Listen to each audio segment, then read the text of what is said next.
Doctor Dalip Kaur Tiwana ਦਾ novel ਹੈ ਦੇਹ ਤੋਂ ਪਾਰ। ਪਹਿਲਾ ਅੰਗ। ਨਵੇਂ ਵਸੇ ਮਾਡਲ ਟਾਊਨ 'ਚ ਅਮੀਰਾਂ ਵਜ਼ੀਰਾਂ ਦੀਆਂ ਵੱਡੀਆਂ ਵੱਡੀਆਂ ਕੋਠੀਆਂ ਸਨ, ਕਿਉਂਕਿ ਇੱਥੇ ਵੱਡੇ ਵੱਡੇ ਤੇ ਮਹਿੰਗੇ ਪਲਾਟ ਸਨ। ਪਤਾ ਨਹੀਂ ਕਿਵੇਂ ਇਹਨਾਂ ਕੋਠੀਆਂ ਦੇ ਵਿਚਕਾਰ ਇੱਕ ਛੋਟੇ ਪਲਾਟ ਵਿੱਚ ਬੰਗਲਾ ਨੁਮਾ ਇੱਕ ਛੋਟੀ ਜਿਹੀ ਕੋਠੀ ਸੀ। ਇਹ ਬਹੁਤ ਸਾਰੇ ਰੁੱਖਾਂ ਤੇ ਵੇਲਾਂ 'ਚ ਘਿਰੀ ਹੋਈ, ਜਿਵੇਂ ਕਿਸੇ ਸਾਧੂ ਦੀ ਕੁਟੀਆ ਹੋਵੇ। ਕੋਠੀ ਦੇ ਅੰਦਰ ਘੁੰਮਦਾ ਇੱਕ ਨਿੱਕਾ ਜਿਹਾ ਕੁੱਤਾ ਭੌਂਕ ਕੇ ਗੇਟ ਤੇ ਆਏ ਗਏ ਦੀ ਖਬਰ ਦੇ ਦਿੰਦਾ। ਜਿੰਗਲ ਜਿੰਗਲ ਆਖਣ ਤੇ ਉਹ ਪੂਛ ਹਿਲਾਉਂਦਾ ਆਏ ਗਏ ਦੇ ਆਲੇ ਦੁਆਲੇ ਭੌਣ ਲੱਗਦਾ। ਬਗੀਚੀ ਦੇ ਅਖੀਰ ਤੇ ਵੇਲਾਂ ਬੂਟਿਆਂ ਨਾਲ ਢਕੀ ਮਾਲੀ ਦੀ ਝੁੱਗੀ ਸੀ। ਇੱਥੇ ਉਹ ਇਕੱਲਾ ਹੀ ਰਹਿੰਦਾ ਸੀ। ਉਹ ਆਮ ਕਰਕੇ ਬੂਟਿਆਂ ਦੀ ਦੇਖਭਾਲ 'ਚ ਰੁੱਝਿਆ ਰਹਿੰਦਾ।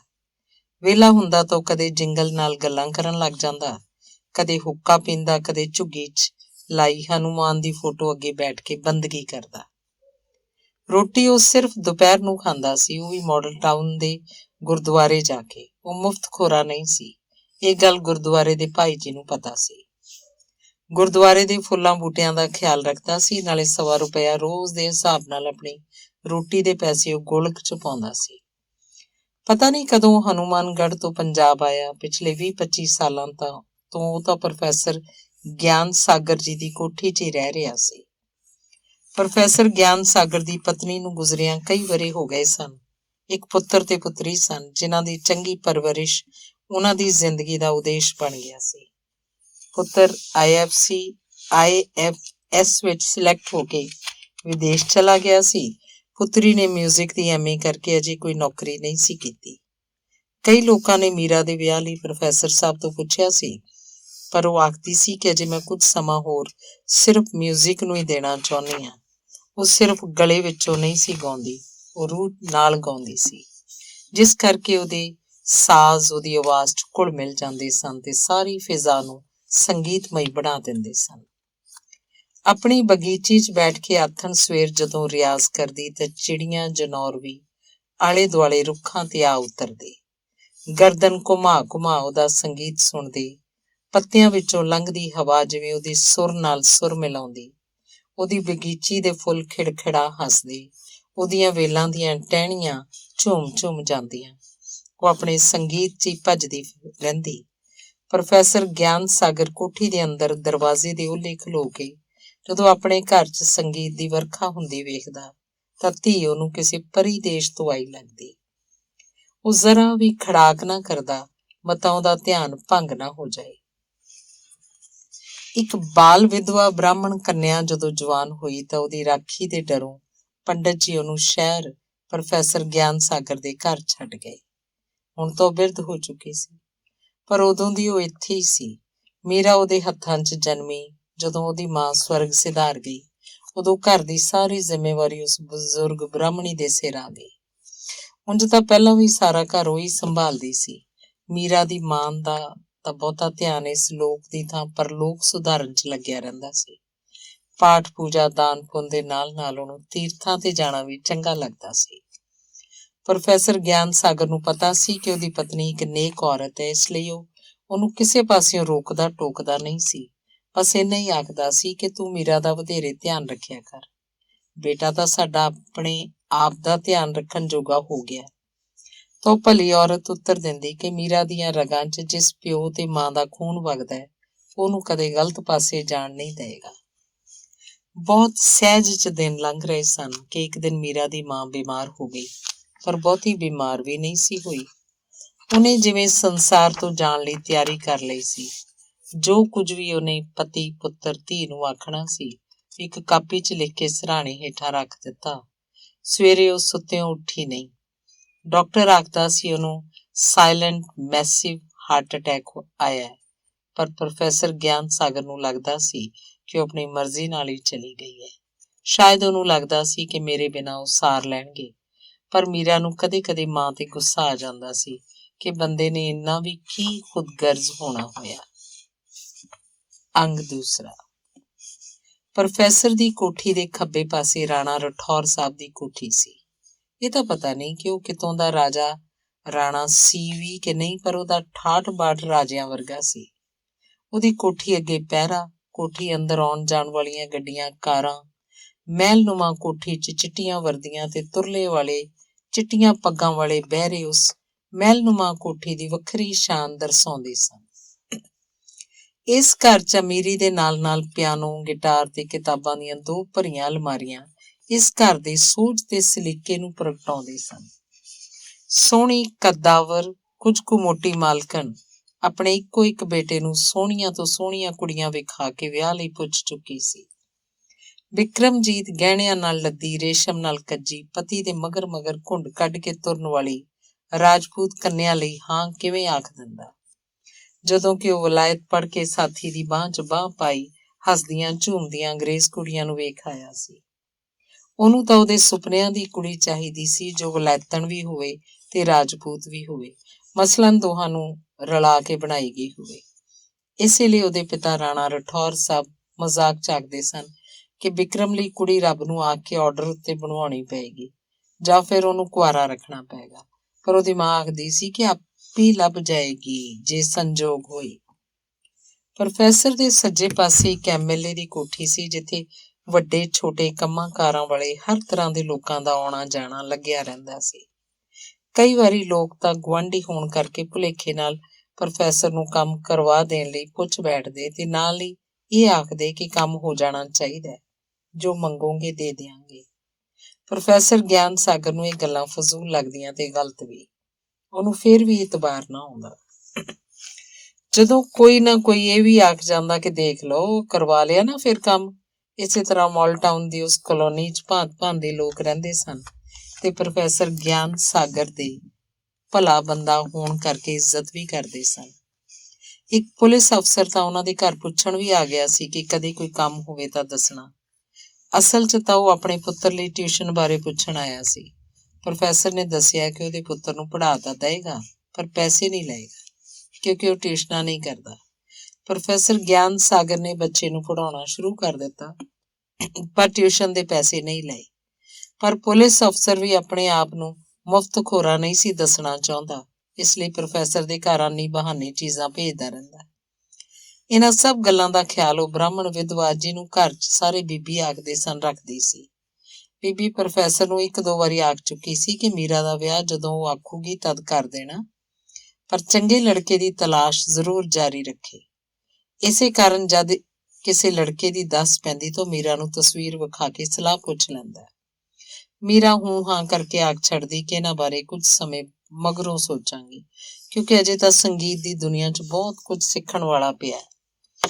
ਪ੍ਰੋਫੈਸਰ ਆਪਣੀ ਬੇਟੀ ਨੂੰ ਆਖਦੇ ਕਿ ਇਸ ਪੱਖੋਂ ਤਾਂ ਰੱਬ ਨੇ ਤੈਨੂੰ ਬੜਾ ਕੁਝ ਦੇ ਰੱਖਿਆ ਹੈ, ਗਲਾ, ਆਵਾਜ਼, ਸੁਰਾਂ ਦੀ ਪਹਿਚਾਣ, ਲਫ਼ਜ਼ਾਂ ਦੀ ਸਮਝ ਤੇ ਕੁਦਰਤ ਦੇ ਰਹੱਸਾਂ ਤੱਕ ਪਹੁੰਚਣ ਦੀ ਸਮਰੱਥਾ। ਮੇਰੀ ਬੇਟੀ ਤਾਂ ਰੱਬ ਨੇ ਮੈਨੂੰ ਬੜਾ ਗਿਫਟ ਦਿੱਤੀ ਹੈ। ਮੀਰਾ ਜਦੋਂ ਰਿਆਜ਼ ਕਰਨ ਬੈਠਦੀ, ਉਹ ਬਿਲਕੁਲ ਸਰਸਵਤੀ ਦੀ ਮੂਰਤ ਦਿਸਦੀ।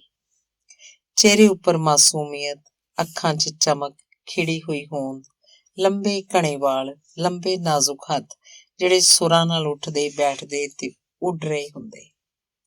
ਉਹਦਾ ਪਿਓ ਉਹਨੂੰ ਦੂਰੋਂ ਦੂਰੋਂ ਰਿਆਜ਼ ਕਰਦੀ ਨੂੰ ਵੇਖਦਾ ਤਾਂ ਦੇਖ ਕੇ ਰੱਬ ਦਾ ਸ਼ੁਕਰਾਨਾ ਕਰਦਾ ਤੇ ਆਪਣੀ ਪਤਨੀ ਨੂੰ ਯਾਦ ਕਰਕੇ ਦੱਸਦਾ ਕਿ ਦੇਖ, ਸਾਡੀ ਧੀ ਜਿਵੇਂ ਪਰੀਆਂ ਦੇ ਦੇਸ਼ 'ਚੋਂ ਆਈ ਹੋਵੇ। ਪਰ ਬੀਬੀ ਨੂੰ ਉਹਦੇ ਵਿਆਹ ਦਾ ਫਿਕਰ ਲੱਗਿਆ ਰਹਿੰਦਾ। ਉਹਦਾ ਆਖਣਾ ਸੀ ਕਿ ਕਲਯੁਗ ਦੇ ਪਹਿਰੇ ਦੇਵਤਿਆਂ ਦੀ ਰੱਖਿਆ ਕਮਜ਼ੋਰ ਪੈ ਜਾਂਦੀ ਹੈ। ਬਹੁਤੇ ਸੋਹਣੇ ਲਾਇਕ ਤੇ ਸੁਹੁਨਰੇ ਧੀ ਪੁੱਤ ਉੱਤੇ ਦੂਰੋਂ ਬਿੱਜ ਪੈਂਦੀ ਹੈ।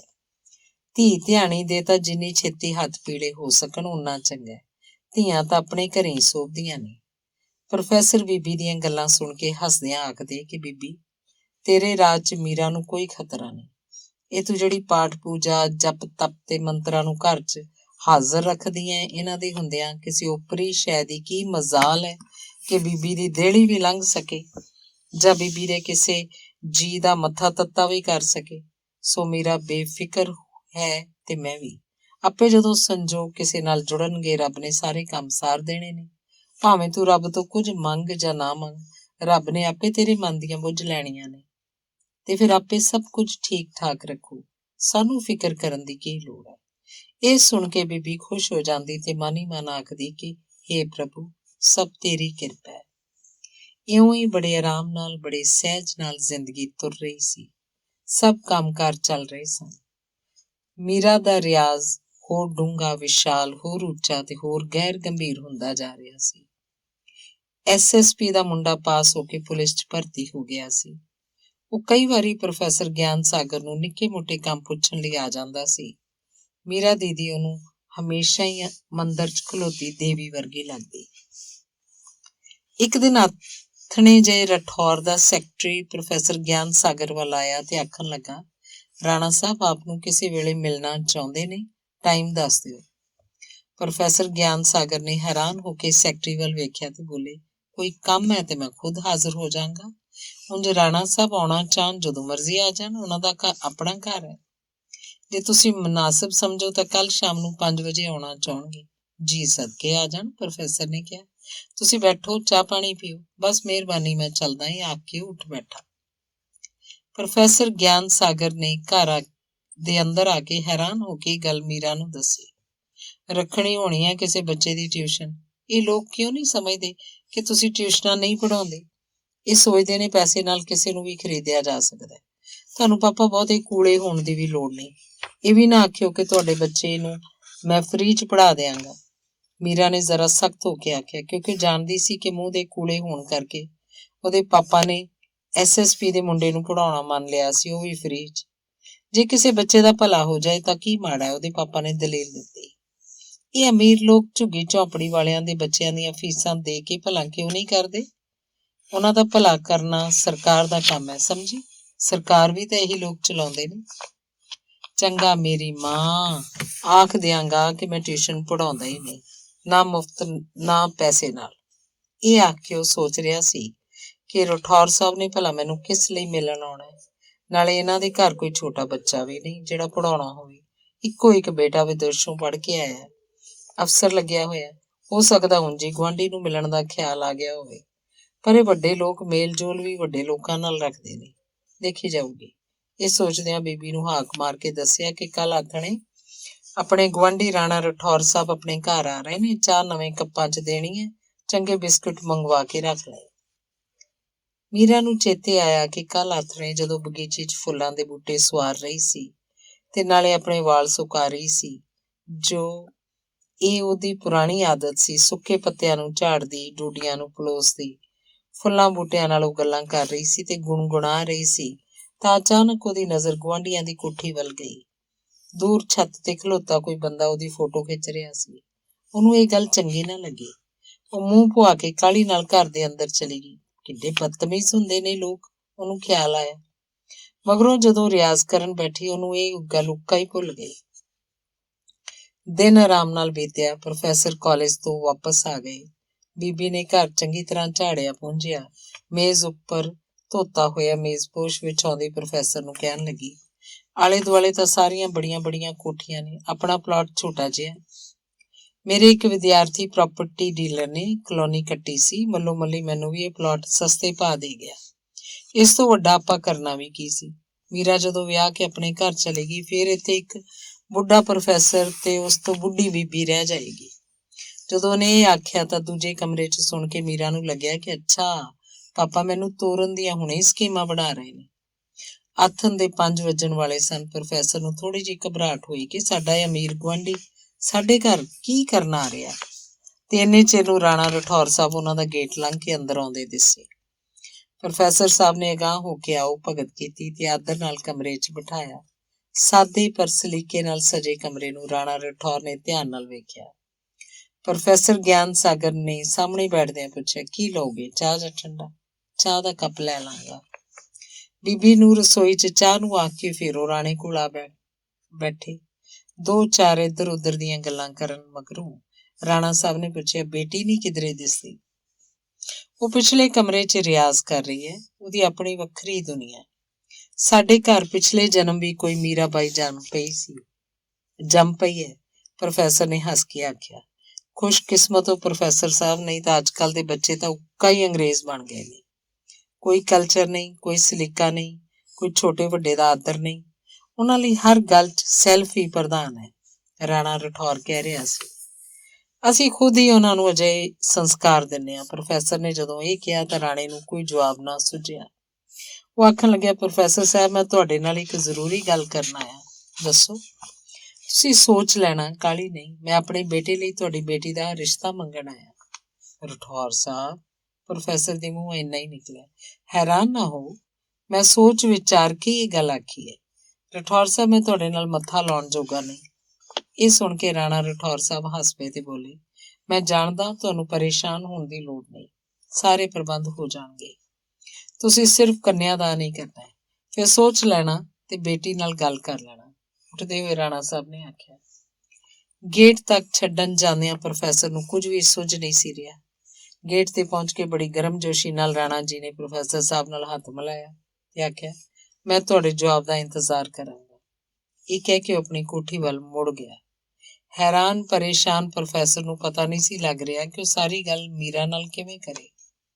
ਪ੍ਰੋਫੈਸਰ ਕਮਰੇ ਅੰਦਰ ਆ ਕੇ ਕੁਰਸੀ ਤੇ ਬੈਠ ਗਿਆ। ਰਸੋਈ ਵੱਲੋਂ ਆਉਂਦੀ ਬੀਬੀ ਨੇ ਕਿਹਾ, ਮੈਂ ਸਭ ਸੁਣ ਲਿਆ। ਮੈਂ ਨਹੀਂ ਸੀ ਆਖਦੀ ਕਿ ਮੇਰੀ ਧੀ ਪਿਛਲੇ ਜਨਮਾਂ ਦੀ ਕੋਈ ਦੇਵੀ ਹੈ। 8 ਦਿਨਾਂ ਮਗਰੋਂ ਰਾਣਾ ਰਠੌਰ ਸਾਹਿਬ, ਉਹਨਾਂ ਦੀ ਧਰਮ ਪਤਨੀ ਸੁਮਿਤਰਾ ਦੇਵੀ ਤੇ ਉਹਨਾਂ ਦਾ ਪੁੱਤਰ ਬਿਕਰਮਜੀਤ ਸਿੰਘ ਪ੍ਰੋਫੈਸਰ ਗਿਆਨ ਸਾਗਰ ਦੇ ਘਰ ਆਏ। ਆਉਣ ਤੋਂ ਪਹਿਲਾਂ ਜਿੱਥੇ ਮੀਰਾ ਖੜੀ ਪੜ੍ਹੀ ਸੀ, ਜਿਨ੍ਹਾਂ ਉਸਤਾਦਾਂ ਤੋਂ ਮੀਰਾ ਨੇ ਸੰਗੀਤ ਸਿੱਖਿਆ ਸੀ, ਜਿਨ੍ਹਾਂ ਲੋਕਾਂ ਦਾ ਪ੍ਰੋਫੈਸਰ ਦੇ ਘਰ ਆਉਣ ਜਾਣ ਸੀ, ਰਾਣਾ ਰਠੌਰ ਨੇ ਸਭ ਕੁਝ ਪਤਾ ਕਰ ਲਿਆ ਸੀ। ਉਹਨਾਂ ਦੇ ਘਰ ਰਸੋਈ ਦਾ ਕੰਮ ਕਰਨ ਵਾਲੀ ਗੰਗਾ ਪ੍ਰੋਫੈਸਰ ਗਿਆਨ ਸਾਗਰ ਦੇ ਘਰ ਰਹਿਣ ਵਾਲੀ ਬਜ਼ੁਰਗ ਬੀਬੀ ਦੀ ਚੰਗੀ ਮਿੱਤਰ ਸੀ। ਦੋਹਾਂ ਦੀ ਇੱਕ ਰਿਸ਼ਤੇਦਾਰੀ ਵੀ ਰਲਦੀ ਸੀ, ਜਿਸ ਕਰਕੇ ਗੰਗਾ ਮੀਰਾ ਬਾਰੇ ਵੀ ਸਭ ਕੁਝ ਜਾਣਦੀ ਸੀ। ਗੰਗਾ ਨੇ ਸੁਮਿਤਰਾ ਕੋਲ ਗੱਲ ਕੀਤੀ ਕਿ ਜੇ ਕਿਤੇ ਆਪਾਂ ਬਿਕਰਮਜੀਤ ਦਾ ਰਿਸ਼ਤਾ ਮੀਰਾ ਨਾਲ ਕਰ ਸਕੀਏ ਤਾਂ ਇਸ ਨਾਲੋਂ ਚੰਗੀ ਗੱਲ ਕੋਈ ਹੋ ਹੀ ਨਹੀਂ ਸਕਦੀ। ਸੁਮਿਤਰਾ ਨੇ ਉਸ ਵੇਲੇ ਕਿਹਾ ਕਿ ਰਾਣਾ ਸਾਹਿਬ ਆਪਣੇ ਬੇਟੇ ਦਾ ਵਿਆਹ ਮਾਮੂਲੀ ਪ੍ਰੋਫੈਸਰ ਦੀ ਧੀ ਨਾਲ ਕਰਨਾ ਨਹੀਂ ਮੰਨਣਗੇ, ਆਪਣੇ ਵਰਗੇ ਕਿਸੇ ਉੱਚੇ ਘਰਾਣੇ 'ਚ ਕਰਨਗੇ। ਪਰ ਹੁਣ ਬਿਕਰਮਜੀਤ ਦੀ ਮਰਜ਼ੀ ਦੇ ਅੱਗੇ ਸਭ ਨੇ ਹਾਂ ਕਰ ਦਿੱਤੀ ਸੀ। ਰਾਣਾ ਸਾਹਿਬ ਆਖਦੇ ਸਨ ਕਿ ਆਪਾਂ ਨੂੰ ਕਿਹੜਾ ਘਾਟਾ ਹੈ, ਆਪਾਂ ਕਿਸੇ ਦਾ ਅੱਗਾ ਪਿੱਛਾ ਕਾਹਨੂੰ ਫੋਲਦੇ ਫਿਰੀਏ, ਆਪਾਂ ਨੂੰ ਬਸ ਲੜਕੀ ਚਾਹੀਦੀ ਹੈ। ਇੱਧਰ ਪ੍ਰੋਫੈਸਰ ਗਿਆਨ ਸਾਗਰ ਨੇ ਬਿਕਰਮਜੀਤ ਬਾਰੇ ਪਤਾ ਕਰ ਲਿਆ ਸੀ ਤੇ ਉਹਨਾਂ ਨੂੰ ਤਸੱਲੀ ਹੋ ਗਈ ਸੀ ਕਿ ਉਸ ਅੰਦਰ ਅਮੀਰਾਂ ਵਾਲੇ ਐਬ ਨਹੀਂ ਹਨ। ਰਾਣਾ ਰਠੌਰ ਸਾਹਿਬ ਦੀ ਅਮੀਰੀ 'ਚ ਕੋਈ ਸ਼ੱਕ ਨਹੀਂ ਸੀ। ਰਾਜਸਥਾਨ 'ਚ ਉਹਨਾਂ ਦੀਆਂ 2 ਪੱਥਰ ਦੀਆਂ ਖਾਨਾਂ ਸਨ, ਕਈ ਗੁਲਾਬਾਂ ਦੇ ਬਾਗ ਸਨ, ਗੁਲਾਬ ਤੋਂ ਤਿਆਰ ਹੋਣ ਵਾਲੀਆਂ ਚੀਜ਼ਾਂ ਦੀ ਇੱਕ ਫੈਕਟਰੀ ਵੀ ਉਹਨਾਂ ਦੀ ਸੀ, ਜਿਹਦਾ ਮਾਲ ਬਾਹਰਲੇ ਮੁਲਕਾਂ 'ਚ ਭੇਜਿਆ ਜਾਂਦਾ ਸੀ। ਚਾਹ ਪੀਂਦਿਆਂ ਪ੍ਰੋਫੈਸਰ ਗਿਆਨ ਸਾਗਰ ਨੇ ਬਿਕਰਮਜੀਤ ਨੂੰ ਆਖਿਆ, ਪੁੱਛ ਲਓ ਬੇਟਾ, ਮੀਰਾ ਨੂੰ ਤੁਸੀਂ ਜੋ ਪੁੱਛਣਾ ਚਾਹੁੰਦੇ ਹੋ। ਬਿਕਰਮਜੀਤ ਮੀਰਾ ਵੱਲ ਝਾਕ ਕੇ ਬੋਲਿਆ, ਕੋਈ ਖਾਸ ਗੱਲ ਕਰਨੀ ਹੈ ਤੇ ਕਰ ਲੈ। ਮੀਰਾ ਉੱਚੀਆਂ ਨਜ਼ਰਾਂ ਚੁੱਕ ਕੇ ਸਭ ਵੱਲ ਝਾਕੀ ਤੇ ਸਹਿਜ ਆਵਾਜ਼ 'ਚ ਇੰਨਾ ਹੀ ਆਖਿਆ, ਮੇਰਾ ਮਿਊਜ਼ਿਕ ਦਾ ਸ਼ੌਕ ਬਣਿਆ ਰਹਿਣ ਦਿੱਤਾ ਜਾਵੇ। ਇਹ ਸੁਣ ਕੇ ਰਾਣਾ ਸਾਹਿਬ ਹੱਸ ਪਏ ਤੇ ਬੋਲੇ, ਇਹ ਤਾਂ ਸਾਡੇ ਘਰ ਦੀ ਖੁਸ਼ਕਿਸਮਤੀ ਹੋਏਗੀ। ਇਸ ਤੋਂ ਮਗਰੋਂ ਇੱਧਰ ਉੱਧਰ ਦੀਆਂ ਆਮ ਗੱਲਾਂ ਹੁੰਦੀਆਂ ਰਹੀਆਂ। ਜਾਣ ਤੋਂ ਪਹਿਲਾਂ ਸੁਮਿਤਰਾ ਨੇ ਆਪਣੀ ਘੜੀ ਦੇਖੀ ਤੇ ਸ਼ਗਨ ਵਿਚਾਰ ਕੇ ਨਾਲ ਲਿਆਂਦੇ ਲਿਫਾਫੇ ਵਿੱਚੋਂ ਹੀਰਿਆਂ ਦਾ ਹਾਰ ਕੱਢ ਕੇ ਮੀਰਾ ਦੇ ਗਲ 'ਚ ਪਾ ਦਿੱਤਾ। ਉਹਨਾਂ ਨੇ ਬਿਕਰਮਜੀਤ ਨੂੰ ਆਖਿਆ ਕਿ ਉਹ ਮੀਰਾ ਨੂੰ ਅੰਗੂਠੀ ਪਾ ਦੇਵੇ। ਇਸ ਪਿੱਛੋਂ ਉਹਦੇ ਮੱਥੇ ਤੇ ਬਿੰਦੀ ਲਾ ਕੇ ਮੂੰਹ ਮਿੱਠਾ ਕਰਵਾ ਦਿੱਤਾ। ਮੀਰਾ ਨੇ ਸਭ ਦੇ ਪੈਰੀਂ ਹੱਥ ਲਾਏ, ਬਾਕੀਆਂ ਨੇ ਵੀ ਮੂੰਹ ਮਿੱਠਾ ਕੀਤਾ। ਬੀਬੀ ਨੇ ਆ ਕੇ ਸਾਰਿਆਂ ਨੂੰ ਵਧਾਈਆਂ ਦਿੱਤੀਆਂ ਤੇ ਸੁਮਿਤਰਾ ਨੇ 1000 ਰੁਪਇਆ ਬਿਕਰਮਜੀਤ ਦੇ ਤੇ ਮੀਰਾ ਦੇ ਸਿਰ ਤੋਂ ਵਾਰ ਕੇ ਬੀਬੀ ਨੂੰ ਮੱਲੋ ਮੱਲੀ ਫੜਾ ਦਿੱਤਾ। ਇਸ ਤੋਂ ਮਗਰੋਂ ਆਪਣੇ ਘਰ ਪਰਤ ਗਏ। ਉਹਨਾਂ ਦੇ ਜਾਣ ਮਗਰੋਂ ਮੀਰਾ ਨੇ ਆਪਣੇ ਕਮਰੇ 'ਚ ਜਾ ਕੇ ਆਪਣੀ ਸ਼ਕਲ ਵੇਖੀ। ਉਹ ਸੱਚਮੁੱਚ ਹੀ ਸੋਹਣੀ ਲੱਗ ਰਹੀ ਸੀ। ਬੀਬੀ ਨੇ ਆ ਕੇ ਉਹਦਾ ਸਿਰ ਪਲੋਸਿਆ ਤੇ 1000 ਰੁਪਇਆ ਉਹਦੇ ਡਰੈਸਿੰਗ ਟੇਬਲ ਦੇ ਖਾਨੇ 'ਚ ਰੱਖਦੀ ਬੋਲੀ, ਇਹ ਆਪਾਂ ਯਤੀਮਖਾਨੇ 'ਚ ਦੇ ਕੇ ਆਵਾਂਗੇ। ਫਿਰ ਆਖਣ ਲੱਗੀ, ਅਗਲੇ ਮਹੀਨੇ ਜਦੋਂ ਤੇਰਾ ਵਿਆਹ ਹੋ ਜਾਏਗਾ ਤਾਂ ਸਾਡਾ ਘਰ ਬਿਲਕੁਲ ਸੁੰਨਾ ਹੋ ਜਾਊ। ਮੀਰਾ ਹੱਸ ਕੇ ਬੋਲੀ, ਵਿਆਹ ਕੇ ਮੈਂ ਕਿਹੜਾ ਪਰਦੇਸ ਜਾਣਾ ਹੈ, ਨਾਲ ਦੀ ਕੋਠੀ 'ਚ ਹੀ ਤਾਂ ਜਾਣਾ। ਭਾਵੇਂ ਨਾਲ ਦੀ ਕੋਠੀ ਜਾਣਾ ਹੈ, ਪਰ ਬੇਗਾਨੀ ਤਾਂ ਹੋ ਜਾਣਾ ਹੈ। ਨਾਲੇ ਵਿਆਹ ਤੋਂ ਮਗਰੋਂ ਬਿਕਰਮਜੀਤ ਤੈਨੂੰ ਇੱਥੇ ਕੋਠੀ 'ਚ ਥੋੜ੍ਹਾ ਹੀ ਛੱਡ ਜਾਊਗਾ, ਆਪਣੇ ਨਾਲ ਵਿਲਾਇਤ ਲੈ ਜਾਊਗਾ, ਜਿੱਥੇ ਉਹ ਨੌਕਰੀ ਕਰਦਾ। ਮੈਂ ਆਖ ਦਿਆਂਗੀ ਮੈਨੂੰ ਇੱਥੇ ਬੀਬੀ ਕੋਲ ਹੀ ਰਹਿਣ ਦਿਓ ਜਾਂ ਬੀਬੀ ਨੂੰ ਮੇਰੇ ਨਾਲ ਲੈ ਚਲੋ। ਮੀਰਾ ਨੇ ਹੱਸ ਕੇ ਆਖਿਆ, ਬੀਬੀ ਤਾਂ ਕਿਧਰੇ ਹੁਣ ਮਰ ਕੇ ਹੀ ਜਾਊਗੀ। ਲੈ ਹੈ, ਰੱਬ ਦੀ ਕੀ ਮਜਾਲ ਹੈ ਕਿ ਬੀਬੀ ਨੂੰ ਸਾਡੇ ਕੋਲੋਂ ਲੈ ਜਾਊ। ਲੈ ਹੈ ਕਮਲੀ, ਉਸ ਡਾਢੇ ਅੱਗੇ ਕਿਸੇ ਦਾ ਜ਼ੋਰ ਨਹੀਂ ਚੱਲਦਾ। ਨਾਲੇ ਮਰ ਕੇ ਉਸ ਪੰਡਤ ਨੂੰ ਵੀ ਜਾ ਕੇ ਪੁੱਛਣਾ ਕਿ ਇਹ ਤੂੰ ਮੇਰੇ ਨਾਲ ਕੀ ਕੀਤਾ, ਮੇਰੇ ਨਾਲ ਲਾਵਾਂ ਕਾਹਤੋਂ ਲਈਆਂ ਸੀ ਜੇ ਛੱਡ ਕੇ ਭੱਜਣਾ ਹੀ ਸੀ। ਮੀਰਾ ਇਹ ਸੁਣ ਕੇ ਮਨ ਹੀ ਮਨ ਸੋਚਣ ਲੱਗੀ ਕਿ ਬਾਹਰੋਂ ਤਾਂ ਬੀਬੀ ਬੜੀ ਸ਼ਾਂਤ ਤੇ ਸਹਿਜ ਦਿਸਦੀ ਹੈ, ਪਰ ਮਨ ਹੀ ਮਨ ਖਬਰੇ ਕਿਤੇ ਕਿਤੇ ਭੌਂਦੀ ਰਹਿੰਦੀ ਹੈ। ਬੀਬੀ ਨੇ ਕਿਹਾ, ਮੀਰਾ, ਜਿਹੜੀਆਂ ਤੇਰੀ ਮਾਂ ਦੀਆਂ ਟੂਮਾਂ ਪਈਆਂ ਨੇ ਉਹੀ ਧਵਾ ਕੇ ਲੈ ਜਾਈਂ। ਬਣਾ ਕੇ ਜਿਵੇਂ ਡਿਜ਼ਾਈਨ ਦੀਆਂ ਜੇ ਨਵੀਆਂ ਬਣਾਈਆਂ ਤਾਂ ਸੁਨਿਆਰੇ ਹੀ ਖਾ ਜਾਣਗੇ।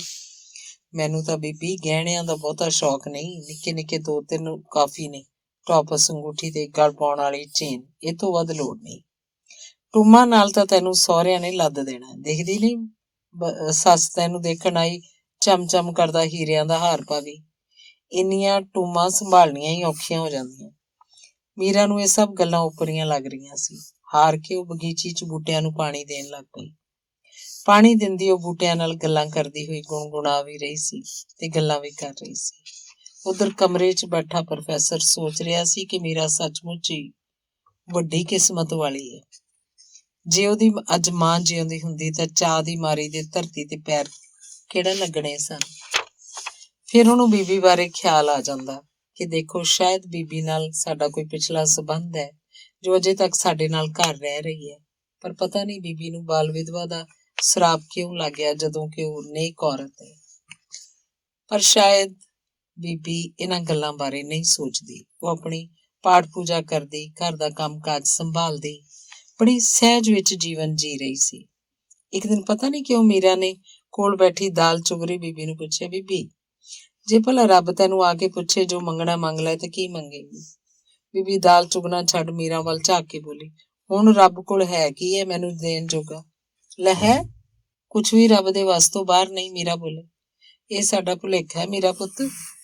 ਰੱਬ ਸਾਡੇ ਕਰਮਾਂ ਤੋਂ ਉੱਪਰ ਕੋਈ ਫੈਸਲਾ ਨਹੀਂ ਕਰ ਸਕਦਾ। ਫਿਰ ਉਸ ਵਿਚਾਰੇ ਨੂੰ ਉਸ ਵੱਸੋਂ ਬਾਹਰ ਕੁਝ ਮੰਗ ਕੇ ਸ਼ਰਮਿੰਦਾ ਕਿਉਂ ਕਰਨਾ ਹੋਇਆ? ਹੁਣ ਜੇ ਮੈਂ ਆਖਾਂ ਕਿ ਰੱਬ ਜੀ ਸਮਾਂ ਪੁੱਠਾ ਗੇੜ ਦਿਓ ਜੀ, ਉਹਨੇ ਨਹੀਂ ਕਰ ਸਕਣਾ। ਜੇ ਮੈਂ ਆਖਾਂ ਰੱਬ ਜੀ ਮੇਰਾ ਇੱਕ ਸੁਖੀ ਪਰਿਵਾਰ ਹੋਵੇ, ਉਹ ਕਿੱਥੋਂ ਕਰ ਦੋ? ਸੇ ਤੋਂ ਚੰਗਾ ਹੈ ਇਸ ਜਨਮ ਦਾ ਖਿਆਲ ਛੱਡ ਕੇ ਹਰੇਕ ਤਰ੍ਹਾਂ ਨਾਲ ਸ਼ੁੱਧ ਜੀਵਨ ਜਿਉਂ ਕਿ ਅਗਲੇ ਜੀਵਨ ਨੂੰ ਸੁਧਾਰੀਏ। ਬੀਬੀ, ਅਗਲੇ ਜਨਮ ਵੀ ਤੂੰ ਸਾਡੇ ਨਾਲ ਹੀ ਰਹੇਂਗੀ ਨਾ? ਹੋਰ ਕੀ, ਪਰ ਤੂੰ ਮੈਨੂੰ ਪਛਾਣ ਲਈ ਕਿ ਉਹੀ ਬੀਬੀ ਹੈ। ਜੇ ਮੈਂ ਗਾਹਾਂ ਪਿਛਾਂ ਵੀ ਹੋਈ ਹਾਕ ਮਾਰ ਲਈ। ਬੀਬੀ ਨੇ ਏਡੇ ਵਿਸ਼ਵਾਸ ਨਾਲ ਆਖਿਆ ਕਿ ਮੀਰਾ ਨੇ ਅੱਗੋਂ ਕੁਝ ਨਾ ਪੁੱਛਿਆ। ਅੰਗ ਤੀਸਰਾ। ਪ੍ਰੋਫੈਸਰ ਗਿਆਨ ਸਾਗਰ ਦਾ ਵਿਹੜਾ ਨਿੱਕੀਆਂ ਨਿੱਕੀਆਂ ਲਾਈਟਾਂ ਤੇ ਨਿੱਕੇ ਨਿੱਕੇ ਫੁੱਲਾਂ ਨਾਲ ਸਜਾਇਆ ਗਿਆ। ਗੱਬੇ ਬੇਦੀ ਕੱਢ ਕੇ ਹਵਨ ਕੁੰਡ ਦੇ ਆਲੇ ਦੁਆਲੇ ਫੇਰੇ ਕਰਕੇ ਮੀਰਾ ਤੇ ਬਿਕਰਮਜੀਤ ਦਾ ਵਿਆਹ ਸੰਪੰਨ ਕੀਤਾ ਗਿਆ ਤੇ ਤਾਰਿਆਂ ਦੀ ਲੋਚ ਵਿਦਾ ਹੋ ਕੇ ਮੀਰਾ ਇੱਕ ਘਰ ਤੋਂ ਮਹਿਲਨੁਮਾ ਕੋਠੀ 'ਚ ਪਹੁੰਚ ਗਈ। ਅੱਖਾਂ ਚੁੰਧਿਆ ਦੇਣ ਵਾਲੀ ਸਜਾਵਟ ਸੀ। ਇੱਕ ਪੂਰਾ ਟੈਚੀਕੇਸ ਗਹਿਣਿਆਂ ਦੇ ਡੱਬਿਆਂ ਨਾਲ ਭਰਿਆ ਹੋਇਆ, ਇੱਕ ਟੈਚੀਕੇਸ ਸਾੜੀਆਂ ਸੂਟਾਂ ਦਾ ਭਰਿਆ ਹੋਇਆ, ਇੱਕ ਕਮਰੇ 'ਚ ਰੱਖ ਕੇ ਕਮਰੇ ਨੂੰ ਬਾਹਰੋਂ ਜੰਦਰਾ ਮਾਰ ਦਿੱਤਾ। ਇਸ ਕਮਰੇ 'ਚ ਗਿਫਟ ਹੀ ਗਿਫਟ ਸਾਂਭੇ ਗਏ ਸਨ। ਵੱਡੇ ਹਾਲ 'ਚ ਹੀਰਿਆਂ ਮੋਤੀਆਂ ਦੇ ਗਹਿਣਿਆਂ ਨਾਲ ਲੱਦੀਆਂ ਔਰਤਾਂ, ਰੇਸ਼ਮੀ ਅਚਕਨਾਂ ਤੇ ਰੰਗੀਨ ਪਗੜੀਆਂ ਵਾਲੇ ਤਕੜੇ ਨਰੋਏ ਜੁੱਸਿਆਂ ਵਾਲੇ ਰਾਜਸਥਾਨੀ ਦਿਖ ਰਹੇ ਸਨ ਤੇ ਉੱਥੇ ਸਕਾਚ ਵੀ ਵਰਤਾਈ ਜਾ ਰਹੀ ਸੀ। ਜ਼ਰੂਰੀ ਰਸਮਾਂ ਤੋਂ ਮਗਰੋਂ ਸੱਸ ਨੇ ਅਧਖੜ ਉਮਰ ਦੀ ਘਰ ਦਾ ਕੰਮ ਕਰਨ ਵਾਲੀ ਔਰਤ ਨੂੰ ਆਖਿਆ, ਗੰਗਾ, ਤੂੰ ਵਹੁਟੀ ਜੀ ਨੂੰ ਉਹਨਾਂ ਦੇ ਕਮਰੇ 'ਚ ਛੱਡ ਆ। ਕੱਪੜੇ ਬਦਲ ਕੇ ਆਰਾਮ ਕਰ ਲੈਣਗੇ, ਸਾਰਾ ਦਿਨ ਆਏ ਗਏ ਰਹਿਣਗੇ ਤੇ ਆਥਣੇ ਇਹਨਾਂ ਦੀ ਫਲਾਈਟ ਹੈ।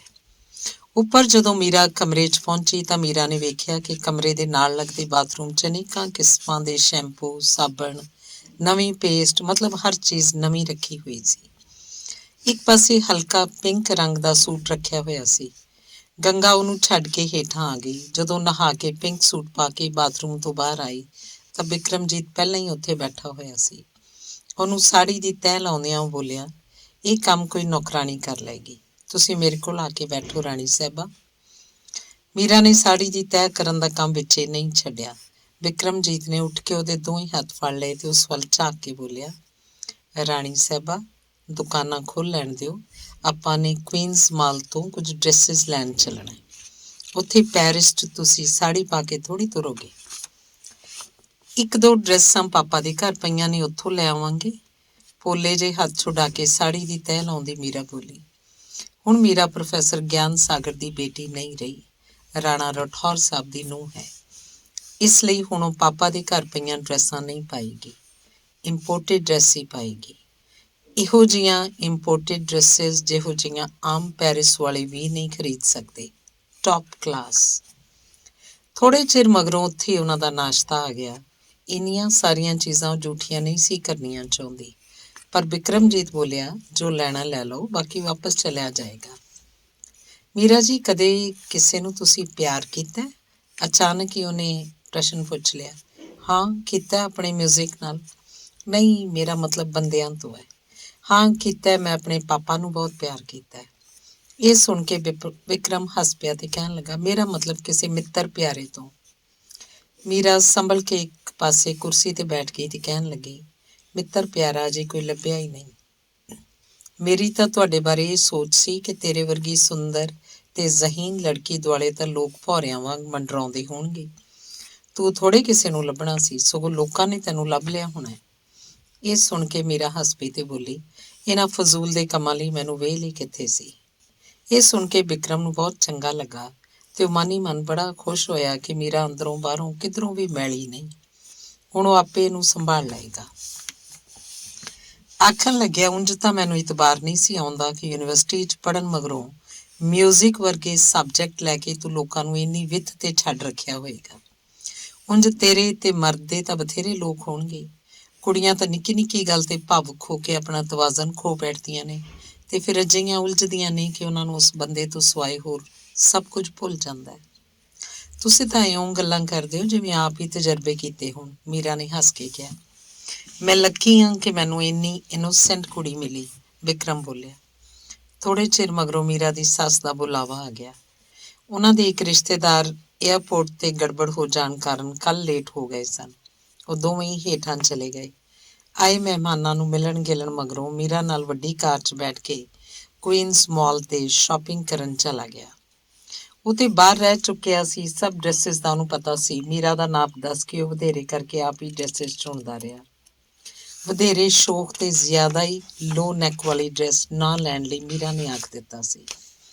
ਫਿਰ ਕਾਸਮੈਟਿਕਸ ਵਾਲੇ ਸੈਕਸ਼ਨ ਉੱਪਰ ਲੈ ਗਿਆ। ਮਹਿੰਗੇ ਪਰਫਿਊਮ, ਬਾਡੀ ਲੋਸ਼ਨ, ਇੱਕ ਦੋ ਕਰੀਮਾਂ ਤੇ ਹਰੇਕ ਸ਼ੇਡ ਵਾਲੀ ਲਿਪਸਟਿਕ, ਪੂਰਾ ਡੱਬਾ ਤੇ ਨਾਲ ਹੀ ਮੈਚਿੰਗ ਨੇਲ ਪਾਲਿਸ਼ ਮੱਲੋ ਮੱਲੀ ਬਿਕਰਮ ਨੇ ਖਰੀਦ ਲਈਆਂ। ਉਸ ਦਿਨ ਉਹਨਾਂ ਨੇ ਖਾਣਾ ਵੀ ਬਾਹਰ ਖਾਧਾ। ਸ਼ਾਇਦ ਬਿਕਰਮਜੀਤ ਦੇਖਣਾ ਚਾਹੁੰਦਾ ਸੀ ਕਿ ਮੀਰਾ ਨੂੰ ਕਾਂਟੇ ਛੁਰੀਆਂ ਫੜਨ ਦੀ ਜਾਚ ਤੇ ਟੇਬਲ ਮੈਨਰਸ ਠੀਕ ਤਰ੍ਹਾਂ ਆਉਂਦੇ ਵੀ ਸੀ ਕਿ ਨਹੀਂ। ਮੀਰਾ ਨੇ ਭਾਵੇਂ ਬਹੁਤ ਘੱਟ ਖਾਧਾ ਤੇ ਉਹਨੇ ਵਾਈਨ ਵੀ ਨਹੀਂ ਪੀਤੀ, ਫਿਰ ਵੀ ਬਿਕਰਮਜੀਤ ਖੁਸ਼ ਸੀ ਕਿ ਮੀਰਾ ਭਾਵੇਂ ਆਮ ਘਰ 'ਚ ਹੋਣ ਦੇ ਬਾਵਜੂਦ ਵੱਡਿਆਂ ਘਰਾਂ ਵਾਲੇ ਸਭ ਤੌਰ ਤਰੀਕੇ ਜਾਣਦੀ ਸੀ। ਭਾਵੇਂ ਮੀਰਾ ਨੇ ਦੱਸਿਆ ਸੀ ਕਿ ਉਹਨੂੰ ਫ੍ਰੈਂਚ ਨਹੀਂ ਆਉਂਦੀ, ਫਿਰ ਵੀ ਹਨੀਮੂਨ ਲਈ ਬਿਕਰਮਜੀਤ ਨੇ ਪੈਰਿਸ ਹੀ ਚੁਣਿਆ ਸੀ। ਸ਼ਾਇਦ ਉਹ ਅਜਿਹੀ ਥਾਂ ਜਾਣਾ ਚਾਹੁੰਦਾ ਸੀ ਜਿੱਥੇ ਕੋਈ ਵੀ ਉਹਨਾਂ ਨੂੰ ਜਾਣਦਾ ਨਾ ਹੋਵੇ, ਨਾ ਸਮਝਦਾ ਹੋਵੇ। ਆਥਣੇ ਉਹਨਾਂ ਨੇ ਜਹਾਜ਼ ਫੜ ਲਿਆ। ਅੰਗ ਚੌਥਾ। ਪੈਰਿਸ ਦੇ ਏਅਰਪੋਰਟ ਤੇ ਜਾ ਕੇ ਜਦੋਂ ਉਤਰੇ, ਮੀਰਾ ਥਾਂ ਥਾਂ ਤੇ ਸੈਂਟ ਦੇ ਭਰੇ ਹੋਏ ਕੱਚ ਦੇ ਘੜੇ ਵੇਖ ਕੇ ਹੈਰਾਨ ਹੋ ਗਈ।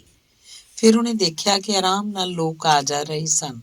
ਕਿਧਰੇ ਕੋਈ ਸ਼ੋਰ ਸ਼ਰਾਬਾ ਨਹੀਂ ਸੀ, ਹਫੜਾ ਦਫੜੀ ਨਹੀਂ ਸੀ। ਸਹਿਜ ਸਲੀਕੇ ਨਾਲ ਸਭ ਕੁਝ ਹੋ ਰਿਹਾ।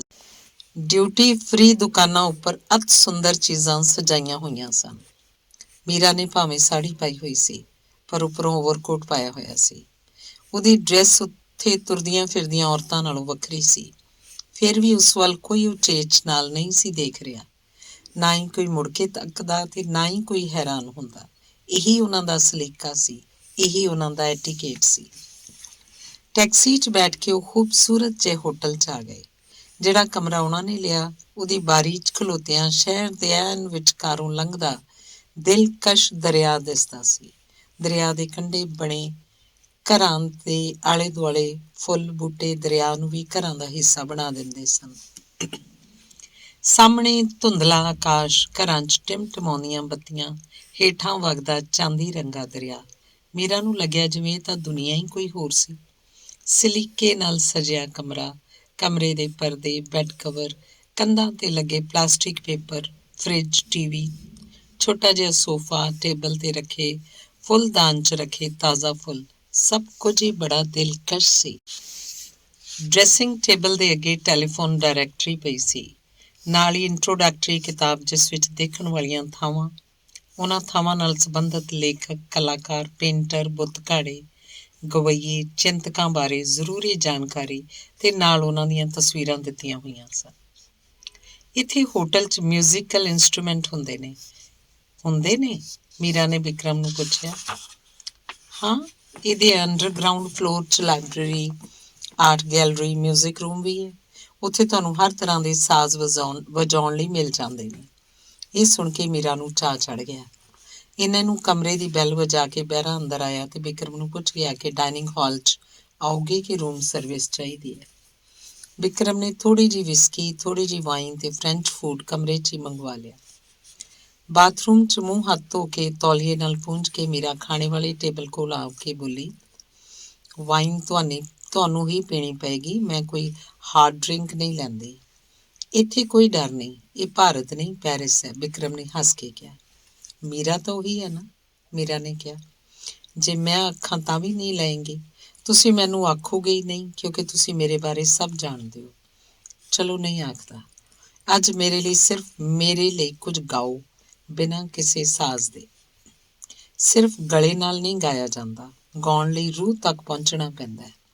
ਮੀਰਾ ਨੇ ਜਦੋਂ ਆਖਿਆ ਤਾਂ ਵਿਕਰਮ ਮੀਰਾ ਵੱਲ ਹੈਰਾਨ ਹੋ ਕੇ ਝਾਕਿਆ ਕਿ ਭੋਲੀ ਜੀ ਦਿਸਣ ਵਾਲੀ ਮੀਰਾ ਇੱਕ ਵੱਡੀ ਗੱਲ ਕਰ ਰਹੀ ਸੀ।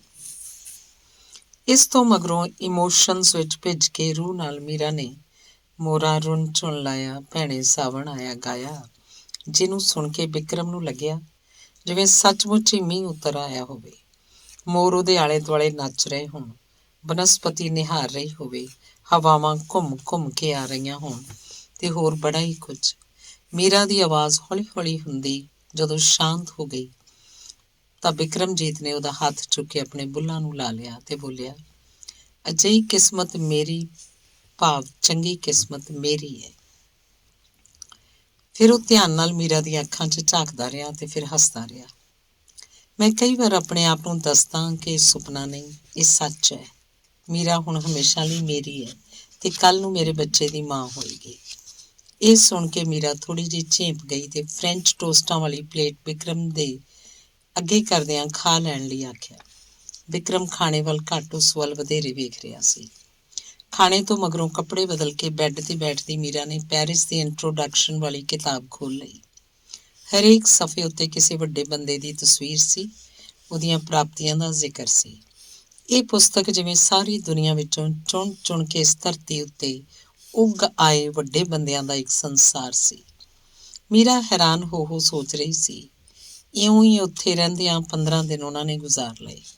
ਮੀਰਾ ਨੂੰ ਲੱਗਦਾ ਕਿ ਇੰਨੀਆਂ ਸਾਰੀਆਂ ਥਾਵਾਂ ਦੇਖ ਲੈਣ ਮਗਰੋਂ, ਉਹਨਾਂ ਨੂੰ ਲੱਗਿਆ ਕਿ ਇੰਨੇ ਲੋਕਾਂ ਨੂੰ ਮਿਲ ਲੈਣ ਮਗਰੋਂ ਜਿਵੇਂ ਉਹ ਕਿਸੇ ਹੋਰ ਦੁਨੀਆ 'ਚ ਆ ਗਏ ਹੋਣ। ਹੁਣ ਉਹਨੂੰ ਸਮਝ ਲੱਗੀ ਕਿ ਬਾਹਰਲੇ ਦੇਸ਼ਾਂ ਦੇ ਲੋਕ ਕਿਉਂ ਛੁੱਟੀਆਂ 'ਚ ਘਰ ਨਹੀਂ ਬੈਠਦੇ ਤੇ ਦੂਜੇ ਮੁਲਕਾਂ ਦੀਆਂ ਸੈਰਾਂ ਨੂੰ ਤੁਰੇ ਰਹਿੰਦੇ ਨੇ। ਅੰਗ 5ਵਾਂ। ਪੈਰਿਸ ਦੀ ਫੇਰੀ ਨਾਲ ਮੀਰਾ ਦੇ ਮਨ ਦੀਆਂ ਜਿਵੇਂ ਅਨੇਕਾਂ ਖਿੜਕੀਆਂ ਖੁੱਲ੍ਹ ਗਈਆਂ ਸਨ। ਸਾਰੇ ਸੰਸਾਰ ਦੇ ਚੋਣਵੇਂ ਲੇਖਕ, ਚਿੰਤਕ, ਕਲਾਕਾਰ, ਬੁੱਤਘਾੜੇ, ਗਵੱਈਏ, ਨਾਟਕਕਾਰ ਜਿਵੇਂ ਪੈਰਿਸ ਦੀ ਧਰਤੀ ਉੱਪਰ ਹੀ ਆ ਗਏ ਸਨ। ਕਈ ਉਹਨਾਂ ਵਿੱਚੋਂ ਆਪਣੇ ਆਪਣੇ ਥਾਨ ਬਣਾ ਕੇ ਚਲੇ ਵੀ ਗਏ ਸਨ, ਕਈ ਅਜੇ ਵੀ ਉੱਥੇ ਹੀ ਸਨ। ਮੀਰਾ ਨੂੰ ਲੱਗਿਆ ਕਿ ਬਿਕਰਮਜੀਤ ਦਾ ਹੱਥ ਫੜ ਕੇ ਉਹਨਾਂ ਵੱਲ ਹੀ ਤੁਰੀ ਜਾ ਰਹੀ ਸੀ ਤੇ ਸ਼ਹਿਰ ਦੇ ਵਿਚਕਾਰ ਵਗਦਾ ਦਰਿਆ ਜਿਵੇਂ ਉਹਨਾਂ ਸਭਨਾਂ ਦੇ ਅੰਗ ਸੰਗ ਸੀ। ਇਸ ਤੋਂ ਬਿਨਾਂ ਉੱਥੋਂ ਦੇ ਉਹਨੂੰ ਗੋਰੇ ਚਿੱਟੇ ਭੂਰੇ ਵਾਲਾਂ, ਹਰੀਆਂ ਨੀਲੀਆਂ ਅੱਖਾਂ ਵਾਲੇ ਪਿਆਰੇ ਪਿਆਰੇ ਬੱਚੇ ਵੀ ਯਾਦ ਆਉਂਦੇ। ਬਿਕਰਮਜੀਤ ਨੇ ਉਹਨੂੰ ਪਲਾਸਟਿਕ ਦਾ ਇੱਕ ਬਾਵਾ ਖਰੀਦ ਕੇ ਦਿੱਤਾ, ਜਿਸ ਨੂੰ ਦੇਖ ਕੇ ਪਤਾ ਹੀ ਨਹੀਂ ਲੱਗਦਾ ਕਿ ਉਹ ਪਲਾਸਟਿਕ ਦਾ ਖਿਡੌਣਾ ਹੈ ਜਾਂ ਸੱਚਮੁੱਚ ਦਾ ਬੱਚਾ। ਇਹਨੂੰ ਫੜ ਕੇ ਮੀਰਾ ਸ਼ਰਮਾ ਗਈ, ਪਰ ਉਹਨੂੰ ਇਹ ਬੜਾ ਹੀ ਪਿਆਰਾ ਲੱਗਿਆ, ਜਿਹਨੂੰ ਉਹਨੇ ਆਪਣੇ ਬੈਗ 'ਚ ਬਿਠਾ ਲਿਆ ਸੀ। ਮੀਰਾ ਨੂੰ ਉਹ ਦਿਨ ਵੀ ਯਾਦ ਆਇਆ ਜਦੋਂ ਮਿਊਜ਼ਿਕ ਰੂਮ 'ਚ ਆਪ ਮੁਹਾਰੀ ਗਾਉਣ ਲੱਗ ਪਈ ਸੀ। ਉਸ ਘੜੀ ਹੋਟਲ ਦਾ ਕਾਰੋਬਾਰ ਜਿਵੇਂ ਥੰਮ ਗਿਆ ਸੀ। ਜਿੱਥੇ ਵੀ ਕੋਈ ਸੀ, ਉੱਥੇ ਦਾ ਉੱਥੇ ਸਭ ਕੁਝ ਰੁਕ ਗਿਆ ਸੀ ਤੇ ਲੋਕ ਉਹਦੀਆਂ ਸੁਰਾਂ ਨਾਲ ਭਿੱਜ ਰਹੇ ਸਨ, ਆਪਣੇ ਸਾਹਾਂ 'ਚ ਉਤਾਰ ਰਹੇ ਸਨ ਤੇ ਸ਼ਾਂਤ ਚਿੱਤ ਇਸ ਅਣਦਿਸਦੇ ਮਿਊਜ਼ਿਕ ਦਾ ਆਨੰਦ ਮਾਣ ਰਹੇ ਸਨ। ਵਾਪਸ ਆ ਕੇ ਘਰਦਿਆਂ ਲਈ ਲਿਆਂਦੇ ਗਿਫਟ ਮੀਰਾ ਨੇ ਵੱਡੇ ਸਾਰੇ ਅਟੈਚੀ ਕੇਸ 'ਚੋਂ ਕੱਢ ਸਾਰਿਆਂ ਨੂੰ ਦਿੱਤੇ। ਜਦੋਂ ਮੀਰਾ ਦੂਜਿਆਂ ਨੂੰ ਗਿਫਟ ਦੇ ਰਹੀ ਸੀ ਤਾਂ ਰਾਣਾ ਸਾਹਿਬ ਨੇ ਚਾਹ ਪੀਂਦਿਆਂ ਪੁੱਛਿਆ, ਮੇਰੀ ਬੇਟੀ ਮੇਰੇ ਲਈ ਕੀ ਲੈ ਕੇ ਆਈ ਹੈ? ਮੀਰਾ ਰਾਣਾ ਸਾਹਿਬ ਵੱਲ ਝਾਕੀ ਤੇ ਅਟੈਚੀ ਕੇਸ 'ਚੋਂ ਇੱਕ ਜੇਬ 'ਚ ਰੱਖਣ ਵਾਲੀ ਗੋਲਡਨ ਵਾਚ ਉਹਨਾਂ ਨੂੰ ਦਿੱਤੀ। ਗੋਲਡਨ ਵਾਚ ਡੱਬੀ 'ਚੋਂ ਕੱਢਦਿਆਂ ਬੋਲੇ, ਇਹ ਗੱਲ ਮੇਰੀ ਬੇਟੀ ਨੂੰ ਹੀ ਸੁੱਝ ਸਕਦੀ ਹੈ ਕਿ ਮੇਰੇ ਪਾਪਾ ਨੂੰ ਕਿਹੜੀ ਘੜੀ ਦੀ ਲੋੜ ਹੈ। ਤੇ ਆਪਣੀ ਮੰਮਾ ਲਈ ਕੀ ਲੈ ਕੇ ਆਏ ਹੋ? ਪਾਪਾ, golden photo frame. Photo frame 'ਚ ਉਹਨੇ ਵਿਕਰਮ ਦੀ ਫੋਟੋ ਲਾ ਲੈਣੀ ਹੈ, ਹੋਰ ਤਾਂ ਉਹਨੂੰ ਕੋਈ ਯਾਦ ਹੀ ਨਹੀਂ ਆਉਂਦਾ। ਰਾਣਾ ਸਾਹਿਬ ਮਜ਼ਾਕ 'ਚ ਬੋਲੇ। ਨਹੀਂ ਜੀ, ਮੈਂ ਤਾਂ ਉਸ 'ਚ ਬੱਚਿਆਂ ਦੇ ਵਿਆਹ ਦੀ ਤਸਵੀਰ ਲਗਾਵਾਂਗੀ। ਰਾਣਾ ਸਾਹਿਬ ਦੀ ਘਰਵਾਲੀ ਨੇ ਜਦੋਂ ਕਿਹਾ ਤਾਂ ਰਾਣਾ ਸਾਹਿਬ ਹੱਸ ਕੇ ਬੋਲੇ, ਇਹ ਸਾਨੂੰ ਪਤਾ ਸੀ ਕਿ ਤੁਸੀਂ ਮੇਰੀ ਤਸਵੀਰ ਕਦੇ ਨਹੀਂ ਲਗਾਓਗੇ। ਇੱਕ ਫੋਟੋ ਫਰੇਮ ਤੁਹਾਡੇ ਲਈ ਵੀ ਲੈ ਆਈ ਹਾਂ ਪਾਪਾ। ਅਸੀਂ ਤਾਂ ਉਸ 'ਚ ਰਾਣੀ ਸਾਹਿਬਾਂ ਦੀ ਤਸਵੀਰ ਲਗਾਵਾਂਗੇ। ਰਾਣਾ ਸਾਹਿਬ ਨੇ ਮਜ਼ਾਕ ਕੀਤਾ। ਇੰਨੇ ਨੂੰ ਬਾਹਰੋਂ ਨੌਕਰ ਨੇ ਆ ਕੇ ਦੱਸਿਆ ਕਿ ਪ੍ਰੋਫੈਸਰ ਸਾਹਿਬ ਆਏ ਨੇ। ਉਹਨਾਂ ਨੂੰ ਡਰਾਇੰਗ ਰੂਮ 'ਚ ਬਿਠਾਓ, ਚਾਹ ਪਾਣੀ ਪੁੱਛੋ। ਰਾਣਾ ਸਾਹਿਬ ਬੋਲੇ, ਉਹ ਬੱਚਿਆਂ ਨੂੰ ਮਿਲਣ ਆਏ ਹੋਣਗੇ, ਤੁਸੀਂ ਕੀ ਕਰਨ ਜਾਣਾ ਉੱਥੇ? ਉਹਨਾਂ ਦੀ ਪਤਨੀ ਬੋਲੀ, ਹੋ ਸਕਦਾ ਉਹ ਬੱਚਿਆਂ ਦੀ ਮਾਂ ਨੂੰ ਮਿਲਣ ਆਏ ਹੋਣ। ਉਹਨਾਂ ਨੇ ਮਜ਼ਾਕ ਕੀਤਾ। ਇਹ ਸੁਣ ਕੇ ਆਪ ਹੀ ਵਿਕਰਮਜੀਤ ਪ੍ਰੋਫੈਸਰ ਸਾਹਿਬ ਨੂੰ ਮਿਲਣ ਚਲਾ ਗਿਆ। ਪਾਪਾ, ਮੈਂ ਵੀ ਮਿਲਣ ਜਾਵਾਂ? ਮੀਰਾ ਨੇ ਰਾਣਾ ਸਾਹਿਬ ਨੂੰ ਪੁੱਛਿਆ। ਹੋਰ ਕੀ, ਉਹਨਾਂ ਨਾਲ ਚੰਗੀਆਂ ਚੰਗੀਆਂ ਗੱਲਾਂ ਕਰਨੀਆਂ ਨੇ, ਆਪਣੀ ਸੱਸ ਦੀਆਂ ਸ਼ਿਕਾਇਤਾਂ ਹੀ ਨਾ ਲਾਈ ਜਾਣਾ, ਰਾਣਾ ਸਾਹਿਬ ਨੇ ਮਜ਼ਾਕ 'ਚ ਕਿਹਾ। ਮੀਰਾ ਨੇ ਪ੍ਰੋਫੈਸਰ ਸਾਹਿਬ ਨੂੰ ਜਾ ਕੇ ਨਮਸਕਾਰ ਕੀਤੀ। ਖੁਸ਼ ਰਹੋ ਬੱਚਿਓ, ਪ੍ਰੋਫੈਸਰ ਗਿਆਨ ਸਾਗਰ ਨੇ ਮੋਢਾ ਪਲੋਸਦਿਆਂ ਆਖਿਆ। ਇੰਨੇ ਨੂੰ ਚਾਹ ਪੀਂਦਿਆਂ ਬਿਕਰਮਜੀਤ ਨੇ ਪ੍ਰੋਫੈਸਰ ਨੂੰ ਆਖਿਆ, ਸਰ, ਮੀਰਾ ਪੈਰਿਸ ਤੋਂ ਸਭ ਲਈ ਗਿਫਟ ਲੈ ਕੇ ਆਈ ਹੈ, ਪਰ ਤੁਹਾਡੇ ਲਈ ਨਹੀਂ ਲੈ ਕੇ ਆਈ। ਸਰ ਨਹੀਂ, ਹੁਣ ਮੀਰਾ ਦੇ ਨਾਲ ਨਾਲ ਤੁਹਾਡਾ ਵੀ ਪਾਪਾ ਹਾਂ। ਰਹੀ ਗੱਲ ਗਿਫਟ ਦੀ, ਉਹ ਤਾਂ ਮੀਰਾ ਆਪਣੇ ਆਪ 'ਚ ਮੇਰੇ ਲਈ ਰੱਬ ਤੋਂ ਮਿਲਿਆ ਸਭ ਤੋਂ ਵੱਡਾ ਗਿਫਟ ਹੈ। ਪਾਪਾ, ਮੈਂ ਤੁਹਾਨੂੰ ਦਿਖਾਉਣ ਲਈ ਫ੍ਰੈਂਚ ਭਾਸ਼ਾ 'ਚ ਛਪੀ ਗੋਲਡਨ ਗੀਤਾ ਲੈ ਕੇ ਆਈ ਹਾਂ। ਦੇਖਿਆ ਪਾਪਾ, ਗਿਫਟ ਵੀ ਉਹ ਲੈ ਕੇ ਆਈ ਹੈ ਜੋ ਕਿਸੇ ਦੇ ਕੰਮ ਨਾ ਆਵੇ, ਵਿਕਰਮ ਨੇ ਮਜ਼ਾਕ 'ਚ ਕਿਹਾ। ਨਹੀਂ ਬੇਟਾ, ਕੁਝ ਚੀਜ਼ਾਂ ਦੁਨੀਆਦਾਰੀ ਦੇ ਕੰਮਾਂ ਤੋਂ ਬਹੁਤ ਉੱਚੀਆਂ ਹੁੰਦੀਆਂ ਨੇ, ਉਹਨਾਂ ਨੂੰ ਅਸੀਂ ਦੁਨਿਆਵੀ ਮਾਪਦੰਡਾਂ ਨਾਲ ਨਹੀਂ ਤੋਲ ਸਕਦੇ। ਮੈਂ ਸਮਝਦਾ ਇਸ ਤੋਂ ਚੰਗਾ ਗਿਫਟ ਹੋ ਹੀ ਨਹੀਂ ਸਕਦਾ। ਮੀਰਾ ਬਹੁਤ ਚਲਾਕ ਹੈ ਪਾਪਾ, ਵਿਕਰਮ ਬੋਲਿਆ। ਚਲਾਕ ਹੋਣਾ ਬੜੀ ਸਧਾਰਨ ਗੱਲ ਹੁੰਦੀ ਹੈ, ਮੀਰਾ ਤਾਂ ਸਿਆਣੀ ਹੈ, ਪ੍ਰੋਫੈਸਰ ਬੋਲਿਆ। ਮੈਂ ਹੈਰਾਨ ਹਾਂ, ਤੁਸੀਂ ਮੀਰਾ ਨੂੰ ਏਡੀ ਸਮਝਦਾਰ ਕਿਵੇਂ ਬਣਾ ਦਿੱਤਾ, ਵਿਕਰਮ ਨੇ ਕਿਹਾ। ਅਜਿਹੇ ਬੱਚੇ ਬਣਾਏ ਨਹੀਂ ਜਾਂਦੇ, ਰੱਬ ਵੱਲੋਂ ਹੀ ਵਰੋਸਾਈ ਹੁੰਦੇ ਨੇ। ਨਾਲੇ ਸਾਡਾ ਵਿਕਰਮ ਕਿਹੜਾ ਘੱਟ ਸਮਝਦਾਰ ਹੈ, ਪ੍ਰੋਫੈਸਰ ਬੋਲਿਆ। ਸ਼ੁਕਰ ਹੈ ਜਿਹੋ ਜਿਹੇ ਘਰ ਦੇ ਉਹ ਲਾਇਕ ਸੀ, ਉਹੋ ਜਿਹਾ ਘਰ ਉਹਨੂੰ ਮਿਲ ਗਿਆ, ਪ੍ਰੋਫੈਸਰ ਨੇ ਫੇਰ ਕਿਹਾ। ਮੇਰੇ ਪਾਪਾ ਆਖਦੇ ਨੇ ਕਿ ਅਸੀਂ ਲੱਕੀ ਹਾਂ, ਵਿਕਰਮ ਬੋਲਿਆ। ਮੈਂ ਤਾਂ ਇਸ ਗੱਲੋਂ ਰੱਬ ਦਾ ਸ਼ੁਕਰਾਨਾ ਕਰਦਾ, ਪ੍ਰੋਫੈਸਰ ਬੋਲਿਆ। ਪਾਪਾ, ਅੱਜ ਸ਼ਾਮੀ ਅਸੀਂ ਤੁਹਾਡੇ ਵੱਲ ਆਵਾਂਗੇ, ਮੀਰਾ ਬੋਲੀ। ਜੇ ਖਾਣਾ ਖਾਓਗੇ ਤਾਂ ਬੀਬੀ ਨੂੰ ਪਹਿਲਾਂ ਹੀ ਕਹਿ ਦਿਆਂਗਾ, ਤਿਆਰ ਕਰ ਲਏਗੀ, ਪ੍ਰੋਫੈਸਰ ਸਾਹਿਬ ਬੋਲੇ। ਨਹੀਂ ਪਾਪਾ, ਖਾਣਾ ਅਸੀਂ ਇੱਧਰ ਹੀ ਖਾਵਾਂਗੇ, ਵਿਕਰਮ ਬੋਲਿਆ। ਬੀਬੀ ਤਾਂ ਮੀਰਾ ਨੂੰ ਰੋਜ਼ ਯਾਦ ਕਰ ਲੈਂਦੀ ਹੈ। ਪੰਛੀਆਂ ਨੂੰ ਦਾਣੇ ਪਾਉਣ ਦੀ, ਬੂਟਿਆਂ ਨੂੰ ਪਾਣੀ ਦੇਣ ਦੀ ਡਿਊਟੀ ਉਹੀ ਕਰਦੀ ਹੈ। ਆਖਦੀ ਸੀ ਇਹ ਬੂਟੇ ਵੀ ਮੀਰਾ ਨੂੰ ਯਾਦ ਕਰਦੇ ਰਹਿੰਦੇ ਨੇ। ਜਿਸ ਦਿਨ ਮੀਰਾ ਇੱਥੇ ਆਏਗੀ, ਦੇਖਣਾ ਰੰਗ ਬਰੰਗੀਆਂ ਤਿਤਲੀਆਂ ਕਿਵੇਂ ਇਹਦੇ ਆਲੇ ਦੁਆਲੇ ਗੇੜੇ ਕੱਢਣਗੀਆਂ। ਉਹ ਕੋਈ ਵੀ ਬੂਟਾ ਬੀਜ ਦੇਵੇ, ਇਹਦਾ ਬੀਜਿਆ ਬੂਟਾ ਕਦੇ ਸੁੱਕਦਾ ਨਹੀਂ। ਇਹਦੇ ਰਹਿਮਤ ਵਾਲੇ ਹੱਥ ਜੋ ਨੇ। ਬਗੀਚੇ 'ਚ ਜਦੋਂ ਮੀਰਾ ਸਿਤਾਰ ਵਜਾਉਂਦੀ ਹੈ ਤਾਂ ਉੱਡੇ ਜਾਂਦੇ ਪੰਛੀ ਵੀ ਹੇਠਾਂ ਉਤਰ ਆਉਂਦੇ ਨੇ। ਛੱਡੋ ਪਾਪਾ, ਆਪਣੇ ਬੱਚੇ ਸਭ ਨੂੰ ਅਜਿਹੇ ਲੱਗਦੇ ਨੇ, ਮੀਰਾ ਨੇ ਵਿੱਚੋਂ ਟੋਕਦਿਆਂ ਕਿਹਾ। ਅੱਛਾ, ਮੈਂ ਚੱਲਦਾ, ਆਪਣੀ ਘੜੀ ਵੱਲ ਦੇਖਦਿਆਂ ਪ੍ਰੋਫੈਸਰ ਨੇ ਵਿਕਰਮ ਨਾਲ ਹੱਥ ਮਿਲਾਉਂਦਿਆਂ ਆਖਿਆ। ਧੰਨਵਾਦ। ਅੰਗ 6ਵਾਂ। ਇੱਕ ਦਿਨ ਖਾਣੇ ਦੀ ਮੇਜ਼ ਤੇ ਬੈਠਿਆ ਮੀਰਾ ਨੇ ਰਾਣਾ ਸਾਹਿਬ ਨੂੰ ਆਖਿਆ, ਪਾਪਾ, ਮੇਰੇ ਸੌਂਗਸ ਦੀ ਕੈਸੇਟ ਕਢਵਾ ਦਿਓ। ਇਹ ਕਿਹੜਾ ਮੁਸ਼ਕਿਲ ਕੰਮ ਹੈ ਬੇਟਾ, ਮੈਂ ਕਿਸੇ ਚੰਗੇ ਮਿਊਜ਼ਿਕ ਡਾਇਰੈਕਟਰ ਨੂੰ ਫੋਨ ਕਰਕੇ ਪਤਾ ਕਰ ਲਾਂਗਾ। ਤੂੰ ਕਿਹੜੇ ਸੌਂਗ ਦੀ ਕੈਸੇਟ ਕੱਢਣੀ ਹੈ, ਵਿਕਰਮ ਨੇ ਪੁੱਛਿਆ। ਅਜੇ ਤਾਂ ਮੀਰਾ ਦੇ ਭਜਨ ਹੀ ਤਿਆਰ ਨੇ ਮੇਰੇ ਕੋਲ, ਮੀਰਾ ਨੇ ਦੱਸਿਆ। ਅਸਲੀ ਮੀਰਾ ਦੇ ਕਿ ਤੇਰੇ ਆਪਣੇ, ਵਿਕਰਮ ਨੇ ਮਜ਼ਾਕ ਨਾਲ ਪੁੱਛਿਆ। ਸਾਡੀ ਮੀਰਾ ਅਸਲ ਮੀਰਾ ਨਾਲੋਂ ਘੱਟ ਨਹੀਂ, ਮੈਨੂੰ ਤਾਂ ਇਉਂ ਲੱਗਦਾ ਜਿਵੇਂ ਉਹੀ ਮੀਰਾ ਦੁਬਾਰਾ ਜਨਮ ਲੈ ਕੇ ਸਾਡੇ ਘਰ ਆ ਗਈ ਹੋਵੇ, ਰਾਣਾ ਸਾਹਿਬ ਨੇ ਜਦੋਂ ਆਖਿਆ। ਮੀਰਾ ਖੁਸ਼ ਹੋ ਗਈ। ਪਾਪਾ, ਜੋ ਵੀ ਕਰਨਾ 15 ਦਿਨਾਂ 'ਚ ਕਰ ਲਓ, ਫਿਰ ਮੈਂ UK ਜਾ ਕੇ ਡਿਊਟੀ ਜੁਆਇਨ ਕਰਨੀ ਹੈ ਤੇ ਮੀਰਾ ਨੇ ਮੇਰੇ ਨਾਲ ਹੀ ਜਾਣਾ ਹੈ, ਵਿਕਰਮ ਨੇ ਕਿਹਾ।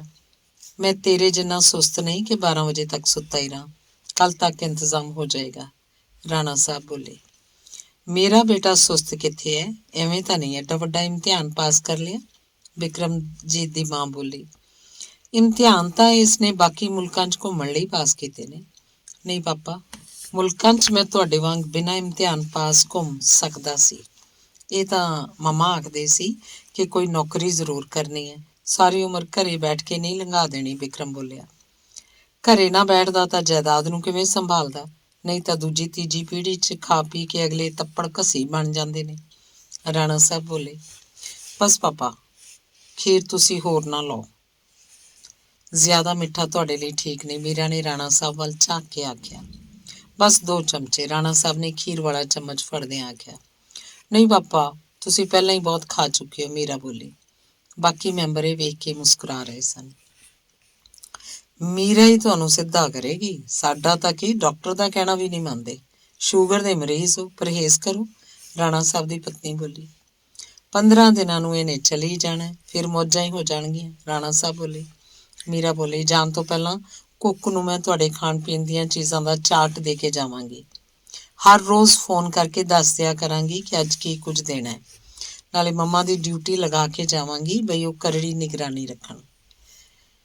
ਬਿਕਰਮ ਨੂੰ ਲੱਗਿਆ ਕਿ ਮੀਰਾ ਜਿਵੇਂ ਇਸ ਘਰ ਦੀ ਨੂੰਹ ਨਹੀਂ ਬੇਟੀ ਹੋਵੇ ਤੇ ਬੇਟੀ ਹੋਣ ਕਰਕੇ ਉਹ ਆਪਣੀਆਂ ਗੱਲਾਂ ਮਨਵਾ ਰਹੀ ਸੀ। ਅਗਲੇ ਹੀ ਦਿਨ ਆਥਣ ਵੇਲੇ ਰਾਣਾ ਸਾਹਿਬ ਨੇ ਬਿਕਰਮ ਨੂੰ ਦੱਸਿਆ ਕਿ 7 ਵਜੇ ਉਹ ਤੇ ਮੀਰਾ ਭੀਮ ਸੈਨ ਸਾਹਿਬ ਦੇ ਮਧੂਬਨ ਸਟੂਡੀਓ ਵਿਖੇ ਪਹੁੰਚ ਕੇ ਭੀਮ ਸੈਨ ਮਿਊਜ਼ਿਕ ਡਾਇਰੈਕਟਰ ਨੂੰ ਮਿਲ ਲੈਣ। ਬਾਕੀ ਸਾਰੇ ਪ੍ਰਬੰਧ ਉਹ ਆਪੇ ਕਰ ਦੇਗਾ। ਮੀਰਾ ਨੂੰ ਜਦ ਇਹ ਗੱਲ ਪਤਾ ਲੱਗੀ ਤਾਂ ਬਹੁਤ ਖੁਸ਼ ਹੋਈ। ਆਥਣੇ ਜਦੋਂ ਉਹ ਤੇ ਬਿਕਰਮਜੀਤ ਮਧੂਬਨ ਸਟੂਡੀਓ ਪਹੁੰਚੇ ਤਾਂ ਉੱਥੇ ਉਹਨਾਂ ਨੂੰ ਕਈ ਵੱਡੇ ਕਲਾਕਾਰ ਮਿਲੇ। ਸ੍ਰੀ ਸੇਨ ਨੇ ਆਪਣੀਆਂ ਤਜਰਬੇਕਾਰ ਅੱਖਾਂ ਨਾਲ ਮੀਰਾ ਨੂੰ ਦੇਖਦਿਆਂ ਤੇ ਬੋਲਦਿਆਂ ਸੁਣ ਕੇ ਹੀ ਭਾਂਪ ਲਿਆ ਕਿ ਇਹ ਕੁੜੀ ਸੱਚਮੁੱਚ ਦੀ ਕਲਾਕਾਰ ਹੈ।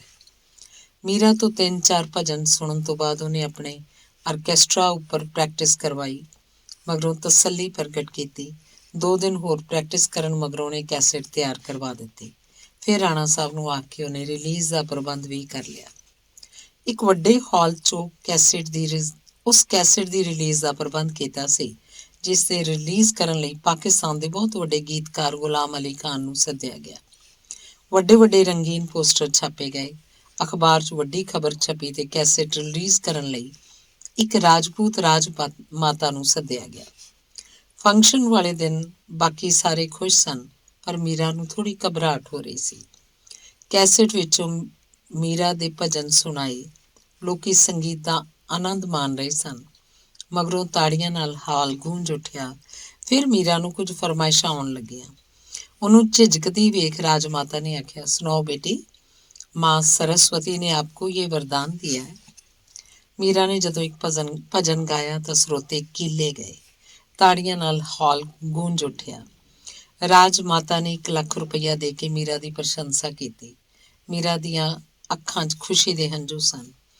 ਰਾਣਾ ਸਾਹਿਬ ਨੇ ਉਹੀ 1 ਲੱਖ ਰੁਪਇਆ ਸਟੂਡੀਓ ਨੂੰ ਭੇਂਟ ਕੀਤਾ। ਮੀਰਾ ਸੰਗੀਤ ਦੀ ਦੁਨੀਆ 'ਚ ਬਹੁਤ ਮਸ਼ਹੂਰ ਹੋ ਗਈ ਸੀ। ਅਖਬਾਰਾਂ ਵਿੱਚ ਚਰਚਾ ਹੋਣ ਲੱਗੀ ਤੇ ਅਖਬਾਰਾਂ 'ਚ ਤਸਵੀਰਾਂ ਛਪਣ ਲੱਗੀਆਂ। ਲੋਕਾਂ ਦੇ ਫੋਨ ਆਉਣ ਲੱਗੇ ਤੇ ਕਈਆਂ ਨੇ ਮਿਲਣ ਦੀ ਇੱਛਾ ਪ੍ਰਗਟ ਕੀਤੀ। ਸਾਰੇ ਬਹੁਤ ਖੁਸ਼ ਸਨ, ਪਰ ਬਿਕਰਮਜੀਤ ਨੂੰ ਇਹ ਸਾਰਾ ਕੁਝ ਹੀ ਫਜ਼ੂਲ ਲੱਗ ਰਿਹਾ ਸੀ। ਉਹਦਾ ਮਨ ਕੀਤਾ ਕਿ ਇਸ ਰੌਲੇ ਗੋਲੇ ਤੋਂ ਪਰਾਂ ਮੀਰਾ ਨੂੰ ਲੈ ਕੇ ਛੇਤੀ UK ਚਲਿਆ ਜਾਵੇ। 15 ਦਿਨ ਮਗਰੋਂ ਦੋਵੇਂ ਲੰਡਨ ਆ ਗਏ। ਬੜਾ ਸੋਹਣਾ ਉਹਨਾਂ ਨੂੰ ਬੰਗਲਾ ਮਿਲਿਆ, ਡਰਾਈਵਰ ਵਾਲੀ ਕਾਰ ਮਿਲੀ। ਮੀਰਾ ਨੂੰ ਇੱਥੋਂ ਦੇ ਲੋਕ ਵੀ ਚੰਗੇ ਲੱਗੇ ਜੋ ਕਿਸੇ ਵੱਲ ਮੁੜ ਕੇ ਨਹੀਂ ਸੀ ਦੇਖਦੇ, ਕਿਸੇ ਦੀ ਜ਼ਿੰਦਗੀ 'ਚ ਬੇਲੋੜਾ ਦਖਲ ਨਹੀਂ ਸੀ ਦਿੰਦੇ, ਆਪਣੇ ਅਸੂਲਾਂ ਸਿਧਾਂਤਾਂ ਦੇ ਪੱਕੇ, ਬਹੁਤੇ ਆਪਣੇ ਆਪ 'ਚ ਰੁੱਝੇ ਹੋਏ। ਪਹਿਲੇ ਕੁਝ ਦਿਨ ਬਿਕਰਮਜੀਤ ਉਹਨੂੰ ਦੇਖਣ ਯੋਗ ਥਾਵਾਂ 'ਤੇ ਲਿਜਾਂਦਾ ਰਿਹਾ, ਜਿਨ੍ਹਾਂ 'ਚੋਂ ਮੈਡਮ ਤੁਸਾਦ ਦਾ ਬੁੱਤ ਸੰਗ੍ਰਹਿ ਬੜਾ ਦਿਲਚਸਪ ਲੱਗਿਆ। ਉੱਥੇ ਜਿਉਂਦੇ ਬੰਦਿਆਂ ਤੇ ਬੁੱਤਾਂ 'ਚ ਫਰਕ ਨਹੀਂ ਪਤਾ ਲੱਗਦਾ। ਕਈ ਵਾਰ ਲੋਕ ਪਹਿਰੇ 'ਤੇ ਖੜੇ ਬੰਦੇ ਨੂੰ ਬੁੱਤ ਸਮਝ ਲੈਂਦੇ ਨੇ ਤੇ ਬੁੱਤ ਨੂੰ ਜਿਉਂਦਾ ਬੰਦਾ। ਇਹ ਬੁੱਤ ਜਿਵੇਂ ਮੌਤ ਦਾ ਮਜ਼ਾਕ ਉਡਾ ਰਹੇ ਹੋਣ। ਫਿਰ ਇੱਕ ਦਿਨ ਉਹਨਾਂ ਨੇ ਪੈਲੇਟੋਰੀਅਮ ਦੇਖਿਆ, ਜਿੱਥੇ ਦਰਵਾਜ਼ੇ ਬੰਦ ਕਰਕੇ ਦਿਨ ਨੂੰ ਰਾਤ ਵਿੱਚ ਬਦਲ ਦਿੱਤਾ ਗਿਆ ਸੀ। ਉਸੇ ਤਰ੍ਹਾਂ ਅਸਮਾਨ 'ਚ ਤਾਰੇ, ਚੰਦਰਮਾ ਸਨ ਤੇ ਪੂਰੀ ਰਾਤ ਸੀ। ਪਲੈਨੇਟੇਰੀਅਮ 'ਚ ਜਦੋਂ ਦੋਵੇਂ ਬਾਹਰ ਨਿਕਲੇ ਅਜੇ ਵੀ ਦਿਨ ਸੀ। ਮੀਰਾ ਨੂੰ ਲੱਗਿਆ ਕਿ ਬੰਦੇ ਨੇ ਕਿੰਨਾ ਕੁਝ ਆਪਣੀ ਮਰਜ਼ੀ ਅਨੁਸਾਰ ਬਣਾਉਣ ਢਾਉਣ ਦੀ ਕਲਾ ਸਿੱਖ ਲਈ ਹੈ। ਫਿਰ ਕਿੰਨੀਆਂ ਕਿੰਨੀਆਂ ਮੰਜ਼ਿਲਾਂ ਵਾਲੇ ਕੀਮਤੀ ਵਸਤਾਂ ਨਾਲ ਭਰੇ ਸਟੋਰ ਦੇਖੇ। ਜਿਨ੍ਹਾਂ ਦੀ ਕੋਈ ਰਾਖੀ ਨਹੀਂ ਸੀ ਕਰ ਰਿਹਾ। ਗਾਹਕ ਆਪੇ ਅੰਦਰ ਜਾਂਦੇ, ਚੀਜ਼ਾਂ ਦੇਖਦੇ, ਖਰੀਦਣ ਵਾਲੀਆਂ ਚੀਜ਼ਾਂ ਟਰਾਲੀ 'ਚ ਪਾ ਕੇ ਕਾਊਂਟਰ ਤੇ ਲੈ ਆਉਂਦੇ, ਜਿੱਥੇ ਉਹਨਾਂ ਦਾ ਬਿੱਲ ਬਣਾ ਕੇ ਚੀਜ਼ਾਂ ਲਿਫਾਫੇ 'ਚ ਪਾ ਕੇ ਦਿੱਤੀਆਂ ਜਾਂਦੀਆਂ। ਨਾ ਕੋਈ ਭਾਅ ਘੱਟ ਕਰਦਾ ਸੀ, ਨਾ ਹੀ ਕੋਈ ਕੀਮਤ ਪੁੱਛਦਾ ਸੀ। ਕੀਮਤਾਂ ਸਭ ਉੱਪਰ ਲਿਖੀਆਂ ਹੋਈਆਂ ਸਨ। ਘਰ ਆ ਕੇ ਵੀ ਜੇ ਚੀਜ਼ ਪਸੰਦ ਨਾ ਆਈ ਤਾਂ 15 ਦਿਨਾਂ ਦੇ ਅੰਦਰ ਜਦ ਮਰਜ਼ੀ ਵਾਪਸ ਕਰ ਜਾਓ ਤੇ ਪੈਸੇ ਆਪਣੇ ਵਾਪਸ ਲੈ ਜਾਓ। ਇਸ ਗੱਲ ਤੇ ਕੋਈ ਇਤਰਾਜ਼ ਨਹੀਂ ਸੀ ਕਰਦਾ, ਬਸ ਬਿੱਲ ਸੰਭਾਲ ਕੇ ਰੱਖਣਾ ਹੁੰਦਾ ਸੀ। ਕਿਧਰੇ ਕੋਈ ਹੇਰਾ ਫੇਰੀ ਨਹੀਂ ਸੀ ਤੇ ਨਾ ਹੀ ਮਿਲਾਵਟਖੋਰੀ ਸੀ। ਮੀਰਾ ਨੇ ਦੇਖਿਆ ਕਿ ਭਾਰੇ ਭਾਰੇ ਬਸਤੇ ਲੈ ਕੇ ਬੱਚੇ ਸਕੂਲ ਨਹੀਂ ਸੀ ਜਾਂਦੇ। ਹੋਮਵਰਕ ਦਾ ਬੋਝ ਲੈ ਕੇ ਉਹ ਘਰ ਨਹੀਂ ਸੀ ਪਰਤਦੇ। ਵਿਕਰਮ ਨੇ ਦੱਸਿਆ ਕਿ ਇੱਕ ਹਿੰਦੁਸਤਾਨੀ ਔਰਤ ਸਕੂਲ ਪੁੱਛਣ ਚਲੀ ਗਈ ਕਿ ਬੱਚਿਆਂ ਨੂੰ ਘਰ ਕੀ ਕਰਵਾਇਆ ਕਰਾਂ। ਟੀਚਰ ਦਾ ਉੱਤਰ ਸੀ, ਕੀਪ them ਹੈਪੀ। ਇਹ ਸੁਣ ਕੇ ਮੀਰਾ ਨੂੰ ਆਪਣੇ ਦੇਸ਼ ਦੇ ਬੱਚਿਆਂ ਤੇ ਤਰਸ ਆਇਆ। ਵਿਕਰਮ ਜੀ ਦਾ ਬਹੁਤਾ ਸਮਾਂ ਆਫਿਸ 'ਚ ਲੰਘਦਾ ਸੀ ਤੇ ਮੀਰਾ ਦਾ ਬਹੁਤਾ ਸਮਾਂ ਸੋਚਾਂ 'ਚ ਜਾਂ ਫਿਰ ਰਿਆਜ਼ ਕਰਨ 'ਚ। ਕਈ ਵਾਰ ਮੀਰਾ ਨੂੰ ਰਾਣਾ ਸਾਹਿਬ ਦਾ ਫੋਨ ਆ ਚੁੱਕਿਆ ਸੀ ਕਿ ਤੇਰੀ ਕੈਸੇਟ ਬਹੁਤ ਪਪੂਲਰ ਹੋ ਰਹੀ ਹੈ। ਮਧੂਬਨ ਸਟੂਡੀਓ ਵਾਲਿਆਂ ਨੇ ਪੁੱਛਿਆ ਕਿ ਮੀਰਾ ਜੀ ਨੇ ਅਗਲੀ ਕੈਸੇਟ ਕਦੋਂ ਕੱਢਣੀ ਹੈ। ਨਾਲ ਹੀ ਉਹਨਾਂ ਨੇ ਚੈੱਕ ਵੀ ਭੇਜਿਆ। ਵੱਡੇ ਵੱਡੇ ਸਮਾਗਮਾਂ ਤੋਂ ਇਨਵੀਟੇਸ਼ਨ ਵੀ ਆਏ ਨੇ। ਮੈਂ ਤੇਰੇ ਕੋਲ ਕੁੱਕ ਦੀ ਸ਼ਿਕਾਇਤ ਲਗਾਉਣੀ ਹੈ ਕਿਉਂਕਿ ਉਹ ਮੈਨੂੰ ਬਿਲਕੁਲ ਵੀ ਮਿੱਠੀ ਚੀਜ਼ ਨਹੀਂ ਖਾਣ ਲਈ ਦਿੰਦਾ। ਉਹਨੂੰ ਕਹਿ ਕੇ ਕਦੇ ਕਦੇ ਤਾਂ ਮਿੱਠੀ ਚੀਜ਼ ਖਾ ਲੈਣ ਦੇਵੇ। ਉਹ ਆਖਦਾ ਕਿ ਜੋ ਛੋਟੀ ਮੇਮ ਨੇ ਕਿਹਾ ਮੈਂ ਉਹੀ ਕਰਾਂਗਾ। ਗੱਲਾਂ ਸੁਣ ਕੇ ਉਹ ਖੁਸ਼ ਹੋ ਜਾਂਦੀ। ਜਦੋਂ ਵਿਕਰਮ ਨੂੰ ਗੱਲਾਂ ਦੱਸਦੀ ਤਾਂ ਉਹ ਕਹਿੰਦਾ, ਤੂੰ ਤਾਂ ਆ ਕੇ ਮੇਰੀ ਕਦਰ ਮਾਰ ਛੱਡੀ ਹੈ। ਅੱਗੇ ਕਾਕਾ ਜੀ ਹੁੰਦਾ ਸੀ ਤੇ ਹੁਣ ਬੀਬਾ ਜੀ ਹੋਣ ਲੱਗ ਪਈ ਹੈ। ਇੱਕ ਦਿਨ ਵਿਕਰਮਜੀਤ ਨੇ ਉਹਨੂੰ ਪੁੱਛਿਆ ਕਿ ਇੱਕ ਖਾਸ ਡਰਾਮਾ ਦੇਖਣ ਚੱਲਣਾ ਮੇਰਾ। ਉਹਨੇ ਪੁੱਛਿਆ, ਖਾਸ ਤੋਂ ਮਤਲਬ? ਵਿਕਰਮ ਨੇ ਕਿਹਾ, 2-3 ਸਾਲਾਂ ਤੋਂ ਉਹੀ ਡਰਾਮਾ ਦਿਖਾਇਆ ਜਾ ਰਿਹਾ ਹੈ, ਇਸ ਲਈ ਕਿ ਦੇਖਣ ਵਾਲੇ ਤਾਂ ਹਰ ਰੋਜ਼ ਨਵੇਂ ਬੰਦੇ ਨੇ। ਸ਼ੇਕਸਪੀਅਰ ਅਜਿਹਾ ਕੁਝ ਲਿਖਿਆ ਜਿਹੜਾ ਕਦੇ ਪੁਰਾਣਾ ਨਹੀਂ ਹੁੰਦਾ। ਇਹ ਕਿਵੇਂ ਹੋ ਸਕਦਾ ਹੈ ਕਿ ਵਕਤ ਨਾਲ ਕੋਈ ਚੀਜ਼ ਪੁਰਾਣੀ ਨਾ ਹੋਵੇ? ਮੀਰਾ ਨੇ ਕਿਹਾ, ਮੇਮ ਸਾਹਿਬ, ਤੁਹਾਨੂੰ ਅਜੇ ਤੱਕ ਇਸ ਗੱਲ ਦੀ ਸਮਝ ਨਹੀਂ ਲੱਗੀ ਕਿ ਯਥਾਰਥ ਬਦਲਦਾ ਹੈ, ਪਰ ਸੱਚ ਉਹੀ ਹੁੰਦਾ ਹੈ। ਯਥਾਰਥ ਦਾ ਮਤਲਬ ਜੋ ਦਿਸਦਾ ਹੈ, ਵਿਕਰਮ ਨੇ ਕਿਹਾ।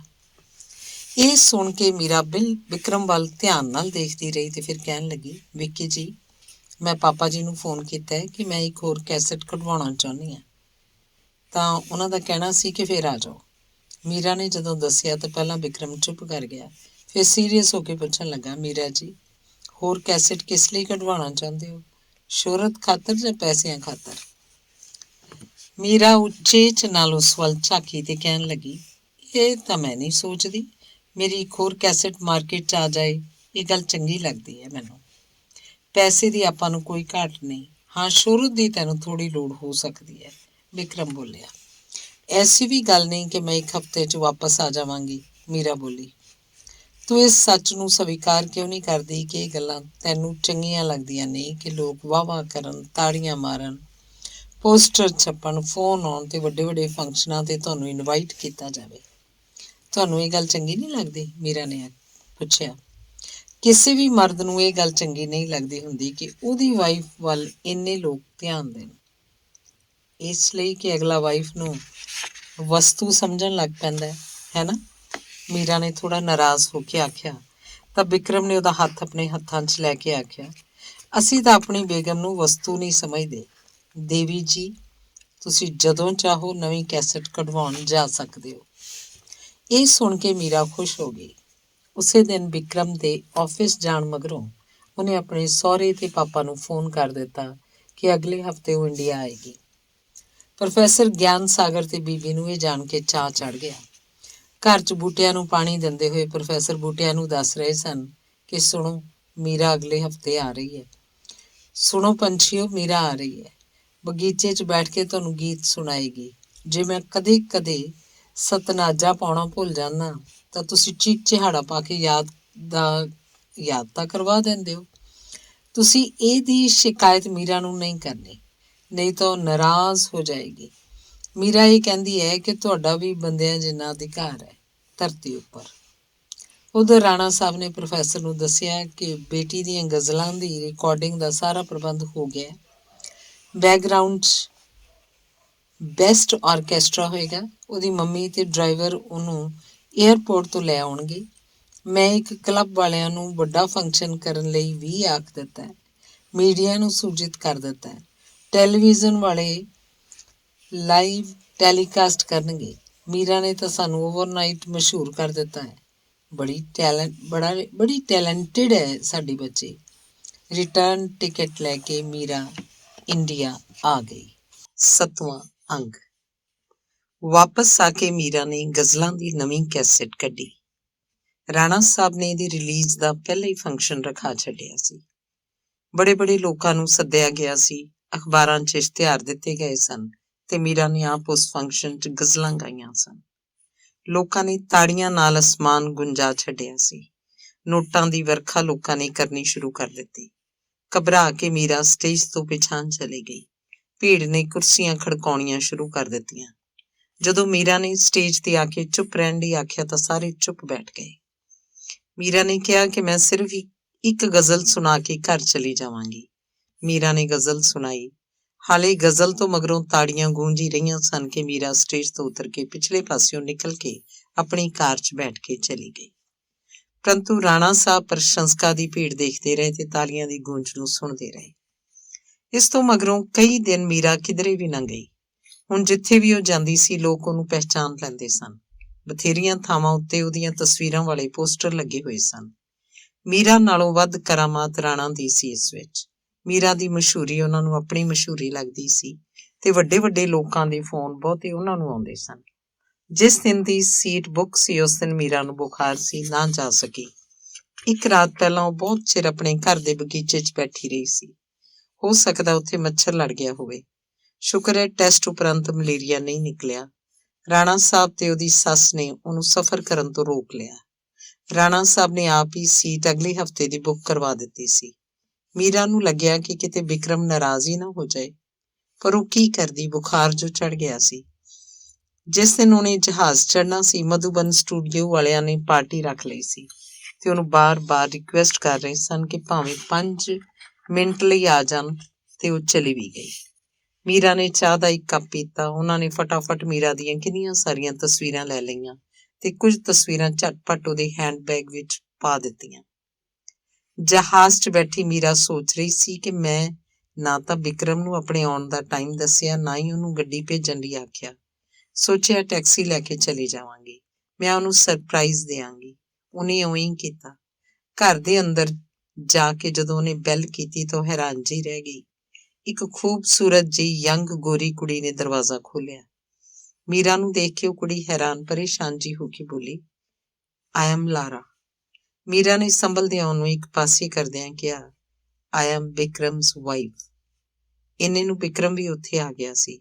ਉਹਨੇ ਲਾਰਾ ਨੂੰ ਕਿਹਾ, you pick up your clothes and ਗੋ।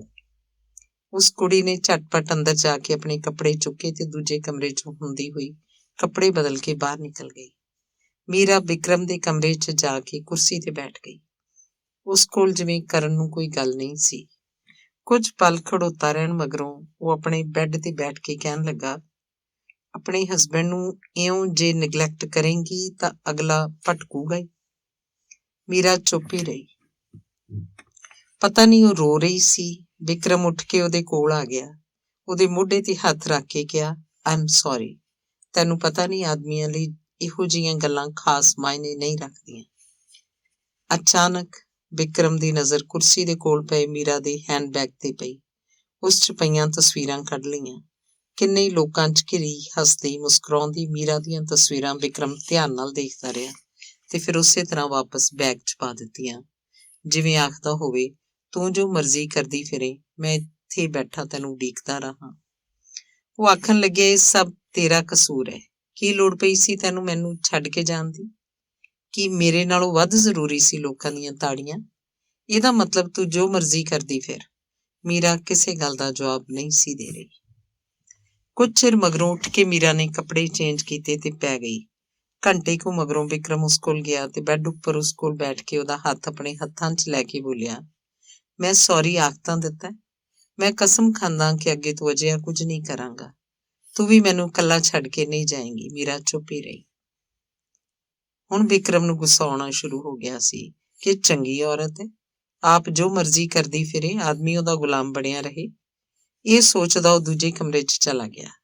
ਅਲਮਾਰੀ 'ਚੋਂ ਵਿਸਕੀ ਕੱਢ ਕੇ ਪੀ ਗਿਆ। ਫਿਰ ਆਪਣੇ ਬੈੱਡ ਤੇ ਪੈ ਕੇ ਪਤਾ ਨਹੀਂ ਕੀ ਸੋਚਦਾ ਉਹ ਸੌਂ ਗਿਆ।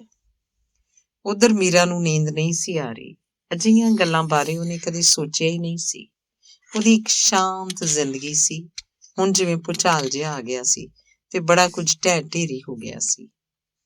ਮੀਰਾ ਦੇ ਜਿਵੇਂ ਸਾਹ ਸੁੱਕਦੇ ਜਾਂਦੇ ਸਨ। ਉਹਨੇ ਉੱਠ ਕੇ ਪਾਣੀ ਪੀਤਾ ਤੇ ਆਪਣੇ ਪਾਪਾ ਨੂੰ ਫੋਨ ਕਰਨਾ ਚਾਹਿਆ, ਪਰ ਫਿਰ ਟਾਈਮ ਦੇਖ ਕੇ ਫੋਨ ਕਰਨ ਦਾ ਖਿਆਲ ਛੱਡ ਦਿੱਤਾ। ਉਹਦਾ ਸਿਰ ਦੁਖ ਰਿਹਾ ਸੀ। ਉਹ ਬਿਕਰਮ ਨੂੰ ਸਿਰ ਦਰਦ ਦੀ ਗੋਲੀ ਪੁੱਛਣਾ ਚਾਹੁੰਦੀ ਸੀ, ਪਰ ਉਹ ਸੁੱਤਾ ਪਿਆ ਸੀ। ਫਿਰ ਉਹਨੇ ਹੌਲੀ-ਹੌਲੀ ਮੂੰਹ 'ਚ ਗਾਇਤਰੀ ਮੰਤਰ ਦਾ ਜਾਪ ਕੀਤਾ। ਇਸ ਤੋਂ ਮਗਰੋਂ ਉਹਨੂੰ ਯਾਦ ਆਇਆ ਕਿ ਕਿੰਨੇ ਹੀ ਦਿਨਾਂ ਤੋਂ ਉਹਨੇ ਰਾਤ ਵੇਲੇ ਡਾਇਰੀ ਲਿਖਣੀ ਛੱਡ ਦਿੱਤੀ ਹੋਈ ਸੀ। ਹੁਣ ਉਹ ਆਪਣੇ ਨਾਲੋਂ ਟੁੱਟ ਕੇ ਕਿਤੇ ਬਿਖਰ ਗਈ ਸੀ। ਦਿਨ ਲੰਘ ਰਹੇ ਸਨ। ਬਿਕਰਮ ਤੇ ਮੀਰਾ ਵਿੱਚ ਦੂਰੀਆਂ ਵੱਧ ਰਹੀਆਂ ਸੀ। ਬਿਕਰਮ ਸੋਚਦਾ ਸੀ ਕਿ ਇਸ ਔਰਤ ਨੇ ਇੰਨੀ ਹੀ ਗੱਲ ਤੇ ਇੰਨਾ ਫਰਕ ਪਾ ਲਿਆ। ਉਹ ਦੋਵੇਂ ਸਭ ਕੁਝ ਪਹਿਲਾਂ ਵਰਗਾ ਕਰ ਲੈਣਾ ਚਾਹੁੰਦੇ ਸਨ, ਪਰ ਕੁਝ ਵੀ ਪਹਿਲਾਂ ਵਰਗਾ ਨਹੀਂ ਸੀ ਰਹਿ ਗਿਆ। ਜੇ ਤੇਰਾ ਮਨ ਨਹੀਂ ਲੱਗਦਾ ਤੂੰ ਇੰਡੀਆ ਜਾ, ਇੱਕ ਦਿਨ ਬਿਕਰਮ ਨੇ ਕਿਹਾ। ਕੀ ਮੇਰਾ ਇੱਥੇ ਹੋਣਾ ਤੁਹਾਨੂੰ ਚੰਗਾ ਨਹੀਂ ਲੱਗਦਾ? ਮੇਰਾ ਇਹ ਮਤਲਬ ਨਹੀਂ ਸੀ। ਬਿਕਰਮ ਦਾ ਸੱਚਮੁੱਚ ਇਹ ਮਤਲਬ ਨਹੀਂ ਸੀ। ਮੀਰਾ ਏਡਾ ਛੋਟਾ ਦਿਲ ਨਹੀਂ ਰੱਖੀਦਾ, ਬਿਕਰਮ ਨੇ ਕਿਹਾ। ਕੀ ਕਰਾਂ ਮੈਂ? ਮੀਰਾ ਨੇ ਅੱਖਾਂ ਭਰ ਕੇ ਪੁੱਛਿਆ। ਮਨ ਚੋਂ ਡਿਸਟਰਬ ਕਰਨ ਵਾਲਾ ਸਭ ਕੁਝ ਕੱਢ ਦੇ। ਮੇਰੇ ਕੋਲੋਂ ਜੇ ਕਦੇ ਅਜਿਹੀ ਗੱਲ ਹੋ ਜਾਏ ਤਾਂ ਤੁਸੀਂ ਐਵੇਂ ਹੀ ਕਹੋਗੇ? ਬਿਕਰਮ ਨੂੰ ਗੁੱਸਾ ਆ ਗਿਆ ਤੇ ਕਹਿਣ ਲੱਗਾ, ਹੁਣ ਤੂੰ ਮੇਰੇ ਨਾਲ ਹਰ ਗੱਲ 'ਚ ਕੰਪੇਅਰ ਕਰੇਂਗੀ? ਜੇ ਤੈਂ ਇਉਂ ਹੀ ਕਰਨਾ ਤਾਂ ਹੁਣੇ ਹੀ ਆਪਾਂ ਅਲੱਗ ਹੋ ਜਾਂਦੇ ਹਾਂ। ਇਹ ਸੁਣ ਕੇ ਮੀਰਾ ਹੈਰਾਨ ਰਹਿ ਗਈ, ਜਿਵੇਂ ਉਹਦੇ ਕਾਲਜੇ 'ਚ ਇੱਕ ਝਰੀਟ ਵੱਜੀ। ਉਹਨੂੰ ਚੁੱਪਚਾਪ ਵੇਖ ਬਿਕਰਮ ਬੋਲਿਆ, ਇਸ ਤੋਂ ਪਹਿਲਾਂ ਕਿ ਅਸੀਂ ਇੱਕ ਦੂਜੇ ਲਈ ਹੋਰ ਬੁਰੇ ਬਣੀਏ, ਸਾਨੂੰ ਅਲੱਗ ਹੋ ਜਾਣਾ ਚਾਹੀਦਾ ਹੈ। ਮੀਰਾ ਨੂੰ ਲੱਗਿਆ ਕਿ ਬਿਕਰਮ ਸੱਚਮੁੱਚ ਹੀ ਉਹਦੀ ਜ਼ਿੰਦਗੀ 'ਚੋਂ ਚਲਿਆ ਗਿਆ ਹੈ। ਉਸ ਤੋਂ ਮਗਰੋਂ 2 ਮਹੀਨੇ ਹੋਰ ਲੰਡਨ ਮੀਰਾ ਬਿਕਰਮ ਦੇ ਨਾਲ ਰਹੀ। ਫਿਰ ਇੰਡੀਆ ਵਾਪਸ ਆ ਕੇ ਉਹਨੇ ਮੁੜ ਕਈ ਘੰਟੇ ਰਿਆਜ਼ ਕਰਨਾ ਸ਼ੁਰੂ ਕਰ ਦਿੱਤਾ। ਉਹ ਸੰਗੀਤ ਦੀਆਂ ਮਹਿਫਲਾਂ 'ਚ ਜਾਣ ਲੱਗੀ। ਉਹ ਫੰਕਸ਼ਨਾਂ ਦੇ ਸੱਦੇ ਪੱਤਰ ਵੀ ਪ੍ਰਵਾਨ ਕਰਨ ਲੱਗ ਪਈ। ਕਦੇ ਉਹ ਆਪਣੇ ਪਾਪਾ ਦੇ ਘਰ ਚਲੀ ਜਾਂਦੀ, ਕਦੇ ਉਹ ਆਪਣੇ ਸਹੁਰੇ ਘਰ ਰਹਿੰਦੀ। ਉੱਪਰੋਂ ਸਹਿਜ ਦਿਸਦਾ ਸੀ, ਵਿੱਚੋਂ ਮੀਰਾ ਖੁਰਦੀ ਜਾਂਦੀ ਸੀ। ਸੱਸ ਉਹਦੀ ਵਧੇਰੇ ਖਾਤਰ ਕਰਦੀ। ਉਹ ਸਮਝਦੀ ਸੀ ਕਿ ਅਜਿਹੇ ਦਿਨਾਂ 'ਚ ਲੜਕੀ ਦਾ ਜੀਅ ਕਈ ਤਰ੍ਹਾਂ ਦਾ ਹੁੰਦਾ ਹੈ। ਰਾਣਾ ਸਾਹਿਬ ਬਹੁਤ ਖੁਸ਼ ਸਨ ਕਿ ਉਹਨਾਂ ਦੀ ਵੇਲ ਵਧਣ ਵਾਲੀ ਹੈ। ਉਹਨਾਂ ਦੇ ਘਰ ਕੋਈ ਨਵਾਂ ਜੀਅ ਆਉਣ ਵਾਲਾ ਹੈ। ਮੀਰਾ ਵਧੇਰੇ ਕਰਕੇ ਬਿਕਰਮ ਬਾਰੇ ਹੀ ਸੋਚਦੀ ਰਹਿੰਦੀ। ਉਧਰ ਬਿਕਰਮ ਸੋਚਣ ਲੱਗ ਪਿਆ ਸੀ ਕਿ ਔਰਤਾਂ ਬਾਰੇ ਇੰਨਾ ਸੋਚਣ ਦੀ ਲੋੜ ਨਹੀਂ ਹੁੰਦੀ। ਅੰਗ 8ਵਾਂ। ਰਾਣਾ ਸਾਹਿਬ ਉਹਨੂੰ ਚੁੱਪਚਾਪ ਵੇਖ ਕੇ ਹੈਰਾਨ ਹੁੰਦੇ ਸਨ ਕਿ ਮੀਰਾ ਨੂੰ ਕੀ ਹੋ ਗਿਆ। ਉਹਨੂੰ ਤਾਂ ਸਗੋਂ ਖੁਸ਼ ਹੋਣਾ ਚਾਹੀਦਾ ਸੀ। ਹੁਣ ਉਹ ਬਿਕਰਮ ਬਾਰੇ ਕੋਈ ਗੱਲ ਨਹੀਂ ਸੀ ਕਰਦੀ। ਉਹ ਬਿਕਰਮ ਨੂੰ ਫੋਨ ਵੀ ਨਹੀਂ ਸੀ ਕਰਦੀ। ਬਿਕਰਮ ਦਾ ਜਦੋਂ ਫੋਨ ਆਉਂਦਾ ਤਾਂ ਉਹ ਵੀ ਮੀਰਾ ਬਾਰੇ ਸਿਰਫ ਇਹੀ ਪੁੱਛਦਾ ਕਿ ਮੀਰਾ ਠੀਕ ਹੈ। ਇੱਕ ਦਿਨ ਰਾਣਾ ਸਾਹਿਬ ਨੇ ਉਹਨੂੰ ਇੰਡੀਆ ਚੱਕਰ ਮਾਰਨ ਲਈ ਕਿਹਾ ਤਾਂ ਉਹਨੇ ਕਿਹਾ ਕਿ ਦੇਖੇਗਾ, ਜੇ ਵੇਲ ਮਿਲੀ ਤਾਂ ਜ਼ਰੂਰ ਆਊਂਗਾ।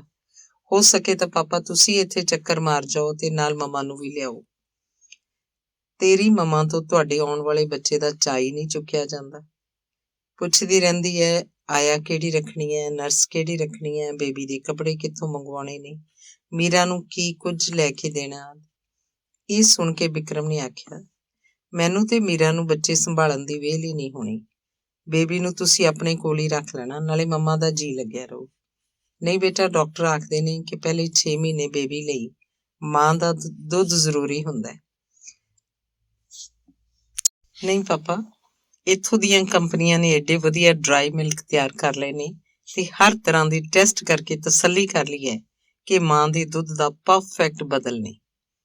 ਅੰਗਰੇਜ਼ ਔਰਤਾਂ ਬਹੁਤੀਆਂ ਹੁਣ ਆਪਣਾ ਦੁੱਧ ਨਹੀਂ ਪਿਲਾਉਂਦੀਆਂ। ਮੀਰਾ ਨੂੰ ਵੀ ਇਹ ਝੰਜਟ ਲੈਣ ਦੀ ਲੋੜ ਨਹੀਂ। ਪਰ ਤੇਰੀ ਮਮਾ ਨੇ ਇਹ ਗੱਲ ਨਹੀਂ ਮੰਨਣੀ। ਬੱਚੇ ਨਾਲੋਂ ਕੀਮਤੀ ਚੀਜ਼ ਦੁਨੀਆ 'ਚ ਕਿਹੜੀ ਹੋ ਸਕਦੀ ਹੈ? ਰਾਣਾ ਸਾਹਿਬ ਬੋਲੇ। ਪਾਪਾ, ਇੱਥੇ ਬੱਚਿਆਂ ਦੀ ਕੋਈ ਘਾਟ ਨਹੀਂ। ਬਥੇਰੀਆਂ ਉਹ ਕੁੜੀਆਂ ਆਪਣੇ ਬੱਚੇ ਗੌਰਮੈਂਟ ਅਦਾਰਿਆਂ ਨੂੰ ਦੇ ਦਿੰਦੀਆਂ ਨੇ ਜਿਨ੍ਹਾਂ ਦੇ ਬॉयਫ੍ਰੈਂਡ ਆਪਣੇ ਬੱਚੇ ਦੀ ਪਰਵਰਿਸ਼ ਦਾ ਬੋਝ ਨਹੀਂ ਚੁੱਕਣਾ ਚਾਹੁੰਦੇ, ਬਿਕਰਮ ਨੇ ਦੱਸਿਆ। ਗਲਤ ਹੈ ਬਿਕਰਮ। ਰੱਬ ਦੀ ਦਾਤ ਦਾ ਇਉਂ ਨਿਰਾਦਰ ਨਹੀਂ ਕਰਨਾ ਚਾਹੀਦਾ। ਪਰ ਪਾਪਾ, ਮੈਂ ਵੀ ਚਾਹਾਂਗਾ ਕਿ ਜਦ ਉਹ ਇੱਥੇ ਆਵੇ ਬੇਬੀ ਨੂੰ ਤੁਹਾਡੇ ਕੋਲ ਹੀ ਛੱਡ ਆਵੇ। ਇੱਥੇ ਬੇਬੀ ਸੀਟਰ ਬੜੇ ਐਕਸਪੈਂਸਿਵ ਹੁੰਦੇ ਨੇ। ਇਹਦਾ ਫਿਕਰ ਨਾ ਤੂੰ ਕਰ, ਰੱਬ ਨੇ ਸਾਨੂੰ ਕਾਫੀ ਕੁਝ ਦਿੱਤਾ ਹੈ। ਫਿਰ ਵੀ ਜੇ ਤੁਸੀਂ ਆਖੋਗੇ ਤਾਂ ਬੇਬੀ ਨੂੰ ਇੱਥੇ ਹੀ ਰੱਖ ਲਵਾਂਗੇ। ਤੇਰੀ ਮੰਮਾ ਨੂੰ ਤਾਂ ਸਗੋਂ ਖਿਡੌਣਾ ਮਿਲ ਜਾਏਗਾ, ਉਹ ਖੁਸ਼ ਹੋ ਜਾਏਗੀ। 2 ਕੁ ਮਹੀਨੇ ਮਗਰੋਂ ਵਿਕਰਮ ਆਇਆ। ਰਾਣਾ ਸਾਹਿਬ ਨੂੰ ਸਮਝ ਨਹੀਂ ਸੀ ਲੱਗੀ ਕਿ ਮੀਰਾ ਤੇ ਵਿਕਰਮ ਇੱਕ ਦੂਜੇ ਤੋਂ ਕਤਰਾ ਕਿਉਂ ਰਹੇ ਸਨ। ਫਿਰ ਇੱਕ ਦਿਨ ਮੀਰਾ ਤੇ ਵਿਕਰਮ ਪ੍ਰੋਫੈਸਰ ਨੂੰ ਮਿਲਣ ਗਏ। ਰਾਤ ਨੂੰ ਜਦੋਂ ਵਿਕਰਮ ਮੁੜਿਆ ਤਾਂ ਉਹਨੇ ਰਾਣਾ ਸਾਹਿਬ ਨੂੰ ਦੱਸਿਆ ਕਿ ਮੀਰਾ ਉੱਧਰ ਹੀ ਰਹਿ ਪਈ ਹੈ। ਉੱਥੇ ਤੇਰਾ ਖਿਆਲ ਕੌਣ ਰੱਖਦਾ ਹੋਏਗਾ? ਖਿਆਲ ਰੱਖਣ ਨੂੰ ਮੈਂ ਕਿਹੜਾ ਬੱਚਾ, ਨਾਲੇ ਉੱਥੇ ਨੌਕਰ ਚਾਕਰ ਬਥੇਰੇ ਨੇ। ਫਿਰ ਵੀ ਘਰ 'ਚ ਲੇਡੀ ਦਾ ਹੋਣਾ ਵੀ ਜ਼ਰੂਰੀ ਹੈ। ਉੱਥੇ ਮਹਿਮਾਨ ਵੀ ਆਉਂਦੇ ਹੋਣਗੇ। ਉੱਥੇ ਪਾਪਾ ਹਾਈ ਕਲਾਸ ਦੇ ਮਹਿਮਾਨ ਹੀ ਆਉਂਦੇ ਨੇ, ਕਿਸੇ ਦੀ ਨਿੱਜੀ ਜ਼ਿੰਦਗੀ ਬਾਰੇ ਨਹੀਂ ਪੁੱਛਿਆ ਜਾਂਦਾ। ਮੀਰਾ ਬੜੀ ਬਦਲ ਗਈ ਹੈ। ਵਿਆਹ ਹਮੇਸ਼ਾ ਆਪਣੇ ਬਰਾਬਰ ਵਾਲਿਆਂ 'ਚ ਹੀ ਕਰਨਾ ਚਾਹੀਦਾ, ਵਿਕਰਮ ਬੋਲਿਆ। ਇਹ ਸੁਣ ਕੇ ਰਾਣਾ ਸਾਹਿਬ ਹੈਰਾਨ ਰਹਿ ਗਏ। ਸੋਸਾਇਟੀ ਦੇ ਹਰ ਤਬਕੇ ਦੇ ਲੋਕਾਂ ਦੇ ਸੋਚਣ ਦਾ, ਜਿਉਣ ਦਾ ਤੇ ਵੈਲਿਊਜ਼ ਸਿਸਟਮ ਦਾ ਆਪਣਾ ਆਪਣਾ ਢੰਗ ਤਰੀਕਾ ਹੁੰਦਾ ਹੈ। ਫਰਕ ਤਾਂ ਸਿਰਫ ਇੱਕੋ ਹੁੰਦਾ ਹੈ, ਤੁਹਾਡੇ ਕੋਲ ਹੈ ਕੀ। ਤੁਸੀਂ ਸੁਣਿਆ ਹੋਏਗਾ ਕਿ ਇੱਕ ਬੰਦੇ ਨੇ ਆਪਣੇ ਇੱਕ ਪੁੱਤਰ ਦਾ ਨਾਂ ਕੁੱਤਾ ਤੇ ਦੂਜੇ ਦਾ ਨਾਂ ਬਿੱਲਾ ਰੱਖਿਆ। ਕਿਸੇ ਨੇ ਪੁੱਛਿਆ ਕਿ ਕਿਹੋ ਜਿਹੇ ਨਾਂ ਰੱਖੇ ਨੇ, ਤਾਂ ਉਹਦਾ ਜਵਾਬ ਸੀ ਕਿ ਜੇ ਜ਼ਿੰਦਗੀ 'ਚ ਕੁਝ ਬਣ ਗਏ ਤਾਂ ਕੁੱਤੇ ਨੂੰ ਲੋਕੀ ਕੁਤਬਦੀਨ ਤੇ ਬਿੱਲੇ ਨੂੰ ਬਿਲੌਰਦੀਨ ਆਖਣਗੇ, ਨਹੀਂ ਤਾਂ ਇਹ ਕੁੱਤੇ ਬਿੱਲੇ ਤਾਂ ਹੈਗੇ ਹੀ ਨੇ। ਸੋ ਪੁੱਤਰ ਮਤਲਬ ਹੈ ਗਰੀਬ ਆਦਮੀਆਂ ਦੀ ਜੂਨ ਕੁੱਤਿਆਂ ਬਿੱਲਿਆਂ ਵਰਗੀ ਤੇ ਅਮੀਰ ਮਨਮਰਜ਼ੀ ਨਾਲ ਜਿਉਂਦੇ ਨੇ। ਜਿੰਨੇ 3-4 ਦਿਨ ਵਿਕਰਮ ਇੱਥੇ ਰਿਹਾ, ਉਹਨੇ ਦਿਨ ਹੀ ਮੀਰਾ ਆਪਣੇ ਪਾਪਾ ਦੇ ਘਰ ਰਹੀ। ਇਹ ਗੱਲ ਰਾਣਾ ਤੇ ਉਹਨਾਂ ਦੀ ਪਤਨੀ ਨੂੰ ਪਰੇਸ਼ਾਨ ਕਰਦੀ ਰਹੀ, ਪਰ ਉਹ ਬੱਚਿਆਂ ਦੀ ਜ਼ਿੰਦਗੀ 'ਚ ਬਹੁਤਾ ਦਖਲ ਦੇਣਾ ਨਹੀਂ ਚਾਹੁੰਦੇ ਸੀ। ਇਸ ਲਈ ਉਹਨਾਂ ਨੇ ਨਾ ਵਿਕਰਮ ਨੂੰ ਤੇ ਨਾ ਹੀ ਮੀਰਾ ਨੂੰ ਪੁੱਛਿਆ। ਜਾਣ ਤੋਂ ਪਹਿਲਾਂ ਵਿਕਰਮ ਤੋਂ ਉਹਦੀ ਮਾਂ ਨੇ ਪੁੱਛਿਆ, ਬੇਬੀ ਦੇ ਆਉਣ ਤੱਕ ਮੀਰਾ ਸਾਡੇ ਕੋਲ ਹੀ ਰਹੇਗੀ ਨਾ? ਮੇਰੇ ਵੱਲੋਂ ਹਾਂ ਹੈ, ਬਾਕੀ ਮੀਰਾ ਨੂੰ ਪੁੱਛ ਲਓ। ਜਾਣ ਤੋਂ ਪਹਿਲਾਂ ਵਿਕਰਮ ਮੀਰਾ ਨੂੰ ਆਪਣੇ ਘਰ ਛੱਡ ਗਿਆ। ਅਗਲੀ ਸਵੇਰ ਉਹਦੀ ਫਲਾਈਟ ਸੀ। ਵਿਕਰਮ ਨੇ ਰਾਤ ਵੇਲੇ ਬੈਡਰੂਮ 'ਚ ਮੀਰਾ ਦੇ ਕੋਲ ਬੈਠਦਿਆਂ ਕਿਹਾ, ਮੀਰਾ ਤੂੰ ਬੇਬੀ ਨੂੰ ਕੋਈ ਬੰਧਨ ਨਾ ਸਮਝੀ, ਇਸ ਨੂੰ ਮੇਰੇ ਮੰਮੀ ਪਾਪਾ ਸੰਭਾਲ ਲੈਣਗੇ। ਤੂੰ ਜੋ ਵੀ ਫੈਸਲਾ ਲੈਣਾ ਚਾਹੇਂਗੀ ਮੈਂ ਰੋਕਾਂਗਾ ਨਹੀਂ। ਤੂੰ ਆਖਦੀ ਸੀ ਕਿ ਤੂੰ ਆਪਣੀ ਜ਼ਿੰਦਗੀ ਸੰਗੀਤ ਨੂੰ ਸਮਰਪਿਤ ਕਰਨਾ ਚਾਹੁੰਦੀ ਹੈ। ਮੈਂ ਤੇਰੀ ਇੰਤਜ਼ਾਰ 'ਚ ਬੈਠਾ ਰਹਾ, ਇਹ ਨਹੀਂ ਹੋ ਸਕਦਾ। ਮੀਰਾ ਚੁੱਪ ਰਹੀ। ਤੂੰ ਜੋ ਵੀ ਫੈਸਲਾ ਕਰੇਂਗੀ ਮੈਂ ਤੈਨੂੰ ਰੋਕਾਂਗਾ ਨਹੀਂ, ਤੇ ਨਾ ਹੀ ਮਿਡਲ ਕਲਾਸ ਮੋਰੈਲਿਟੀ ਦੇ ਫਤਵੇ ਪ੍ਰਵਾਨ ਕਰਕੇ ਤੇਰੀ ਮਰਜ਼ੀ ਅਨੁਸਾਰ ਜੀ ਸਕਾਂਗਾ। ਮੈਨੂੰ ਤਾਂ ਇੱਕ ਖੁੱਲੀ ਡੁੱਲੀ ਹੈਲਦੀ ਵਾਈਫ ਚਾਹੀਦੀ ਹੈ। ਲਾਰਾ ਨੇ ਮੈਨੂੰ ਕਦੀ ਨਹੀਂ ਆਖਿਆ ਕਿ ਤੁਸੀਂ ਆਪਣੀ ਵਾਈਫ ਨਾਲ ਕਿਉਂ ਸੰਬੰਧ ਰੱਖਦੇ ਹੋ। ਕੀ ਤੁਸੀਂ ਲਾਰਾ ਨਾਲ ਵਿਆਹ ਕਰਨਾ ਚਾਹੁੰਦੇ ਹੋ? ਮੈਂ ਵਿਆਹ ਕਰਾਂ ਜਾਂ ਨਾ ਕਰਾਂ ਉਸ ਨਾਲ ਉਹਨੂੰ ਕੋਈ ਫਰਕ ਨਹੀਂ ਪੈਣ ਲੱਗਾ। ਉਹ ਉਸੇ ਤਰ੍ਹਾਂ ਮੇਰੀ ਦੋਸਤ ਰਹੇਗੀ। ਉਹ ਇਸ ਗੱਲ ਨੂੰ ਸਮਝਦੀ ਹੈ ਕਿ ਆਦਮੀ ਇੱਕ ਤੋਂ ਵੱਧ ਔਰਤਾਂ ਨੂੰ ਪਿਆਰ ਕਰ ਸਕਦਾ ਹੈ, ਪਰ ਤੈਨੂੰ ਇਹ ਗੱਲ ਸਮਝ ਨਹੀਂ ਆ ਸਕਦੀ। ਤੁਸੀਂ ਬੇਬੀ ਦਾ ਕੀ ਨਾਂ ਰੱਖਣਾ ਚਾਹੋਗੇ? ਮੀਰਾ ਨੇ ਕਹਿ ਕੇ ਗੱਲ ਬਦਲੀ। ਬੇਟਾ ਹੋਇਆ ਤਾਂ ਰਾਹੁਲ, ਬੇਟੀ ਹੋਈ ਤਾਂ ਮੇਘਨਾ। ਬਹੁਤ ਸੋਹਣੇ ਨਾਂ ਹੈ, ਮੀਰਾ ਨੇ ਕਿਹਾ। ਡਿਲੀਵਰੀ ਵੇਲੇ ਆ ਜਾਓਗੇ ਨਾ? ਮੀਰਾ ਨੇ ਫੇਰ ਪੁੱਛਿਆ। ਹਾਂ ਆ ਜਾਵਾਂਗਾ, ਪਰ ਮੈਂ ਇਹ ਨਹੀਂ ਚਾਹਾਂਗਾ ਕਿ ਡਿਲੀਵਰੀ ਮਗਰੋਂ ਤੂੰ ਉਸੇ ਤਰ੍ਹਾਂ ਸੰਗੀਤ ਨੂੰ ਆਪਣਾ ਪੈਸ਼ਨ ਬਣਾਈ ਰੱਖੇ, ਲੋਕਾਂ ਦੀ ਵਾਹਵਾ ਲਈ ਕੈਸਟਾਂ ਕੱਢੇ, ਮਹਿਫਿਲਾਂ ਵਿੱਚ ਜਾਏ। ਪਿਛਲੇ ਸਮਿਆਂ 'ਚ ਇਹ ਕੰਮ ਕੋਠੀਆਂ ਵਾਲੀਆਂ ਕਰਦੀਆਂ ਸਨ, ਪੈਸਿਆਂ ਦੀ ਖਾਤਰ, ਸ਼ਰਾਬੀ ਕਬਾਬੀ ਲੋਕਾਂ ਨੂੰ ਭਰਮਾਉਣ ਖਾਤਰ। ਜੇ ਅਜਿਹਾ ਕੰਮ ਕਰਨਾ ਸੀ ਤਾਂ ਵਿਆਹ ਮੇਰੇ ਨਾਲ ਕਰਵਾਉਣ ਦੀ ਕੀ ਲੋੜ ਸੀ? ਮੀਰਾ ਕੁਛ ਨਾ ਬੋਲੀ। ਅਗਲੀ ਸਵੇਰ ਵਿਕਰਮ ਵਾਪਸ ਚਲਾ ਗਿਆ। ਮੀਰਾ ਖਾਲੀ ਖਾਲੀ ਨਜ਼ਰਾਂ ਨਾਲ ਆਲੇ ਦੁਆਲੇ ਝਾਕਦੀ ਰਹੀ। ਧੰਨਵਾਦ। ਅੰਗ 9ਵਾਂ। ਇੱਥੇ ਰਹਿੰਦਿਆਂ ਮੀਰਾ ਨੇ ਪ੍ਰੋਫੈਸਰ ਨੂੰ ਇਸ ਗੱਲ ਤੇ ਰਾਜ਼ੀ ਕਰ ਲਿਆ ਕਿ ਉਹ ਜਿਸ ਕੋਠੀ 'ਚ ਰਹਿ ਰਹੇ ਸਨ ਉਹ ਕੋਠੀ ਵੇਚ ਦੇਣ ਤੇ ਗੰਗਾ ਦੇ ਨਾਲ ਹਰਿਦੁਆਰ ਤੋਂ ਉੱਪਰ, ਰਿਸ਼ੀਕੇਸ਼ ਤੋਂ ਵੀ ਅੱਗੇ ਜੰਗਲਾਂ, ਪਹਾੜਾਂ ਤੇ ਖੇਤਾਂ ਵਾਲੀ ਇੱਕ ਥਾਂ ਦੇਵ ਪ੍ਰਯਾਗ 'ਚ ਜਾ ਕੇ 1 ਏਕੜ ਜ਼ਮੀਨ ਖਰੀਦ ਕੇ ਉਸ 'ਚ ਰੁੱਖ ਬੂਟੇ ਲਾ ਕੇ ਛੋਟਾ ਜਿਹਾ ਘਰ ਬਣਾ ਲੈਣ। ਪ੍ਰੋਫੈਸਰ ਨੇ ਆਪਣੇ ਇੱਕ ਵਾਕਫ ਨੂੰ ਨਾਲ ਲੈ ਕੇ ਦੇਵ ਪ੍ਰਯਾਗ ਜਾ ਕੇ 1 ਏਕੜ ਥਾਂ ਪਿੰਡ ਤੋਂ ਬਾਰ-ਬਾਰ ਗੰਗਾ ਦੇ ਕੰਢੇ ਖਰੀਦ ਲਈ ਤੇ ਰੁੱਖ ਬੂਟੇ ਵੀ ਲਗਵਾ ਦਿੱਤੇ। ਪਿੰਡ ਦੇ ਮਿਸਤਰੀ ਨੂੰ ਘਰ ਬਣਾਉਣ ਦਾ ਠੇਕਾ ਦੇ ਦਿੱਤਾ। ਬੀਬੀ ਨੂੰ ਕੁਝ ਸਮਝ ਨਹੀਂ ਸੀ ਲੱਗ ਰਹੀ। ਉਹ ਮੀਰਾ ਨੂੰ ਬਾਰ-ਬਾਰ ਪੁੱਛਦੀ ਕਿ ਇਹ ਘਰ ਵੇਚ ਕੇ ਦੂਰ ਪਹਾੜਾਂ 'ਚ ਕਿਉਂ ਵਸਣ ਜਾ ਰਹੇ ਆ। ਉਹਨੂੰ ਇਹ ਵੀ ਚੰਗਾ ਨਹੀਂ ਸੀ ਲੱਗਦਾ ਕਿ ਪਲੇ ਪਲਾਏ ਫੁੱਲਾਂ ਦੇ ਰੁੱਖ ਛੱਡ ਕੇ ਜਾਈਏ। ਉਹਨੂੰ ਤਾਂ ਜਿਵੇਂ ਘਰ ਦੀ ਇੱਕ ਇੱਕ ਚੀਜ਼ ਨਾਲ ਬਹੁਤ ਪਿਆਰ ਸੀ। ਮੀਰਾ ਤੋਂ ਮਗਰੋਂ ਪੰਛੀਆਂ ਨੂੰ ਦਾਣੇ ਪਾਉਣੇ ਕਦੇ ਨਹੀਂ ਸੀ ਭੁੱਲੀ। ਪੰਛੀਆਂ ਲਈ ਖੁੱਲ੍ਹੇ ਜਿਹੇ ਮੂੰਹ ਵਾਲੀ ਤੌੜੀ 'ਚ ਪਾਣੀ ਪਾਉਣਾ ਉਹਨੂੰ ਯਾਦ ਰਹਿੰਦਾ ਸੀ। ਬੀਬੀ ਨੇ ਗਿਆਨ ਸਾਗਰ ਤੋਂ ਵੀ ਪੁੱਛਿਆ ਸੀ ਕਿ ਆਪਾਂ ਇੱਥੋਂ ਕਿਉਂ ਚੱਲੇ ਆਂ। ਬਸ ਉਹਨੇ ਇਹ ਦੱਸਿਆ ਕਿ ਮੀਰਾ ਇਹ ਚਾਹੁੰਦੀ ਹੈ ਕਿ ਸਾਡਾ ਘਰ ਪਹਾੜਾਂ ਵਿੱਚ ਦਰਿਆ ਕੰਢੇ ਹੋਵੇ। ਉਹਦੇ ਸਹੁਰੇ ਕੋਲ ਬਥੇਰੀ ਮਾਇਆ, ਜੇ ਉਹਨੂੰ ਆਖਦੀ ਤਾਂ ਉਹ ਆਪੇ ਘਰ ਖਰੀਦ ਦਿੰਦਾ, ਬੀਬੀ ਬੋਲੀ। ਇਹ ਸਭ ਕੁਝ ਅਮੀਰਾਂ ਦਾ ਹੀ ਹੈ, ਜਿਵੇਂ ਮਰਜ਼ੀ ਵਰਤ ਲਏ। ਨਾਲੇ ਇਹ ਸੈਕਟਰ ਹੀ ਅਮੀਰਾਂ ਦਾ ਹੈ, ਉੱਥੇ ਜਾ ਕੇ ਆਪਾਂ ਵਧੇਰੇ ਚੰਗੇ ਕੁਦਰਤੀ ਮਾਹੌਲ 'ਚ ਰਹਾਂਗੇ, ਪ੍ਰੋਫੈਸਰ ਨੇ ਆਖਿਆ। ਇਹ ਸੁਣ ਕੇ ਬੀਬੀ ਬੋਲੀ, ਮਾਹੌਲ ਕੁਛ ਨਹੀਂ ਹੁੰਦਾ, ਗੱਲ ਤੁਹਾਡੇ ਆਪਣੇ ਮਨ ਦੀ ਹੁੰਦੀ ਹੈ। ਮੀਰਾ ਨੂੰ ਘਾਟ ਤਾਂ ਕਾਸੇ ਦੀ ਨਹੀਂ, ਫਿਰ ਵੀ ਉਹ ਹਰ ਗੱਲ 'ਚ ਕਾਹਲੀ ਪਈ ਰਹਿੰਦੀ ਹੈ, ਜਿਵੇਂ ਕਿਤੇ ਭੱਜ ਕੇ ਜਾਣਾ ਹੋਵੇ। ਪ੍ਰੋਫੈਸਰ ਗਿਆਨ ਸਾਗਰ ਬੀਬੀ ਵੱਲ ਝਾਕਿਆ ਕਿ ਇੰਨੀ ਸਿੱਧੀ ਦਿਸਣ ਵਾਲੀ ਬੀਬੀ ਆਲੇ ਦੁਆਲੇ ਦੀਆਂ ਕਿੰਨੀਆਂ ਬਾਰੀਕ ਤਹਿਆਂ ਤੱਕ ਦੇਖ ਲੈਂਦੀ ਹੈ। ਮੀਰਾ ਦਾ ਬਹੁਤਾ ਸਮਾਂ ਰਿਆਜ਼ 'ਚ ਲੰਘ ਰਿਹਾ ਸੀ, ਜਾਂ ਫਿਰ ਡਾਕਟਰਨੀ ਦੇ ਦੱਸੇ ਅਨੁਸਾਰ ਪੌਣਾ ਘੰਟਾ ਸਵੇਰ ਸ਼ਾਮ ਸੈਰ ਕਰਨੀ ਹੁੰਦੀ ਸੀ, ਜਾਂ ਦੂਸਰੇ ਤੀਸਰੇ ਦਿਨ ਉਹ ਆਪਣੇ ਘਰ ਜਾ ਆਉਂਦੀ ਸੀ। ਸੱਸ ਉਹਦੀ ਤਰ੍ਹਾਂ ਤਰ੍ਹਾਂ ਦੀਆਂ ਖਾਤਰਾਂ ਕਰਦੀ, ਉਸ ਨਾਲ ਚੰਗੀਆਂ ਚੰਗੀਆਂ ਗੱਲਾਂ ਕਰਦੀ, ਸੱਸ ਆਉਣ ਵਾਲੇ ਬੱਚੇ ਬਾਰੇ ਰਾਣਾ ਸਾਹਿਬ ਦੀਆਂ ਸਕੀਮਾਂ ਮੀਰਾ ਨੂੰ ਦੱਸਦੀ ਤੇ ਆਖਦੀ, ਬੇਬੀ ਨੂੰ ਅਸੀਂ ਤੁਹਾਡੇ ਨਾਲ ਵਲਾਇਤ ਨਹੀਂ ਭੇਜਣਾ, ਇੱਥੇ ਬੇਬੀ ਲਈ ਨਰਸ ਤੇ ਆਇਆ ਰੱਖ ਲਵਾਂਗੇ। ਪਹਿਲੇ ਵਰਿਆਂ 'ਚ ਹੀ ਬੱਚੇ ਦੇ ਸੰਸਕਾਰ ਬਣਨੇ ਹੁੰਦੇ ਨੇ। ਇਹਦੇ ਦਾਦਾ ਜੀ ਆਖਦੇ ਸਨ ਕਿ ਸਾਡੇ ਪਿਓਰ ਰਾਜਪੂਤੀ ਖੂਨ ਉੱਤੇ ਗੰਧਲਾ ਅੰਗਰੇਜ਼ੀ ਖੂਨ ਦਾ ਪ੍ਰਭਾਵ ਪਵੇ, ਇਹ ਅਸੀਂ ਨਹੀਂ ਚਾਹੁੰਦੇ। ਮੀਰਾ ਸਭ ਕੁਝ ਚੁੱਪਚਾਪ ਸੁਣਦੀ ਰਹਿੰਦੀ। ਵਿਕਰਮ ਦਾ ਹਰ ਰੋਜ਼ ਫੋਨ ਆਉਂਦਾ, ਉਹਦੀਆਂ ਹਰ ਰੋਜ਼ ਗੱਲਾਂ ਹੁੰਦੀਆਂ, ਪਰ ਮੀਰਾ ਜਦ ਵੀ ਉਹਨੂੰ ਮਨ 'ਚ ਚਿੱਤਰਦੀ, ਲਾਰਾ ਉਹਨੂੰ ਵਿਕਰਮ ਨਾਲ ਖੜੀ ਦਿਸਦੀ। ਅਖੀਰ ਡਿਲੀਵਰੀ ਦਾ ਸਮਾਂ ਆ ਗਿਆ। ਡਾਕਟਰਨੀ ਨੇ ਤਰੀਕ ਦੱਸ ਦਿੱਤੀ ਤੇ ਵਿਕਰਮ ਨੂੰ ਬੁਲਾ ਲਿਆ ਗਿਆ। ਬੇਬੀ ਸਿਜ਼ੇਰੀਅਨ ਪੈਦਾ ਹੋਈ। ਵਿੱਚ ਹੀ ਮੀਰਾ ਨੂੰ ਬੁਖਾਰ ਹੋ ਗਿਆ। ਉਹਨੂੰ 10 ਦਿਨ ਹਸਪਤਾਲ ਰਹਿਣਾ ਪਿਆ। ਵਿਕਰਮ ਨੂੰ ਬੇਬੀ ਬਹੁਤ ਪਿਆਰੀ ਲੱਗੀ ਤੇ ਉਹਦਾ ਨਾਮ ਮੇਘਨਾ ਰੱਖ ਲਿਆ। ਮੀਰਾ ਬੇਬੀ ਨੂੰ ਆਪਣਾ ਦੁੱਧ ਨਾ ਪਿਲਾ ਸਕੀ। ਪਹਿਲੇ ਤੇ ਉਹ ਬਿਮਾਰ ਸੀ ਤੇ ਡਾਕਟਰ ਨੇ ਆਪ ਹੀ ਮਨਾ ਕਰ ਦਿੱਤਾ ਸੀ, ਮਗਰੋਂ ਕੋਸ਼ਿਸ਼ ਕਰਨ ਦੇ ਬਾਵਜੂਦ ਉਹ ਬੇਬੀ ਨੂੰ ਆਪਣਾ ਦੁੱਧ ਨਹੀਂ ਸੀ ਪਿਲਾ ਸਕੀ। ਲੱਗਦਾ ਸੀ ਕਿ ਉਹਦੀ ਮਮਤਾ ਪੰਘਰੀ ਨਹੀਂ ਸੀ। ਉਹ ਖਾਲੀ ਖਾਲੀ ਨਜ਼ਰਾਂ ਨਾਲ ਆਸ-ਪਾਸ ਵੱਲ ਵੇਖਦੀ ਰਹਿੰਦੀ। ਰਾਜਸਥਾਨ ਤੋਂ ਚੁੰਘਾਣੀ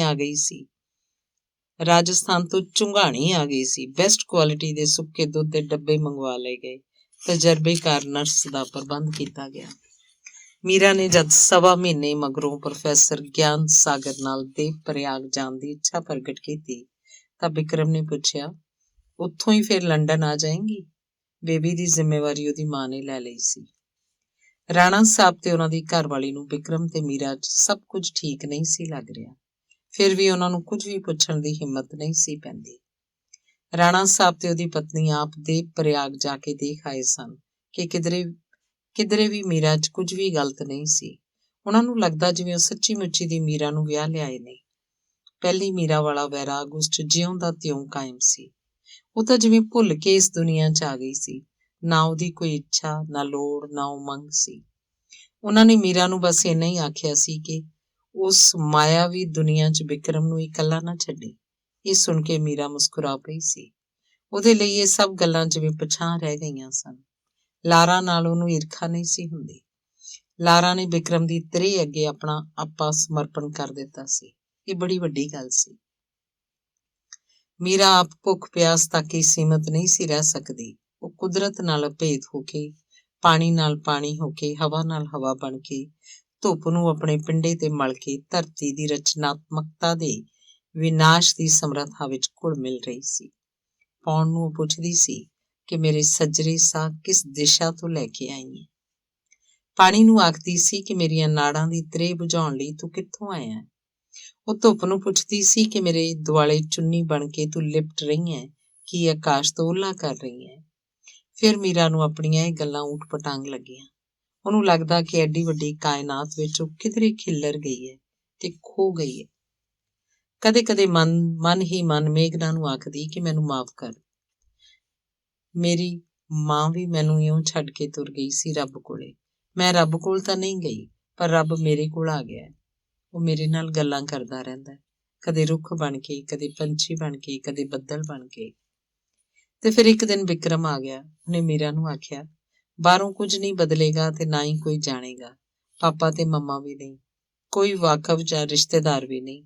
ਅੱਜ ਤੋਂ ਅਸੀਂ ਪਤੀ ਪਤਨੀ ਨਹੀਂ ਰਹੇ। ਸਿਰਫ ਇੱਕ ਕਾਗਜ਼ ਨੂੰ ਇਹ ਪਤਾ ਹੋਏਗਾ ਜਿਸ ਉੱਪਰ ਅਸੀਂ ਦੋਵੇਂ ਦਸਖਤ ਕਰਾਂਗੇ। ਇਹ ਆਖਦਿਆਂ ਵਿਕਰਮ ਨੇ ਸਰਕਾਰੀ ਕਾਗਜ਼ ਉਹਦੇ ਅੱਗੇ ਰੱਖ ਦਿੱਤਾ। ਬਿਨਾਂ ਪੜ੍ਹਿਆਂ ਹੀ ਮੀਰਾ ਨੇ ਦਸਖਤ ਕਰ ਦਿੱਤੇ। ਕਾਗਜ਼ ਤੈਅ ਕਰਕੇ ਆਪਣੇ ਪਰਸ 'ਚ ਪਾਉਂਦਿਆਂ ਆਪਣੇ ਦਸਖਤਾਂ ਵਾਲੀ ਚੈੱਕ ਬੁੱਕ ਮੀਰਾ ਦੇ ਅੱਗੇ ਰੱਖਦਿਆਂ ਵਿਕਰਮ ਨੇ ਆਖਿਆ, ਜਦੋਂ ਲੋੜ ਹੋਈ ਚੈੱਕ ਉੱਪਰ ਡੇਟ ਤੇ ਅਮਾਊਂਟ ਭਰ ਲਈ। ਕਿਸੇ ਨੂੰ ਦੱਸਣ ਦੀ ਤੇ ਕਿਸੇ ਤੋਂ ਪੁੱਛਣ ਦੀ ਲੋੜ ਨਹੀਂ। ਇਹਦੀ ਲੋੜ ਨਹੀਂ, ਚੈੱਕ ਬੁੱਕ ਵਾਪਸ ਕਰਦਿਆਂ ਮੀਰਾ ਨੇ ਕਿਹਾ। ਤੈਨੂੰ ਨਹੀਂ, ਮੈਨੂੰ ਲੋੜ ਹੈ। ਇਹ ਆਖਦਿਆਂ ਉਹਨੇ ਚੈੱਕ ਬੁੱਕ ਮੀਰਾ ਦੇ ਬੈੱਡ ਦੇ ਸਿਰਹਾਣੇ ਰੱਖ ਦਿੱਤੀ। ਵਿਕਰਮ ਚਲਾ ਗਿਆ। ਮੀਰਾ ਦੇਰ ਤੱਕ ਉਹਨੂੰ ਜਾਂਦੇ ਨੂੰ ਵੇਖਦੀ ਰਹੀ। ਅਗਲੇ ਵਰ੍ਹੇ ਜਦੋਂ ਵਿਕਰਮ ਇੰਡੀਆ ਆਇਆ ਤੇ ਆਪਣੀ ਕੋਠੀ ਪਹੁੰਚਿਆ ਤਾਂ ਉਹਦੇ ਨਾਲ ਲਾਰਾ ਵੀ ਸੀ ਤੇ ਉਹਨੇ ਭੂਰੇ ਵਾਲਾਂ ਵਾਲਾ, ਨੀਲੀਆਂ ਅੱਖਾਂ ਵਾਲਾ ਬੜਾ ਹੀ ਖੂਬਸੂਰਤ ਬੇਬੀ ਚੁੱਕਿਆ ਹੋਇਆ ਸੀ, ਜਿਸ ਦੀ ਆਮਦ ਨੂੰ ਸਹੀ ਸਾਬਤ ਕਰਨ ਲਈ ਉਹਨੇ ਮੀਰਾ ਕੋਲੋਂ ਅਲੈਦਗੀ ਦਾ ਕਾਗਜ਼ ਬਣਾਇਆ ਸੀ। ਇਹ ਗੱਲ ਬਾਕੀ ਸਾਰਿਆਂ ਨੇ ਵੀ ਚੁੱਪਚਾਪ ਪ੍ਰਵਾਨ ਕਰ ਲਈ ਸੀ। ਲਾਰਾ ਬੱਚੇ ਨੂੰ ਨਾਲ ਲੈ ਕੇ ਵਿਕਰਮ ਨਾਲ ਮੀਰਾ ਨੂੰ ਮਿਲਣ ਚਲੀ ਗਈ ਸੀ। ਮੀਰਾ ਉਸ ਨਾਲ ਗੱਲਾਂ ਕਰਦੀ ਰਹੀ, ਉਹਦੇ ਬੱਚੇ ਨੂੰ ਪਿਆਰ ਕਰਦੀ ਰਹੀ। ਇਹ ਸਭ ਗੱਲਾਂ ਲਾਰਾ ਨੂੰ ਹੈਰਾਨ ਕਰ ਰਹੀਆਂ ਸਨ। ਉਹਨੇ ਕਿਧਰੇ ਪੜ੍ਹਿਆ ਸੀ ਕਿ ਭਾਰਤ ਜੋਗੀਆਂ ਦਾ ਦੇਸ਼ ਹੈ, ਪਰ ਉਹਨੇ ਕਦੇ ਕੋਈ ਜੋਗੀ ਦੇਖਿਆ ਨਹੀਂ ਸੀ। ਮੀਰਾ ਨੂੰ ਮਿਲ ਕੇ ਉਹਨੂੰ ਲੱਗਿਆ ਕਿ ਜੋਗੀਆਂ ਬਾਰੇ ਗੱਲਾਂ ਸੱਚ ਹੋਣਗੀਆਂ। ਉਹਨੇ ਸਤੀ ਤੇ ਸਵਿਤਰੀ ਔਰਤਾਂ ਯਾਦ ਆਈਆਂ। ਉਹਨੂੰ ਗੱਲਾਂ ਸੁਣੀਆਂ ਸੁਣਾਈਆਂ ਨਹੀਂ ਲੱਗ ਰਹੀਆਂ ਸੀ, ਸੱਚੀਆਂ ਲੱਗ ਰਹੀਆਂ ਸੀ। ਉਹਨੂੰ ਸਮਝ ਨਹੀਂ ਸੀ ਲੱਗ ਰਹੀ ਕਿ ਉਹ ਵਿਕਰਮ ਨੂੰ ਕਿਵੇਂ ਆਖੇ ਕਿ ਤੂੰ ਮੀਰਾ ਨੂੰ ਨਾ ਗਵਾ। ਮੈਂ ਤਾਂ ਫਿਰ ਵੀ ਤੇਰੇ ਕੋਲ ਆ। ਤੇਰੇ ਕੋਲ ਹੋ ਕੇ ਵੀ ਮੈਂ ਤੇਰੀ ਦੇਹ ਦੇ ਅੰਗ ਸੰਗ ਤੋਂ ਅਗਾਂਹ ਨਹੀਂ ਜਾ ਸਕਾਂਗੀ। ਇਹ ਮੈਂ ਆਪਣੀ ਸੀਮਾ ਜਾਣਦੀ ਹਾਂ।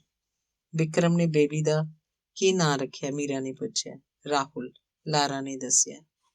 ਲਾਰਾ ਨੇ ਰਾਹੁਲ ਨੂੰ ਮੀਰਾ ਦੀ ਗੋਦੀ 'ਚ ਬਿਠਾ ਦਿੱਤਾ। ਕੋਲ ਵਿਕਰਮ ਖੜਾ ਸੀ।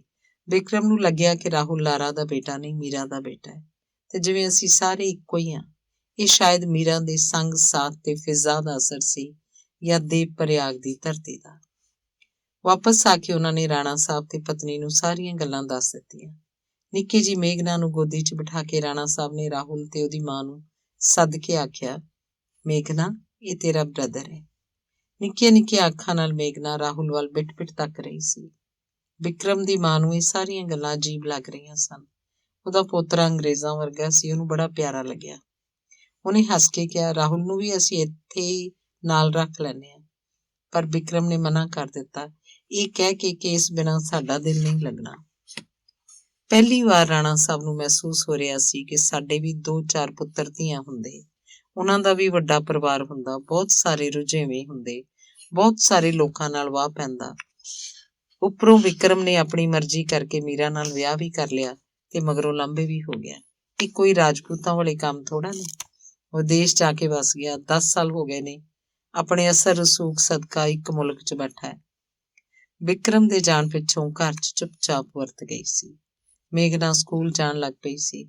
ਰਾਣਾ ਦੀ ਪਤਨੀ ਨੂੰ ਧਾਰਮਿਕ ਗ੍ਰੰਥ ਪੜ੍ਹਨ ਦਾ ਸ਼ੌਕ ਪੈਦਾ ਹੋ ਗਿਆ ਸੀ। ਭਾਵੇਂ ਕੰਮ ਸਾਰੇ ਨੌਕਰ ਚਾਕਰ ਕਰਦੇ ਸੀ, ਫਿਰ ਵੀ ਘਰ ਦੇ ਮਾਲਕ ਨੇ ਘਰ ਦੇ ਸਾਰੇ ਕੰਮ ਦੇਖਣੇ ਹੁੰਦੇ ਨੇ। ਉਹ ਤਾਂ ਰਾਣਾ ਸਾਹਿਬ ਨੂੰ ਸੌਣ ਤੋਂ ਪਹਿਲਾਂ ਕੋਈ ਨਾ ਕੋਈ ਪੌਰਾਣਿਕ ਕਥਾ ਸੁਣਾਉਣ ਬੈਠ ਜਾਂਦੀ।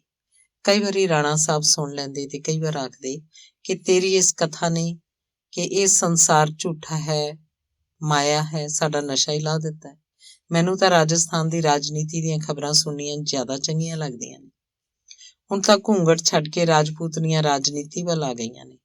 ਮੀਰਾ ਜੇ ਚਾਹੁੰਦੀ ਤਾਂ ਬੜੀ ਆਸਾਨੀ ਨਾਲ ਇਲੈਕਸ਼ਨ ਜਿੱਤ ਸਕਦੀ ਸੀ। ਉਹਦੇ ਸ਼ਰਧਾਲੂ ਵੀ ਬੜੇ ਸਨ। ਉਹਨੇ ਪਤਾ ਨਹੀਂ ਕਿਉਂ ਇਸ ਸਭ ਕਾਸੇ ਤੋਂ ਤੇ ਸਾਡੇ ਤੋਂ ਕਿਨਾਰਾ ਕਰ ਲਿਆ। ਇਸ 'ਚ ਬਹੁਤਾ ਕਸੂਰ ਮੈਨੂੰ ਵਿਕਰਮ ਦਾ ਲੱਗਦਾ ਹੈ। ਉੱਥੇ ਵਲਾਇਤ 'ਚ ਡਰ ਭੈ ਕਿਸੇ ਦਾ ਹੈ ਨਹੀਂ ਸੀ ਤੇ ਨਾ ਹੀ ਉਹ ਮੇਮਣੀਆਂ ਮਗਰ ਭੱਜਿਆ। ਇਸ ਲਈ ਅਗਲੀ ਨੇ ਸੋਚ ਲਿਆ ਹੋਣਾ ਕਿ ਇਹ ਤਾਂ ਮੇਰੇ ਲਾਇਕ ਹੀ ਨਹੀਂ। ਇਉਂ ਹੀ ਵਕਤ ਲੰਘਦਾ ਜਾ ਰਿਹਾ ਸੀ। ਇੱਕ ਦਿਨ ਦੇਵ ਪ੍ਰਯਾਗ 'ਚ ਫਿਲਮ ਦੀ ਸ਼ੂਟਿੰਗ ਕਰਨ ਵਾਲੇ ਆ ਗਏ। ਉਹਨਾਂ ਨੂੰ ਮੀਰਾ ਦਾ ਘਰ, ਬਾਗ ਤੇ ਆਲਾ ਦੁਆਲਾ ਫਿਲਮ ਲਈ ਬੜਾ ਵਧੀਆ ਲੱਗਿਆ। ਉਹਨੂੰ ਰਿਆਜ਼ ਕਰਦਾ ਵੇਖ ਕੇ ਉਹਨਾਂ ਨੂੰ ਹੈਰਾਨੀ ਹੋਈ। ਇਹਨਾਂ ਹੀ ਦਿਨਾਂ 'ਚ ਪ੍ਰੋਫੈਸਰ ਦਿਲ ਦੇ ਦੌਰੇ ਨਾਲ ਚੱਲ ਵਸੇ। ਬੀਬੀ ਤੇ ਮੀਰਾ ਡੌਰ ਭੌਰ ਹੋਈਆਂ ਵੇਖ ਰਹੀਆਂ ਸਨ ਤੇ ਸਮਝ ਨਹੀਂ ਪਾ ਰਹੀਆਂ ਸਨ ਕਿ ਕੀ ਕੀਤਾ ਜਾਏ। ਆਪਣੇ 'ਚੋਂ ਕਿਸੇ ਦੀ ਵੀ ਮੌਤ ਬਾਰੇ ਉਹਨਾਂ ਨੇ ਸੋਚਿਆ ਹੀ ਨਹੀਂ ਸੀ, ਪਰ ਫਿਲਮ ਸ਼ੂਟਿੰਗ ਤੇ ਆਏ ਲੋਕਾਂ ਨੇ ਉਹਨਾਂ ਦੀ ਬੜੀ ਮਦਦ ਕੀਤੀ। ਪ੍ਰੋਫੈਸਰ ਸਾਗਰ ਨੂੰ ਜਲ ਸਮਾਧੀ ਦਿੱਤੀ ਗਈ। ਪ੍ਰੋਫੈਸਰ ਦੀ ਅੰਤਮ ਕਿਰਿਆ ਸੰਬੰਧੀ ਕੰਮ ਵਿੱਚ ਸ਼ਿਵ ਸਾਗਰ ਨਾਂ ਦਾ ਫਿਲਮ ਡਾਇਰੈਕਟਰ ਸਭ ਕੁਝ ਇਉਂ ਕਰ ਰਿਹਾ ਸੀ ਜਿਵੇਂ ਉਹ ਪ੍ਰੋਫੈਸਰ ਗਿਆਨ ਸਾਗਰ ਦਾ ਵਾਰਸ ਹੋਵੇ। ਮੀਰਾ ਨੂੰ ਉਹ ਬੜਾ ਭਲਾ ਬੰਦਾ ਲੱਗਿਆ। ਪ੍ਰੋਫੈਸਰ ਗਿਆਨ ਸਾਗਰ ਦੀ ਅੰਤਮ ਅਰਦਾਸ ਵੇਲੇ ਰਾਣਾ ਰਠੌਰ ਸਾਹਿਬ, ਉਹਨਾਂ ਦੀ ਧਰਮ ਪਤਨੀ ਤੇ ਬਿਕਰਮਜੀਤ ਵੀ ਪਹੁੰਚ ਗਏ ਸਨ। ਪ੍ਰੋਫੈਸਰ ਗਿਆਨ ਸਾਗਰ ਦੇ ਬਹੁਤੇ ਰਿਸ਼ਤੇਦਾਰ ਤਾਂ ਪਹਿਲਾਂ ਹੀ ਉਸ ਨਾਲ ਸੰਪਰਕ 'ਚ ਨਹੀਂ ਸਨ। ਜਿਹੜੇ ਇੱਕ ਦੋ ਸਨ, ਉਹਨਾਂ ਨੂੰ ਐਡੀ ਦੂਰ ਜਾਣਾ ਔਖਾ ਲੱਗਿਆ। ਬਸ ਇੱਕ ਦੂਰੋਂ ਪਾਰੋਂ ਲੱਗਦਾ ਉਹਨਾਂ ਦਾ ਭਰਾ ਹੀ ਪਹੁੰਚਿਆ। ਗਿਆਨ ਸਾਗਰ ਦਾ ਬੇਟਾ ਬਾਹਰਲੇ ਦੇਸ਼ 'ਚ ਹੀ ਸੀ। ਉਹਦਾ ਸੰਪਰਕ ਇਸ ਪਰਿਵਾਰ ਨਾਲ ਨਾ ਬਰਾਬਰ ਸੀ। ਮੀਰਾ ਨੂੰ ਸਮਝ ਨਹੀਂ ਸੀ ਲੱਗ ਰਹੀ ਕਿ ਪਿਤਾ ਦੇ ਜਾਣ ਦੀ ਸੂਚਨਾ ਉਸ ਤੱਕ ਕਿਵੇਂ ਪਹੁੰਚਾਏ। ਰਾਣਾ ਸਾਹਿਬ ਤੇ ਉਹਨਾਂ ਦੀ ਪਤਨੀ ਨੂੰ ਮੀਰਾ ਦਾ ਇਉਂ ਸਭ ਕਾਸੇ ਨਾਲੋਂ ਟੁੱਟ ਕੇ ਜਿਉਣਾ ਅਜੀਬ ਲੱਗਿਆ, ਪਰ ਉਹ ਖੁਸ਼ ਸਨ ਕਿ ਮੀਰਾ ਨੇ ਲਾਰਾ ਨੂੰ ਲੈ ਕੇ ਵਿਕਰਮ ਲਈ ਕੋਈ ਪਰੇਸ਼ਾਨੀ ਨਹੀਂ ਸੀ ਖੜੀ ਕੀਤੀ। ਵਿਕਰਮ ਵੀ ਜਦੋਂ ਕਦੇ ਆਪਣੇ ਦੇਸ਼ ਆਉਂਦਾ, ਭਾਵੇਂ ਇੱਕ ਦਿਨ ਲਈ ਹੀ, ਮੀਰਾ ਨੂੰ ਮਿਲਣ ਚਲਿਆ ਜਾਂਦਾ ਤੇ ਉਹਨੂੰ ਆਖਦਾ ਕਿ ਰਿਟਾਇਰ ਹੋਣ ਤੋਂ ਮਗਰੋਂ ਮੈਂ ਛਡਾ ਕੇ ਤੇਰੇ ਕੋਲ ਆ ਜਾਵਾਂਗਾ। ਮੀਰਾ ਨੂੰ ਇਹਨਾਂ ਗੱਲਾਂ ਨਾਲ ਕੋਈ ਸਰੋਕਾਰ ਨਹੀਂ ਸੀ। ਉਹ ਹੁਣ ਇਹਨਾਂ ਗੱਲਾਂ ਤੋਂ ਪਾਰ ਲੰਘ ਚੁੱਕੀ ਸੀ। ਉਹਦੇ ਜੀਣ ਥੀਣ ਦਾ ਧਰਾਤਲ ਹੁਣ ਕੋਈ ਹੋਰ ਸੀ। ਕਦੇ ਕਦੇ ਉਹ ਸੋਚਦੀ ਕਿ ਵਿਕਰਮ ਕਿਉਂ ਮੈਨੂੰ ਮਿਲਣ ਆ ਜਾਂਦਾ ਹੈ। ਹੁਣ ਤਾਂ ਮੇਰਾ ਕੋਈ ਨਹੀਂ, ਮੈਂ ਉਹਦੀ ਕੋਈ ਨਹੀਂ, ਸ਼ਾਇਦ ਮੈਂ ਹਾਂ ਹੀ ਕੋਈ ਨਹੀਂ। ਮੇਰੀ ਛਾਇਆ ਨਿਰੀ ਧੁੰਦ ਦੀ ਜਾਂ ਪਾਣੀ ਦੀ ਜਾਂ ਫਿਰ ਧੁੱਪ ਦੀ ਬਣੀ ਹੋਈ ਹੈ, ਤੇ ਫਿਰ ਜਿਵੇਂ ਉਹ ਆਪਣੇ ਆਪ ਨੂੰ ਲੱਭਣ ਦੀ ਕੋਸ਼ਿਸ਼ ਕਰਦੀ। ਉਹ ਯਾਦ ਕਰਦੀ ਕਿ ਕਹਿੰਦੇ ਨੇ ਇੱਕ ਅਣੂ ਹੁੰਦਾ ਹੈ ਜਿਸ ਵਿੱਚ ਸਾਰੀਆਂ ਸ਼ਕਤੀਆਂ ਸਮਾਈਆਂ ਹੁੰਦੀਆਂ ਨੇ, ਤੇ ਉਸ ਅਣੂ ਨੇ ਹੀ ਸਾਰੀ ਸ੍ਰਿਸ਼ਟੀ ਸਿਰਜੀ ਹੋਈ ਹੈ। ਇਸੇ ਲਈ ਤਾਂ ਆਖਦੇ ਨੇ ਕਣ ਕਣ 'ਚ ਭਗਵਾਨ ਹੈ। ਭਗਵਾਨ ਅਸੀਂ ਉਸ ਅਣੂ ਦਾ ਨਾਂ ਰੱਖ ਲਿਆ। ਜੇ ਅਣੂ ਚਾਹੇ ਤਾਂ ਸਾਰੀ ਸ੍ਰਿਸ਼ਟੀ ਨੂੰ ਸਮੇਟ ਕੇ ਇੱਕ ਰਾਈ ਦੇ ਦਾਣੇ 'ਚ ਰੱਖ ਸਕਦਾ ਹੈ। ਫਿਰ ਮੀਰਾ ਨੂੰ ਖਿਆਲ ਆਉਂਦਾ ਕਿ ਉਹ ਆਪ ਨਾਲੋਂ ਵੱਡੀਆਂ ਸੋਚਾਂ ਕਿਉਂ ਸੋਚਣ ਬੈਠ ਜਾਂਦੀ ਹੈ। ਦਿਨ ਲੰਘਦੇ ਜਾ ਰਹੇ ਸਨ। ਮੇਘਨਾ ਵੱਡੀ ਹੋ ਰਹੀ ਸੀ, ਬਹੁਤ ਸੋਹਣੀ ਤੇ ਸਮਝਦਾਰ। ਰਾਣਾ ਸਾਹਿਬ ਉਸ ਲਈ ਵੱਡੇ ਵੱਡੇ ਸੁਪਨੇ ਵੇਖਦੇ।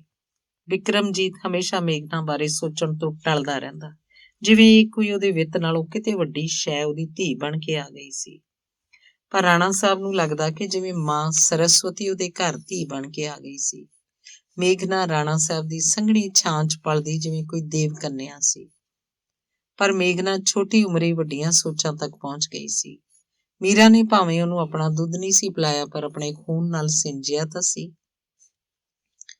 ਰਾਣਾ ਸਾਹਿਬ ਨੇ ਬਿਹਤਰੀਨ ਟਿਊਸ਼ਨਾਂ ਰੱਖ ਕੇ ਉਹਦੀ ਪੜ੍ਹਾਈ ਦਾ ਇੰਤਜ਼ਾਮ ਕੀਤਾ ਹੋਇਆ ਸੀ। ਉਹਦਾ ਸੰਸਕ੍ਰਿਤ ਦਾ ਪ੍ਰੋਫੈਸਰ ਆਖਦਾ ਸੀ ਕਿ ਸੰਸਕ੍ਰਿਤ ਤਾਂ ਇਹਨੇ ਪਿਛਲੇ ਜਨਮ 'ਚ ਪੜ੍ਹੀ ਲੱਗਦੀ ਹੈ, ਇਸੇ ਲਈ ਮੇਰੇ ਪੜ੍ਹਾਉਣ ਨਾਲੋਂ ਕਿਤੇ ਵੱਧ ਸੰਸਕ੍ਰਿਤ ਇਹ ਜਾਣਦੀ ਹੈ।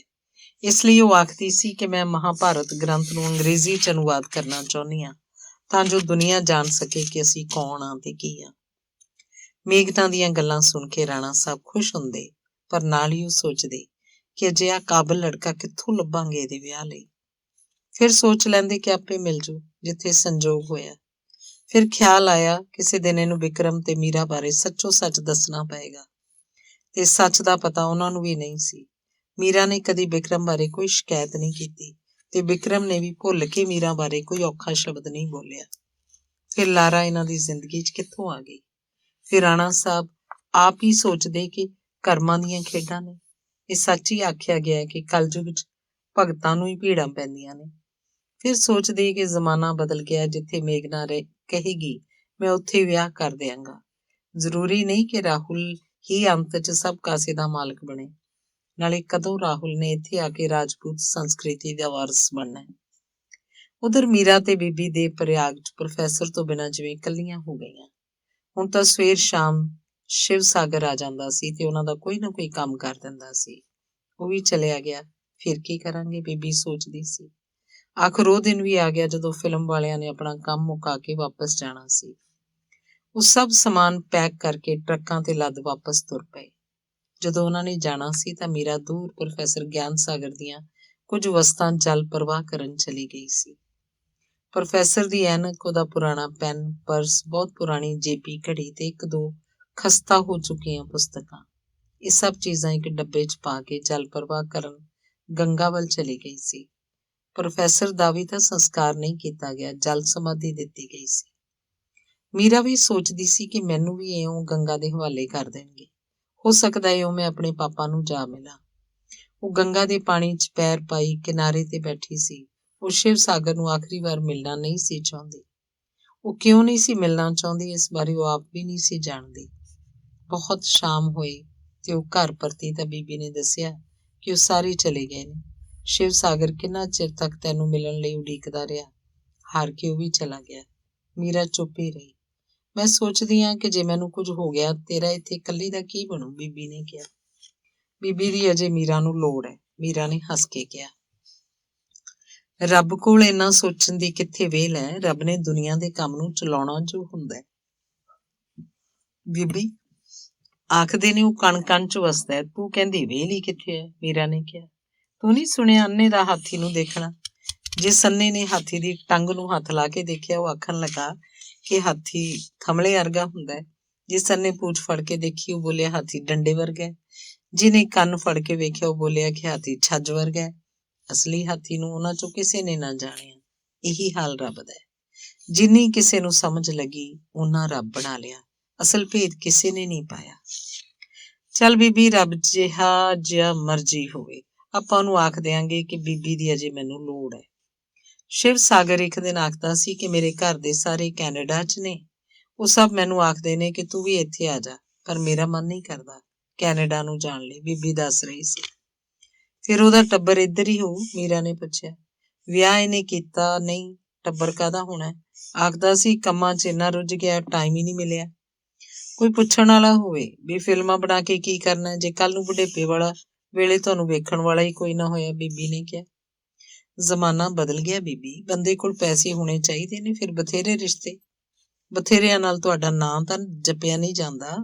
ਤੁਹਾਡੇ ਪਿੱਤਰ ਇਹੀ ਕੰਮ ਤੁਹਾਨੂੰ ਦੇ ਕੇ ਜਾਂਦੇ ਨੇ ਵੀ ਸਾਡੀ ਕੁੱਲ ਤੁਰਦੀ ਰਹੇ। ਕੋਈ ਨਾ ਕੋਈ ਸਾਨੂੰ ਪਾਣੀ ਦੇਣ ਵਾਲਾ ਤਾਂ ਹੋਵੇ ਸਹੀ। ਪਰ ਬੀਬੀ ਰਾਹੁਲ ਤਾਂ ਅੰਗਰੇਜ਼ ਹੈ।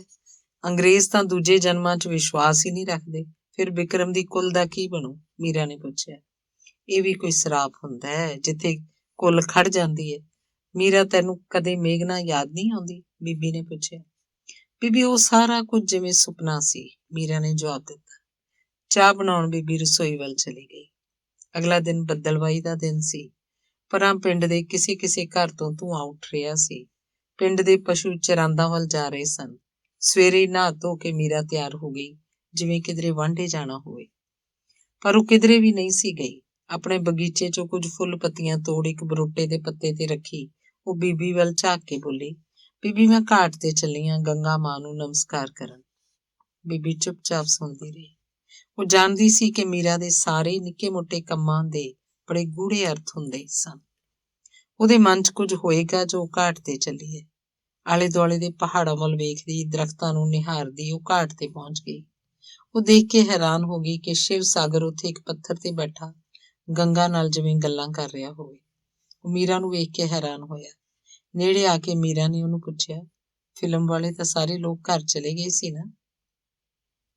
ਹਾਂ ਚਲੇ ਗਏ ਸੀ, ਪਰ ਮੈਂ ਹਰਿਦੁਆਰ ਨੂੰ ਮੁੜ ਆਇਆ। ਰਾਤ ਹੀ ਪਹੁੰਚ ਗਿਆ। ਪਰ ਕਿਉਂ? ਮੈਨੂੰ ਲੱਗਦਾ ਹੈ ਕਿ ਮੈਂ ਜਿੱਥੇ ਪਹੁੰਚਣਾ ਸੀ ਪਹੁੰਚ ਗਿਆ। ਹੁਣ ਹੋਰ ਕਿਧਰੇ ਨਹੀਂ ਜਾਣਾ। ਫਿਲਮ ਦਾ ਕੰਮ? ਮੀਰਾ ਨੇ ਪੁੱਛਿਆ। ਮੈਂ ਕੈਨੇਡਾ ਨਹੀਂ ਗਿਆ ਸੀ।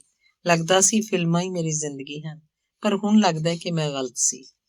ਮੇਰੀ ਆਖਰੀ ਮੰਜ਼ਿਲ ਇਹ ਦੇਵ ਪ੍ਰਯਾਗ ਹੀ ਹੈ, ਇਹ ਮੈਂ ਜਾਣ ਗਿਆ। ਉਹਨੇ ਜਦੋਂ ਇਹ ਕਿਹਾ ਤਾਂ ਮੀਰਾ ਹੈਰਾਨ ਹੋ ਗਈ। ਮੈਂ ਤਾਂ ਗੰਗਾ ਨੂੰ ਫੁੱਲ ਪੱਤੀਆਂ ਅਰਪਣ ਕਰਨ ਆਈ ਸੀ ਤੇ ਮੈਂ ਆਪਣਾ ਆਪਾ ਮੀਰਾ ਨੂੰ ਸਮਰਪਣ ਕਰਨ ਆਇਆ ਸੀ। ਸ਼ਿਵ ਸਾਗਰ ਨੇ ਜਦੋਂ ਆਖਿਆ ਤਾਂ ਮੀਰਾ ਸਿਰ ਤੋਂ ਪੈਰਾਂ ਤੱਕ ਕੰਬ ਗਈ।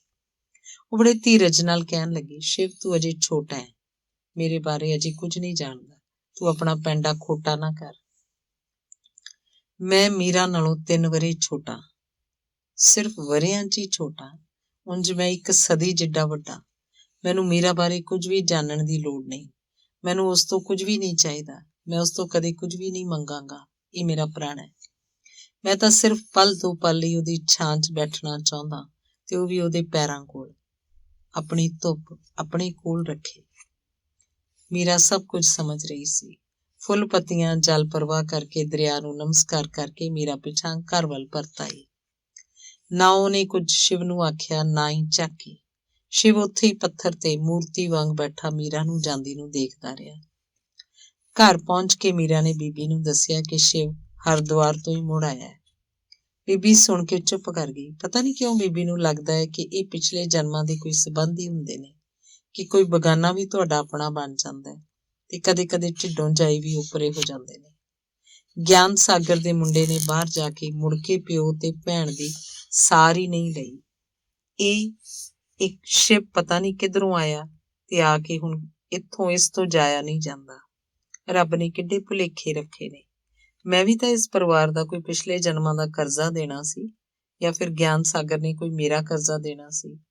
ਇੱਕ ਗੱਲ ਦੀ ਮੈਨੂੰ ਸਮਝ ਨਹੀਂ ਲੱਗਦੀ ਕਿ ਮੀਰਾ ਵਿੱਚ ਕਿਸੇ ਕਿਸਮ ਦੀ ਵੀ ਕੋਈ ਕਮੀ ਨਹੀਂ। ਸਭ ਕੁਝ ਮੂਹਰੇ ਪਰੋਸ ਕੇ ਰੱਬ ਮੂਹਰਿਓਂ ਥਾਲੀ ਚੁੱਕ ਲੈਂਦਾ। ਮੇਘਨਾ ਦੀ ਥਾਂ ਪੁੱਤ ਦੇ ਦਿੰਦਾ, ਉਹ ਇਸ ਘਰ ਦੀ ਜੜ ਲੱਗ ਜਾਂਦੀ। ਹੁਣ ਧੀ ਦੇ ਦਿੱਤੀ, ਉਹ ਆਪਣੇ ਘਰ ਤੁਰ ਜੂਗੀ। ਨਾ ਵਿਕਰਮ 'ਚ ਕੋਈ ਖੋਟ, ਨਾ ਮੀਰਾ 'ਚ ਕੋਈ ਖੋਟ ਹੈ। ਫਿਰ ਇਹਨਾਂ ਨੂੰ ਹੋ ਕੀ ਗਿਆ? ਲਾਰਾ 'ਚ ਕੀ ਬਹੁਤੀ ਖੰਡ ਪਾਈ ਹੋਈ ਹੈ? ਚਿੱਟੀ ਚਮੜੀ ਸਭ ਕੁਝ ਨਹੀਂ ਹੁੰਦੀ। ਪਰੀਆਂ ਵਰਗੀ ਮੇਰੀ ਧੀ ਕਿਵੇਂ ਫਕੀਰੀ ਕੱਟ ਰਹੀ ਹੈ। ਰੱਜੀ ਰੂਹ ਵਾਲੀ ਕਿਸੇ ਅੱਗੇ ਕਦੇ ਹੱਥ ਨਹੀਂ ਅੱਡਦੀ। ਅਸਲ 'ਚ ਤਾਂ ਇੱਕ ਦਿਨ ਜੱਗੋਂ ਖਾਲੀ ਉੱਠ ਜੂਗੀ। ਬੀਬੀ, ਜੇ ਕਦੇ ਮੈਨੂੰ ਕੁਝ ਹੋ ਗਿਆ, ਸ਼ਿਵ ਤੇਰਾ ਖਿਆਲ ਰੱਖੂਗਾ, ਤੇਰੇ ਕੋਲ ਰਹੂਗਾ। ਮੀਰਾ ਨੇ ਜਦੋਂ ਇਹ ਕਿਹਾ ਤਾਂ ਬੀਬੀ ਹਰਕ ਕੇ ਉਸ ਵੱਲ ਝਾਕੀ ਤੇ ਬੋਲੀ, ਇਹੋ ਜਿਹੀਆਂ ਗੱਲਾਂ ਨਾ ਮੂੰਹ ਕੱਢਿਆ ਕਰ। ਮੈਂ ਰੱਬ ਦੇ ਮਾਂ ਨਹੀਂ ਮਾਰੇ ਵੀ ਮੇਰੇ ਬੈਠਿਆਂ ਤੈਨੂੰ ਕੁਝ ਹੋਵੇ। ਕਰਕੇ ਤਾਂ ਦੇਖੇ, ਭਸਮ ਨਾ ਕਰਦੇ ਆ ਜੇ ਉਸਦੀ ਇਹ ਦੁਨੀਆ। ਬੀਬੀ ਗੁੱਸੇ 'ਚ ਬੋਲ ਰਹੀ ਸੀ। ਨਹੀਂ ਬੀਬੀ, ਨਹੀਂ ਬੀਬੀ, ਰੱਬ ਦੀ ਇਹ ਮਜਾਲ ਕਿੱਥੇ।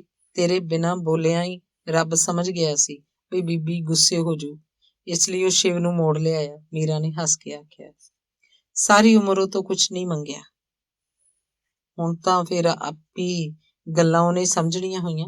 ਬੀਬੀ ਨੇ ਕਿਹਾ। ਰੱਬ ਨਾਲ ਬੀਬੀ ਦਾ ਰਿਸ਼ਤਾ ਵੇਖ ਮੀਰਾ ਹੈਰਾਨ ਹੋ ਕੇ ਉਸ ਵੱਲ ਝਾਕੀ। ਉਹਨੇ ਜਾਣਨ ਦੀ ਕੋਸ਼ਿਸ਼ ਹੀ ਨਹੀਂ ਕੀਤੀ ਕਿ ਬੀਬੀ ਅਸਲ 'ਚ ਕੌਣ ਹੈ, ਉਹਨਾਂ ਦੇ ਘਰ ਕਿਵੇਂ ਆ ਗਈ। ਨਾ ਉਹਨੂੰ ਕਦੇ ਕੋਈ ਮਿਲਣ ਆਇਆ ਸੀ, ਨਾ ਉਹ ਕਿਸੇ ਨੂੰ ਮਿਲਣ ਲਈ ਕਿਤੇ ਗਈ। ਬਸ ਉਹਨੂੰ ਸਿਰਫ ਇੰਨਾ ਪਤਾ ਸੀ ਕਿ ਉਹ ਬਾਲ ਵਿਧਵਾ ਬ੍ਰਾਹਮਣ ਕੰਨਿਆ ਸੀ। ਹੌਲੀ ਹੌਲੀ ਉਹ ਵੱਡੀ ਹੋ ਗਈ ਤੇ ਬੁੱਢੀ ਹੋ ਗਈ। ਪ੍ਰੋਫੈਸਰ ਗਿਆਨ ਸਾਗਰ ਦੇ ਘਰ ਭੇਜ ਕੇ ਮਾਪੇ ਉਹਦੇ ਸੁਰਖਰੂ ਹੋ ਗਏ ਸਨ। ਬੀਬੀ ਨੂੰ ਵੀ ਹੁਣ ਇਹੀ ਘਰ ਆਪਣਾ ਲੱਗਦਾ ਸੀ। ਹੁਣ ਉਹ ਆਪਦੇ ਬਾਰੇ ਕਦੇ ਨਹੀਂ ਸੀ ਸੋਚਦੀ। ਜੇ ਸੋਚਦੀ ਸੀ ਤਾਂ ਮੀਰਾ ਬਾਰੇ। ਉਹਨੂੰ ਲੱਗਦਾ ਕਿ ਮੈਂ ਤਾਂ ਭਜਨ ਬੰਦਗੀ ਦੇ ਸਹਾਰੇ ਉਮਰ ਲੰਘਾ ਲਈ। ਹੁਣ ਸਮਾਂ ਬਦਲ ਗਿਆ ਤੇ ਲੋਕ ਵੀ ਬਦਲ ਗਏ ਨੇ। ਲੱਗਦਾ ਰੱਬ ਵੀ ਬਦਲ ਗਿਆ। ਪਰ ਮੀਰਾ ਦੀ ਬਾਕੀ ਜ਼ਿੰਦਗੀ ਕਿਵੇਂ ਲੰਘੇਗੀ? ਤੇ ਪਤਾ ਨਹੀਂ ਵਿਕਰਮ ਕਿਹੜੀ ਗੱਲੋਂ ਉਹਨੂੰ ਰਾਹ 'ਚ ਡੋਬਾ ਦੇ ਗਿਆ। ਰਾਜਪੂਤ ਤਾਂ ਐਵੇਂ ਹੀ ਕਰਦੇ ਨੇ। ਲੱਗਦਾ ਅੰਗਰੇਜ਼ਾਂ 'ਚ ਜਾ ਕੇ ਉਹਦੀ ਬੁੱਧੀ ਭ੍ਰਿਸ਼ਟ ਹੋ ਗਈ। ਮੀਰਾ ਵਰਗੀ ਕੁੜੀ ਤਾਂ ਦੁਨੀਆ 'ਚ ਦੀਵਾ ਲੈ ਕੇ ਲੱਭਣ ਤੇ ਵੀ ਨਹੀਂ ਲੱਭਣੀ। ਇਹ ਵੀ ਹੋ ਸਕਦਾ ਕਿ ਮੀਰਾ ਨੇ ਉਹਨੂੰ ਤਿਆਗ ਦਿੱਤਾ ਹੋਵੇ। ਚੰਡਾਲਾਂ ਦੇ ਦੇਸ਼ ਵਿੱਚ ਰਹਿੰਦਾ ਉਹ ਚੰਡਾਲ ਬਣ ਗਿਆ ਹੋਵੇ। ਉਹ ਪਿੱਟਿਆ ਜਾਣਾ ਮੀਰਾ ਕਿਵੇਂ ਜਰਦੀ। ਸ਼ਕੁੰਤਲਾ ਵਾਂਗ ਇਹਨਾਂ ਨੇ ਮੇਘਨਾ ਨੂੰ ਕਿਉਂ ਤਿਆਗ ਦਿੱਤਾ? ਉਹ ਫੁੱਲ ਵਰਗੀ ਬੱਚੀ ਦੇਖਿਆ ਭੁੱਖ ਲੈਂਦੀ ਹੈ। ਕੀ ਮੀਰਾ ਨੂੰ ਮੇਘਨਾ ਕਦੇ ਯਾਦ ਨਹੀਂ ਆਉਂਦੀ? ਕਿ ਇਹਦੀਆਂ ਆਂਦਰਾਂ ਕਦੇ ਨਹੀਂ ਖੁੱਸਦੀਆਂ? ਮੈਂ ਆਖਾਂਗੀ ਸ਼ਿਵ ਸਾਗਰ ਨੂੰ ਜਾ ਕੇ ਮੇਘਨਾ ਦਾ ਪਤਾ ਕਰਕੇ ਆਵੇ। ਬੀਬੀ ਸੋਚ ਰਹੀ ਸੀ। ਧੰਨਵਾਦ। ਅੰਗ 10ਵਾਂ। ਏਡੀ ਸੋਹਣੀ, ਸਾਊ ਤੇ ਲਾਇਕ ਤੇ ਏਡੇ ਵੱਡੇ ਘਰ ਦੀ ਧੀ ਹੋਣ ਕਰਕੇ ਕਈ ਵੱਡੇ ਘਰਾਂ ਦੇ ਲੋਕਾਂ ਨੇ ਮੇਘਨਾ ਲਈ ਰਾਣਾ ਸਾਹਿਬ ਕੋਲੋਂ ਪੁੱਛਿਆ ਸੀ। ਰਾਣਾ ਸਾਹਿਬ ਮੇਘਨਾ ਦੇ ਵਿਆਹ ਲਈ ਲੜਕੇ ਦੇਖ ਰਹੇ ਸਨ, ਸੋਚ ਰਹੇ ਸਨ। ਉਹ ਮੇਘਨਾ ਕੋਲੋਂ ਪੁੱਛਣਾ ਚਾਹੁੰਦੇ ਸਨ। ਇੱਕ ਦਿਨ ਬਹੁਤ ਖੁਸ਼ ਹੋ ਕੇ ਮੇਘਨਾ ਦਾ ਅੰਗਰੇਜ਼ੀ ਦਾ ਬੰਗਾਲੀ ਪ੍ਰੋਫੈਸਰ ਰਾਣਾ ਸਾਹਿਬ ਨੂੰ ਇੱਕ ਚਿੱਠੀ ਦਿਖਾਉਣ ਆਇਆ, ਜਿਹੜੀ ਇੰਗਲੈਂਡ ਦੀ ਆਕਸਫੋਰਡ ਦੇ ਕਿਸੇ ਪ੍ਰੋਫੈਸਰ ਵੱਲੋਂ ਆਈ ਸੀ।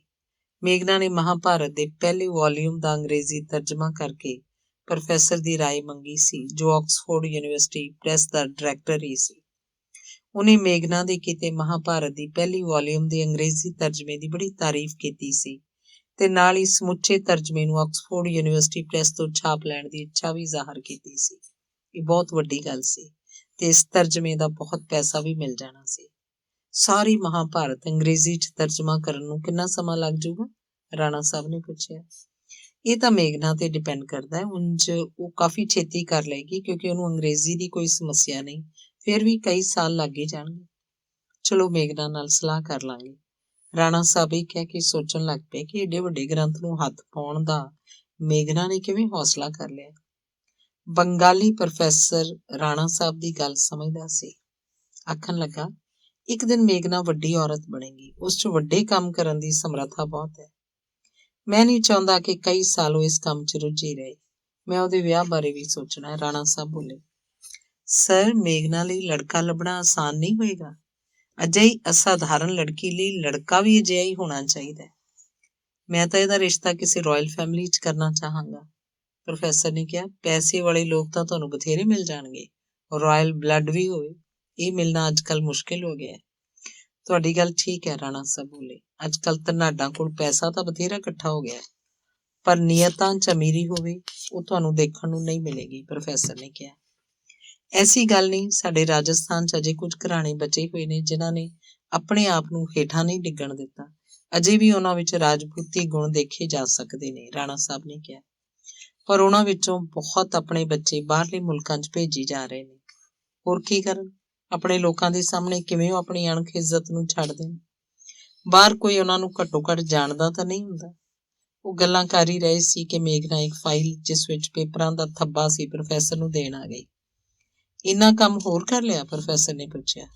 ਮੇਘਨਾ ਬੇਟਾ, ਬਿਮਾਰ ਨਾ ਹੋ ਜਾਣਾ, ਆਰਾਮ ਨਾਲ ਕੰਮ ਕਰਨਾ।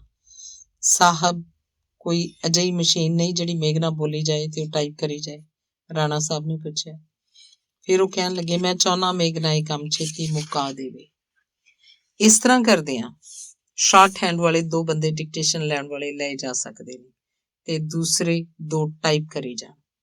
ਮੇਘਨਾ ਇਸ ਤੋਂ ਮਗਰੋਂ ਦਿਨ ਰਾਤ ਭੁੱਲ ਕੇ ਕੰਮ 'ਚ ਲੱਗ ਪਈ। ਉਹਨੇ ਕਿਤਾਬਾਂ ਪੜ੍ਹਨੀਆਂ ਛੱਡ ਦਿੱਤੀਆਂ, ਫਿਲਮਾਂ ਦੇਖਣੀਆਂ ਛੱਡ ਦਿੱਤੀਆਂ, ਹਰ ਵੇਲੇ ਤਰਜਮੇ ਦੇ ਕੰਮ 'ਚੋਂ ਲੱਗੀ ਰਹਿੰਦੀ। 4 ਸਾਲਾਂ ਮਗਰੋਂ ਸਾਰਾ ਮਹਾਭਾਰਤ ਅੰਗਰੇਜ਼ੀ 'ਚ ਅਨੁਵਾਦ ਕਰਕੇ ਟਾਈਪ ਕੀਤਾ। ਫਿਰ ਖਰੜਾ ਪੜ੍ਹ ਕੇ ਉਹਨੇ ਖਰੜਾ ਕੋਰੀਅਰ ਕਰਵਾ ਦਿੱਤਾ। ਬਹੁਤ ਛੇਤੀ ਅੰਗਰੇਜ਼ੀ 'ਚ ਮਹਾਭਾਰਤ ਛਪ ਗਈ। ਵੱਡੇ ਵੱਡੇ ਅਖਬਾਰਾਂ ਵਾਲਿਆਂ ਨੇ ਵੱਡੇ ਵੱਡੇ ਲੋਕਾਂ ਦੇ ਰਿਵਿਊ ਛਾਪੇ। ਮੇਘਨਾ ਰਾਠੌਰ ਦੀਆਂ ਤਸਵੀਰਾਂ ਲੋਕੀ ਅਖਬਾਰਾਂ 'ਚੋਂ ਕੱਟ ਕੇ ਸੰਭਾਲ ਕੇ ਰੱਖ। ਇੱਕ ਦਿਨ ਰਾਣਾ ਸਾਹਿਬ ਨੇ ਮੇਘਨਾ ਨੂੰ ਆਪਣੇ ਕਮਰੇ 'ਚ ਬੁਲਾਇਆ ਤੇ ਕਹਿਣ ਲੱਗੇ, ਬੇਟਾ, ਮੈਂ ਤੇਰੇ ਨਾਲ ਕੁਝ ਗੱਲਾਂ ਕਰਨੀਆਂ ਚਾਹੁੰਦਾ। ਤੈਨੂੰ ਨਹੀਂ ਪਤਾ ਕਿ ਤੇਰੇ ਮਾਤਾ ਪਿਤਾ? ਮੇਘਨਾ ਨੇ ਕਿਹਾ, ਮੈਨੂੰ ਸਭ ਪਤਾ ਹੈ। ਇਹ ਨਾ ਕਿ ਮੇਰੀ ਮਾਂ ਮੀਰਾ ਹੈ, ਮੇਰੇ ਪਾਪਾ ਬਿਕਰਮਜੀਤ, ਤੁਸੀਂ ਮੇਰੇ ਗ੍ਰੈਂਡ ਪੈਰੈਂਟਸ ਹੋ। ਮੀਰਾ ਬਾਰੇ ਤੂੰ ਬਹੁਤਾ ਕੁਝ ਨਹੀਂ ਜਾਣਦੀ ਤੇ ਨਾ ਬਿਕਰਮ ਬਾਰੇ। ਮੈਂ ਜਾਣਦੀ ਹਾਂ ਕਿ ਦੋਵੇਂ ਬਹੁਤ ਚੰਗੇ ਨੇ। ਦੋਹਾਂ ਨੂੰ ਆਪਣਾ ਆਪਣਾ ਰਾਹ ਪਤਾ ਸੀ, ਇਸ ਲਈ ਮੈਨੂੰ ਛੱਡ ਕੇ ਚਲੇ ਗਏ। ਮੈਨੂੰ ਕੋਈ ਗਿਲਾ ਨਹੀਂ। ਉਹਨਾਂ ਦੀਆਂ ਆਪਣੀਆਂ ਜ਼ਿੰਦਗੀਆਂ ਸਨ, ਜਿਵੇਂ ਮਰਜ਼ੀ ਜਿਉ ਲਈਆਂ। ਮੈਨੂੰ ਤਾਂ ਸਗੋਂ ਸ਼ੁਕਰਗੁਜ਼ਾਰ ਹੋਣਾ ਚਾਹੀਦਾ ਹੈ ਕਿ ਉਹਨਾਂ ਨੇ ਮੈਨੂੰ ਦੁਨੀਆ ਤੇ ਆਉਣ ਦਾ ਮੌਕਾ ਦਿੱਤਾ। ਮਾਂ ਮੈਨੂੰ ਗਰਭ 'ਚ ਮਰਵਾ ਸਕਦੀ ਸੀ, ਮੈਂ ਕੀ ਕਰ ਲੈਣਾ ਸੀ? ਮਾਂ ਨੂੰ ਇਹ ਸਭ ਕੁਝ ਕਾਫੀ ਨਹੀਂ ਲੱਗਿਆ, ਉਹ ਛੱਡ ਗਈ। ਫਾਦਰ ਨੇ ਆਪਣਾ ਰਾਹ ਲੱਭ ਲਿਆ, ਸਭ ਠੀਕ ਹੈ। ਮੇਘਨਾ ਦੀਆਂ ਗੱਲਾਂ ਨੇ ਰਾਣਾ ਸਾਹਿਬ ਨੂੰ ਜਿਵੇਂ ਜੜ੍ਹਾਂ ਤੇ ਖਿਲਾ ਦਿੱਤਾ। ਉਹ ਨਹੀਂ ਸੀ ਜਾਣਦੀ ਕਿ ਮੇਘਨਾ ਏਡੀ ਦੂਰ ਤੱਕ ਸੋਚਦੀ ਹੈ। ਉਹਨਾਂ ਨੇ ਤਾਂ ਆਪਣੇ ਜਾਣੇ ਮੇਘਨਾ ਦੀ ਜ਼ਿੰਦਗੀ 'ਚ ਕੋਈ ਵੀ ਕਮੀ ਨਹੀਂ ਸੀ ਰਹਿਣ ਦਿੱਤੀ। ਪਤਾ ਨਹੀਂ ਕਦੋਂ ਇੰਨਾ ਅਗਾਂਹ ਲੰਘ ਆਈ ਸੀ ਕਿ ਰਾਣਾ ਸਾਹਿਬ ਨੂੰ ਕੋਈ ਹੋਰ ਹੀ ਮੇਘਨਾ ਲੱਗੀ। ਕੁਝ ਚਿਰ ਚੁੱਪ ਰਹਿਣ ਮਗਰੋਂ ਰਾਣਾ ਸਾਹਿਬ ਨੇ ਕਿਹਾ, ਆਪਾਂ ਮੀਰਾ ਨੂੰ ਮਿਲਣ ਚੱਲਦੇ ਹਾਂ। ਇਹ ਸੁਣ ਕੇ ਮੇਘਨਾ ਹੱਸ ਪਈ ਤੇ ਕਹਿਣ ਲੱਗੀ, ਤੁਸੀਂ ਸਮਝਦੇ ਹੋ ਕਿ ਮੀਰਾ ਅਜੇ ਉੱਥੇ ਹੀ ਖਲੋਤੀ ਹੋਏਗੀ? ਹੁਣ ਤੱਕ ਤਾਂ ਧਰਤੀ ਅਸਮਾਨ ਉਹਦੇ ਮੇਚ ਦੇ ਨਹੀਂ ਰਹੇ ਹੋਣੇ। ਗੰਗਾ ਦੇ ਨਾਲ ਵਗਦੀ ਉਹ ਬਹੁਤ ਦੂਰ ਲੰਘ ਗਈ ਹੋਏਗੀ। ਮੀਰਾ ਕੋਲ ਨਾ ਸੀ, ਆਪਾਂ ਬਿਕਰਮ ਕੋਲ ਹੀ ਚੱਲਦੇ ਹਾਂ, ਨਾਲੇ ਸਾਰੀ ਦੁਨੀਆ ਘੁੰਮ ਕੇ ਆਵਾਂਗੇ। ਪਾਪਾ, ਜਿਹੜੀਆਂ ਸ੍ਰਿਸ਼ਟੀਆਂ ਸਾਡੇ ਅੰਦਰ ਵਸਦੀਆਂ ਨੇ, ਪਹਿਲਾਂ ਉਹਨਾਂ ਨੂੰ ਤਾਂ ਜਾਣ ਲਈਏ, ਸਮਝ ਲਈਏ। ਬਾਹਰਲੀ ਦੁਨੀਆ ਮਗਰੋਂ ਦੇਖੀ ਜਾਏਗੀ। ਮੇਘਨਾ, ਤੂੰ ਕਿਸ ਤਰ੍ਹਾਂ ਦੀਆਂ ਗੱਲਾਂ ਕਰ ਰਹੀ ਹੈ? ਰਾਣਾ ਸਾਹਿਬ ਬੋਲੇ। ਰਾਣਾ ਸਾਹਿਬ ਮਨ ਹੀ ਮਨ ਮੇਘਨਾ ਲਈ ਲੜਕਾ ਲੱਭ ਰਹੇ ਸਨ। ਉਹਨੂੰ ਕੀ ਕੁਝ ਦੇਣਾ, ਇਸ ਬਾਰੇ ਉਹ ਸੋਚ 'ਚ ਸਨ।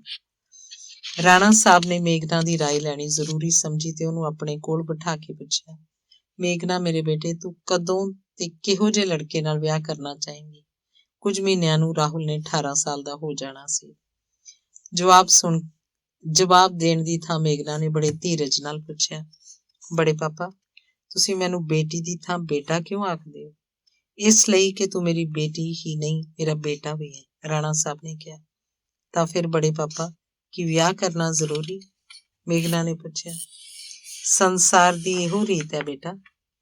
ਬੜੇ ਪਾਪਾ, ਮੈਂ ਵਿਆਹ ਨਹੀਂ ਕਰਨਾ, ਬਸ ਇੱਥੇ ਇਉਂ ਹੀ ਤੁਹਾਡੇ ਕੋਲ ਰਹਾਂਗੀ। ਮੇਘਨਾ ਦੀ ਗੱਲ ਸੁਣ ਕੇ ਰਾਣਾ ਸਾਹਿਬ ਬੋਲੇ, ਮੈਂ ਪਹਿਲਾਂ ਹੀ ਵਸੀਅਤ 'ਚ ਲਿਖ ਦਿੱਤਾ ਹੈ ਕਿ ਮੇਰੀ ਸਾਰੀ ਚੱਲ ਤੇ ਅਚਲ ਜਾਇਦਾਦ ਦੇ ਮੇਘਨਾ ਤੇ ਰਾਹੁਲ ਬਰਾਬਰ ਦੇ ਹਿੱਸੇਦਾਰ ਹਨ। ਬੜੇ ਪਾਪਾ, ਹਮੇਸ਼ਾ ਮੈਨੂੰ ਲੱਗਦਾ ਹੈ ਜਿਵੇਂ ਮੇਰੇ ਖੰਭ ਹੋਣ ਤੇ ਮੈਂ ਉੱਡ ਕੇ ਜੰਗਲਾਂ, ਪਹਾੜਾਂ, ਦਰਿਆਵਾਂ, ਬੱਦਲਾਂ ਸਭ ਥਾਂ ਘੁੰਮ ਆਉਂਦੀ ਹਾਂ। ਰਾਣਾ ਸਾਹਿਬ ਮੇਘਨਾ ਦੀ ਇਹ ਗੱਲ ਸੁਣ ਕੇ ਹੈਰਾਨ ਹੋਏ ਤੇ ਬੋਲੇ, ਮੇਘਨਾ ਬੇਟਾ, ਤੂੰ ਜਿਉਂਦੀ ਰਹਿ, ਕਦੇ ਵੀ ਬੜੇ ਪਾਪਾ ਨੂੰ ਛੱਡ ਕੇ ਨਾ ਜਾਏ। ਇੱਕ ਕੱਦਾਵਰ ਨਰੋਏ ਰਾਜਪੂਤ ਨੇ ਲਰਜ਼ਦੀ ਆਵਾਜ਼ 'ਚ ਕਿਹਾ। ਧੰਨਵਾਦ। ਅੰਗ 11ਵਾਂ। ਕੁਝ ਮਹੀਨਿਆਂ ਨੂੰ ਰਾਹੁਲ ਨੇ 18 ਸਾਲ ਦਾ ਹੋ ਜਾਣਾ ਸੀ।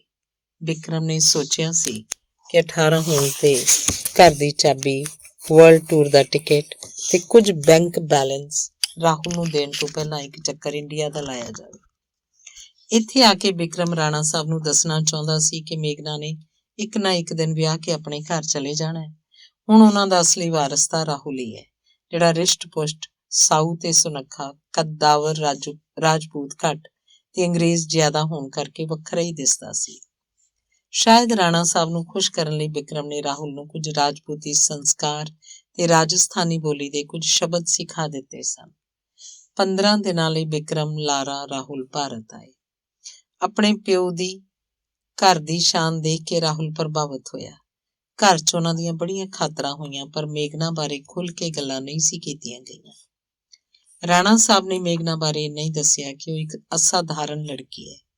ਮਹਾਭਾਰਤ ਦੇ ਅੰਗਰੇਜ਼ੀ ਤਰਜਮੇ ਵਾਲੀ 5 ਜਲਦਾਂ ਵਾਲੀ ਵੱਡੀ ਕਿਤਾਬ ਵੇਖ ਕੇ ਵਿਕਰਮ ਬਹੁਤ ਹੈਰਾਨ ਹੋਇਆ ਤੇ ਕਿਤਾਬ ਦੇ ਫਲੈਪ ਤੇ ਛਪੀ ਨਿੱਕੀ ਜਿਹੀ ਤਸਵੀਰ 'ਚੋਂ ਉਹ ਮੀਰਾ ਨੂੰ ਲੱਭਦਾ ਰਿਹਾ। ਫਿਰ ਆਪ ਹੀ ਰਾਣਾ ਸਾਹਿਬ ਬੋਲੇ, ਮਹਾਭਾਰਤ ਦਾ ਤਰਜਮਾ ਇੱਕ ਵੱਡਾ ਅਨੁਭਵ ਸੀ। ਰਿਸ਼ੀ ਆਪ ਆਖਦਾ ਹੈ ਕਿ ਜੋ ਇਸ ਪੁਸਤਕ 'ਚ ਨਹੀਂ, ਉਹ ਦੁਨੀਆ 'ਚ ਕਿਧਰੇ ਵੀ ਨਹੀਂ। ਮੇਘਨਾ ਸ਼ਾਇਦ ਰਿਸ਼ੀ ਦੇ ਨਾਲ ਹੀ ਉੱਥੇ ਅੱਪੜ ਗਈ ਸੀ। ਰਾਹੁਲ ਲਈ ਇੱਕ ਨਵੀਂ ਦੁਨੀਆ ਤੇ ਨਵਾਂ ਅਨੁਭਵ ਸੀ। ਹੁਣ ਤੱਕ ਉਹ ਪ੍ਰੈਕਟੀਕਲ ਦੁਨੀਆ 'ਚ ਵਿਚਰਦਾ ਆਇਆ ਸੀ। ਪਹਿਲੀ ਵਾਰ ਉਹਨੂੰ ਆਪਣੇ ਡੈਡੀ ਦੇ ਸੁਭਾਅ 'ਚ ਬੇਪਰਵਾਹੀ ਵਾਲੀ ਜ਼ਿੰਦਗੀ ਦੀ ਸਮਝ ਆਉਣ ਲੱਗੀ ਸੀ, ਕਿਉਂਕਿ ਉਹਦਾ ਡੈਡੀ ਛੋਟੀਆਂ ਮਿਣਤੀਆਂ ਤੋਂ ਨਿਰਲੇਪ ਸੀ। ਕਿਉਂ ਉਹਦਾ ਡੈਡੀ ਵੱਡੇ ਦਾਈਏ ਮਿੱਥਦਾ ਸੀ ਤੇ ਵੱਡੇ ਸਰੋਕਾਰਾਂ ਦੀ ਗੱਲ ਕਰਦਾ ਸੀ।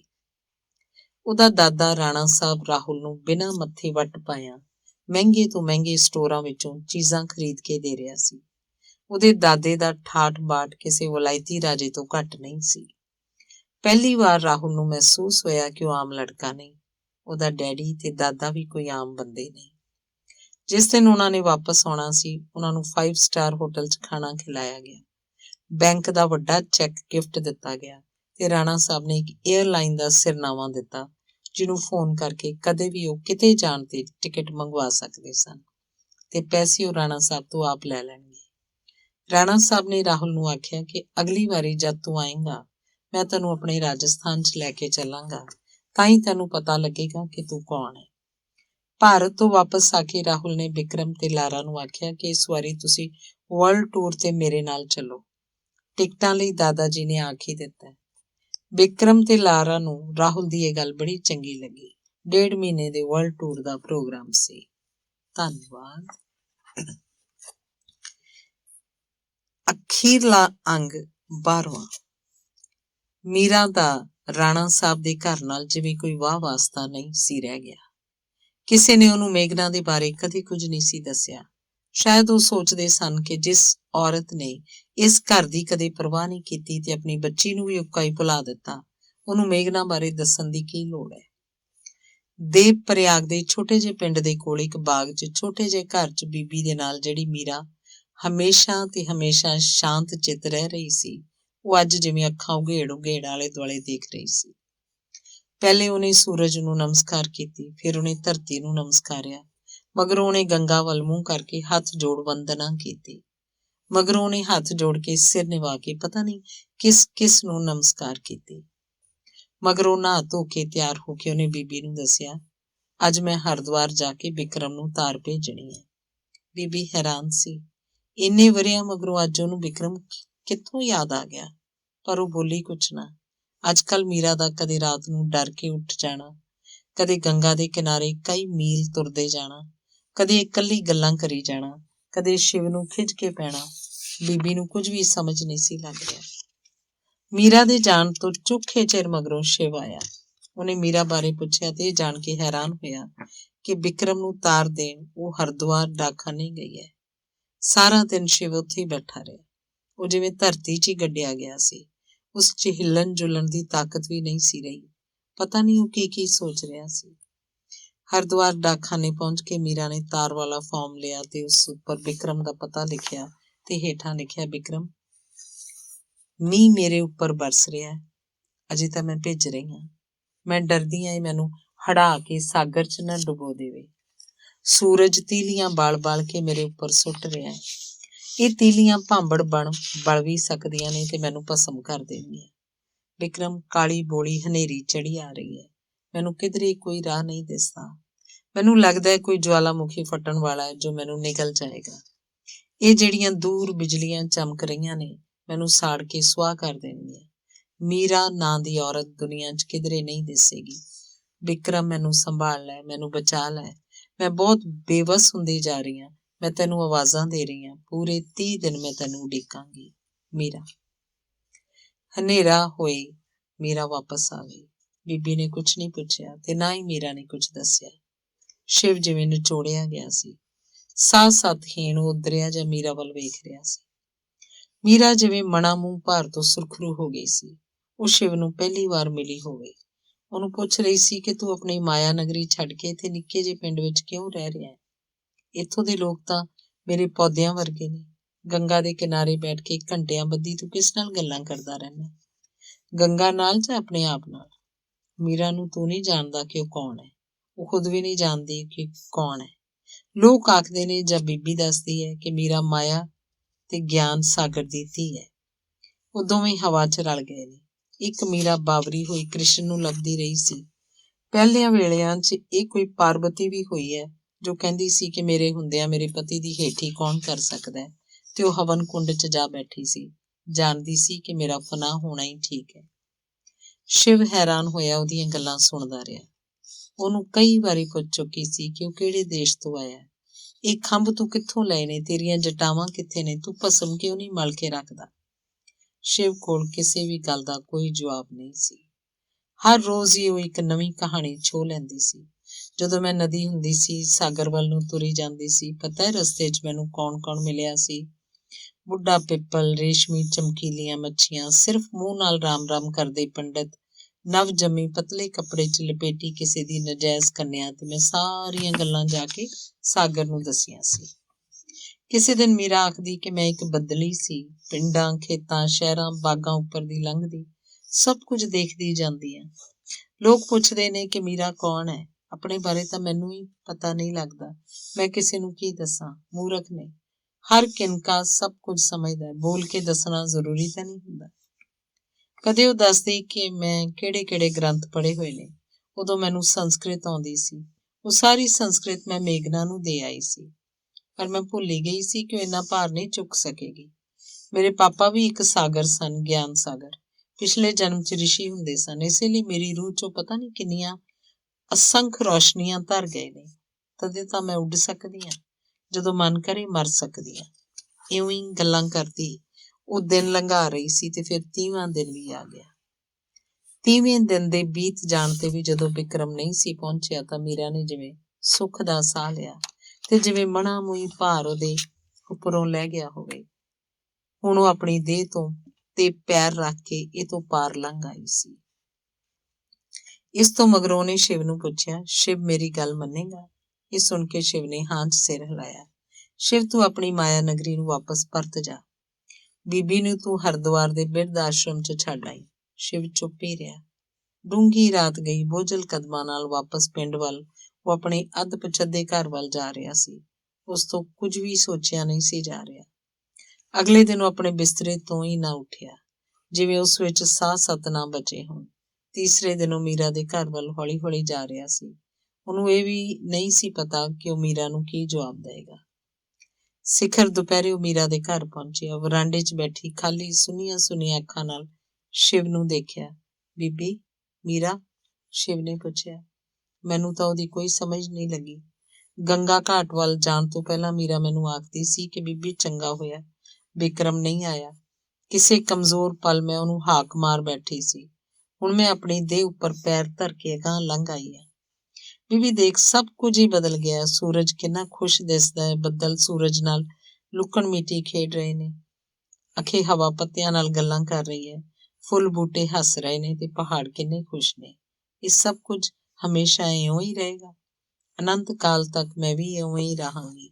ਫਿਰ ਸ਼ਿਵ ਉਹ ਕੋਰੀ ਸਾੜੀ ਪਾਈ, ਵਾਲ ਖੋਲ ਕੇ ਖੁਸ਼-ਖੁਸ਼ ਗੰਗਾ ਘਾਟ ਵੱਲ ਚਲੀ ਗਈ ਤੇ ਮੁੜ ਕੇ ਨਹੀਂ ਆਈ ਪਰਸੋਂ ਦੀ।